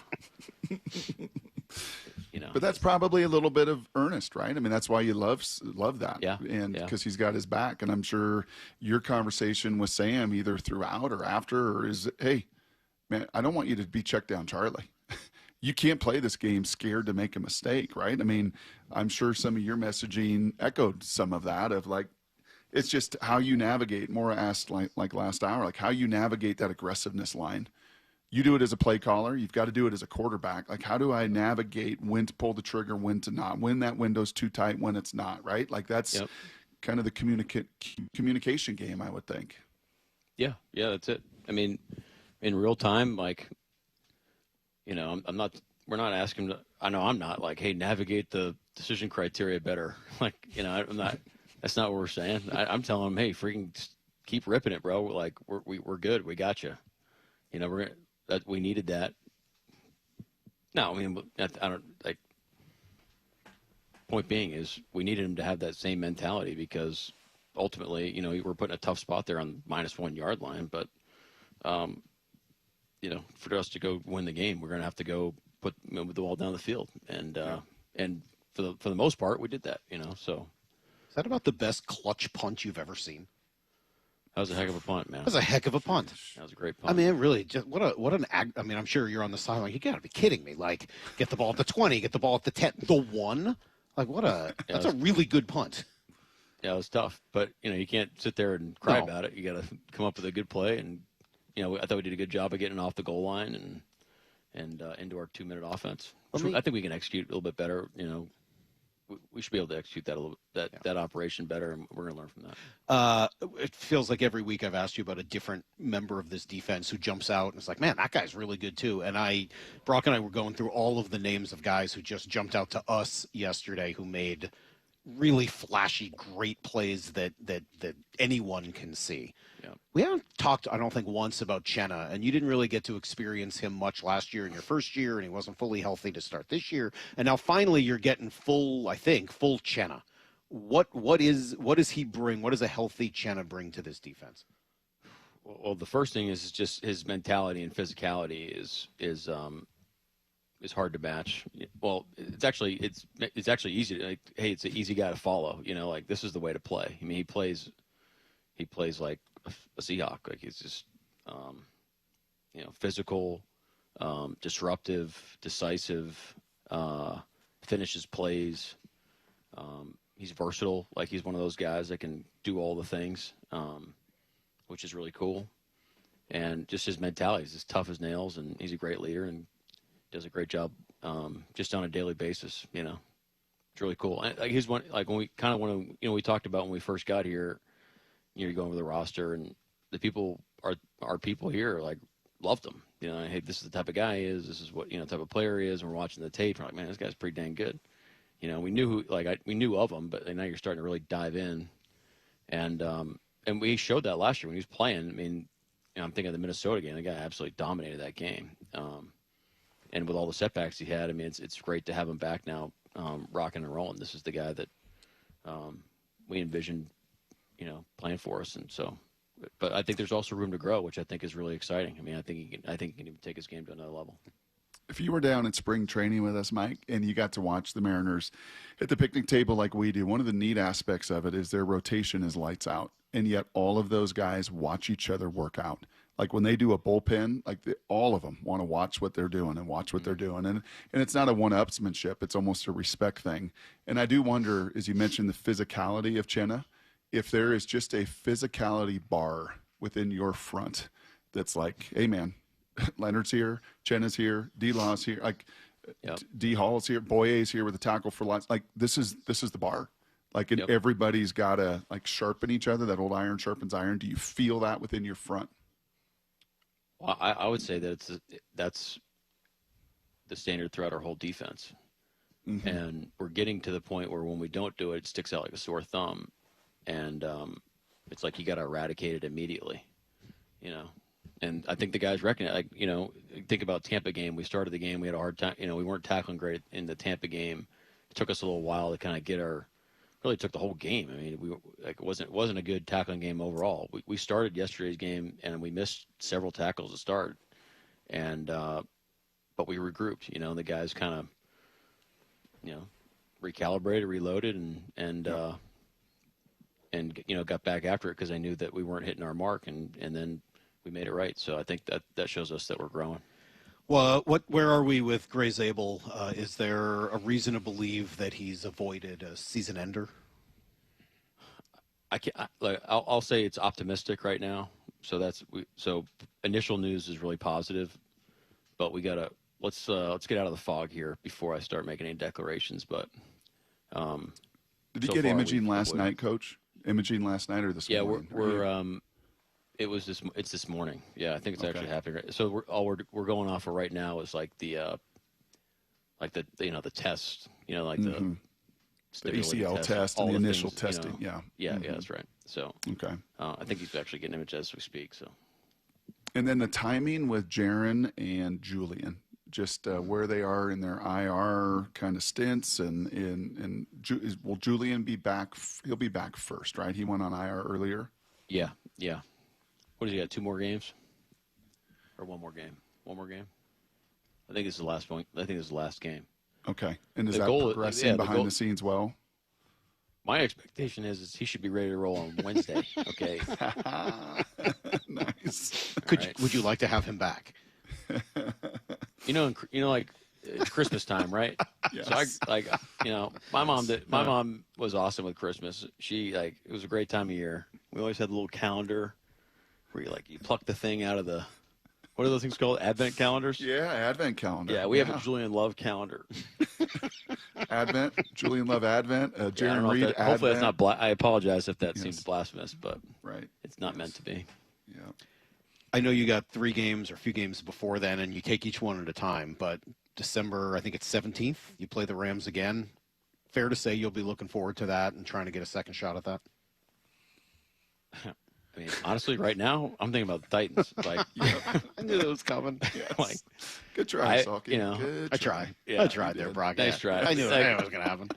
That's where that you is just so far away. Nice It's literally so far away right now. It's correct. not. I mean, you're thinking about it you're thinking it as you're watching the tape, and we're about to debrief here over the next couple hours. But we're going to be thinking about how do we tactically and how do we prepare? We're gonna reevaluate that and figure out, what's the next iteration of what we need to be able to do.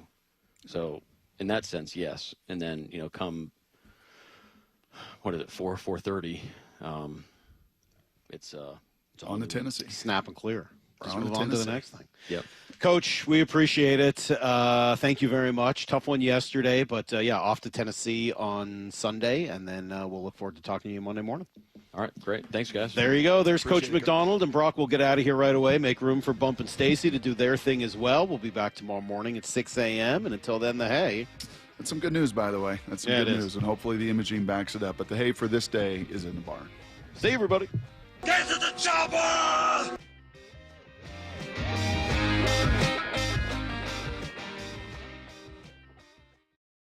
The Mariners start the offseason with a bang. It might not be Christmas yet, but Mariners fans, Josh Naylor is going to be under the tree by this week. Massive bat flip, Josh Naylor! 5-year deal rather than testing free agency. The fan base has been awesome. It's almost electric. He's done it all. Great defense. Great at the plate. Insider reaction and analysis at SeattleSports.com. He's got the snarl on the field, but he is a good teammate. And the home of the Mariners, Seattle Sports. David, honey, this is your Seahawks intervention. I don't have a problem. David, you painted the entire house action green. So? You wanted to name our daughter the 12s. Listen, download the Fuel Forward app. Every 8+ gallon fill up at 76 and Conoco stations gives you a chance to win a VIP game day experience. I can fuel my car and my Seahawks obsession? In moderation, David. In moderation. Terms and conditions apply. See official rules at 76.com/Seahawks-rules. Does your building company have a strong website? One with a solid organic search presence, engaging prospects, and filling your pipeline? You know, a site that speaks loud about your company. I'm Rusty George. My local agency specializes in creating websites and marketing strategies for building companies, including construction, manufacturing, and material suppliers. We develop strategies and tactics to attract and win more quality business. See how we can help your business get louder at rustygeorge.com. That's rustygeorge.com. Do you need glasses or contacts and you're now at the age where you also need readers? K2 Vision RLE is the permanent solution to eliminate the need for all those. Hey, it's Doctors King and Copstein from K2 Vision. Andy, for those nearing age 50 or so, refractive lens exchange can be a great alternative to LASIK. That's right, Joe. K2 Vision RLE is a terrific permanent solution for a lifetime of great vision. The older we get, we experience the dysfunction of our natural lens, which affects both distance vision and requires the use of reading glasses. Plus, after K2 Vision RLE, you will never develop a cataract. And like LASIK, K2 Vision RLE is quick and painless. The question is, which procedure is right for you?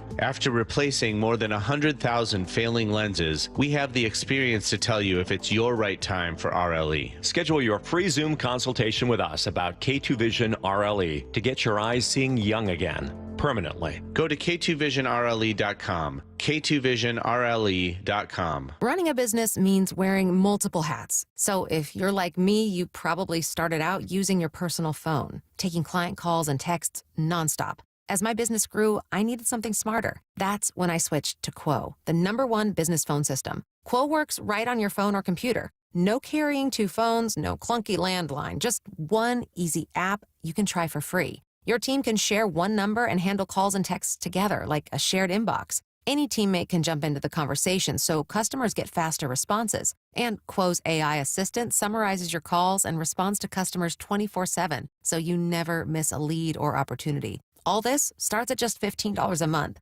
That's basically 2 coffees. You can even keep your current business phone number. Find out why 90,000 businesses trust Quo. No missed calls, no missed customers. Try Quo for free at quo.com/sports. That's quo.com/sports to try Quo free. QUO.com/SPORTS. Endless hours of research, seeking referrals, dozens of calls. Hiring the right attorney can be a challenging process during an already difficult time. JP Pendergast with Pendergast Law explains. In Washington State, Tom, there are thousands of attorneys to choose from. Referrals and online research can be helpful, but discovering the right attorney requires a conversation. It can be hard to identify integrity and authenticity without that interaction. So, what do you recommend? We encourage anyone looking for personal injury representation to call for a free consultation with our team before making a decision simply based on referrals or online research. Accident victims need an attorney that listens, demonstrates honesty, and is genuinely understanding of their unique circumstances. The care, attention, and preparation that our firm provides throughout the case mirrors the effort involved when taking on the insurance companies. Save time and avoid mistakes after an injury. Contact the caring and compassionate team at Pendergast Law. If you or a loved one has been injured in a car accident, call Pendergast Law.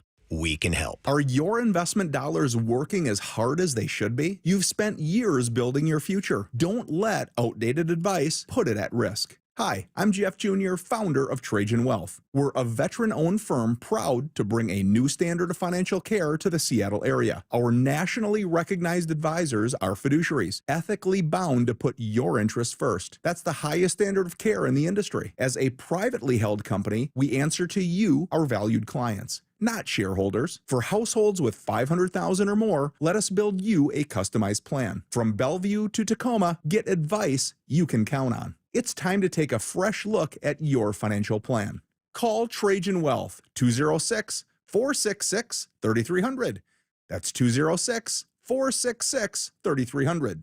Trajan Wealth. Plan smarter, dream bigger. Advisory services offered through Trajan Wealth, LLC, an SEC-registered investment advisor. This is Seattle Sports. Streaming through the Seattle Sports app. KIRO AM Seattle. KIRO FM HD2 Tacoma. Home of the Seahawks, Mariners, and everything Seattle sports.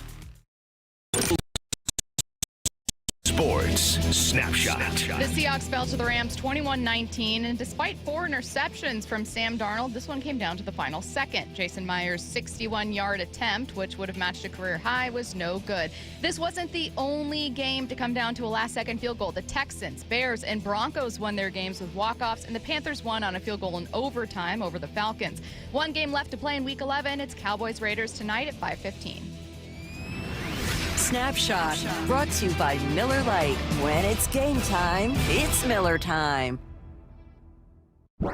From the Quantum Fiber Studio, this is Bump and Stacy on Seattle Sports. Streaming through the Seattle Sports app and at seattlesports.com. Now, here are your hosts, Michael Bumpus and Stacy Ross. Here we go now. It all comes back to Sam Darnold. Every single conversation you're going to have about the Seahawks on Sunday comes back to Sam Darnold. Why? Because this was an exceptional performance about the defense. In fact, Bump, I don't think I feel fundamentally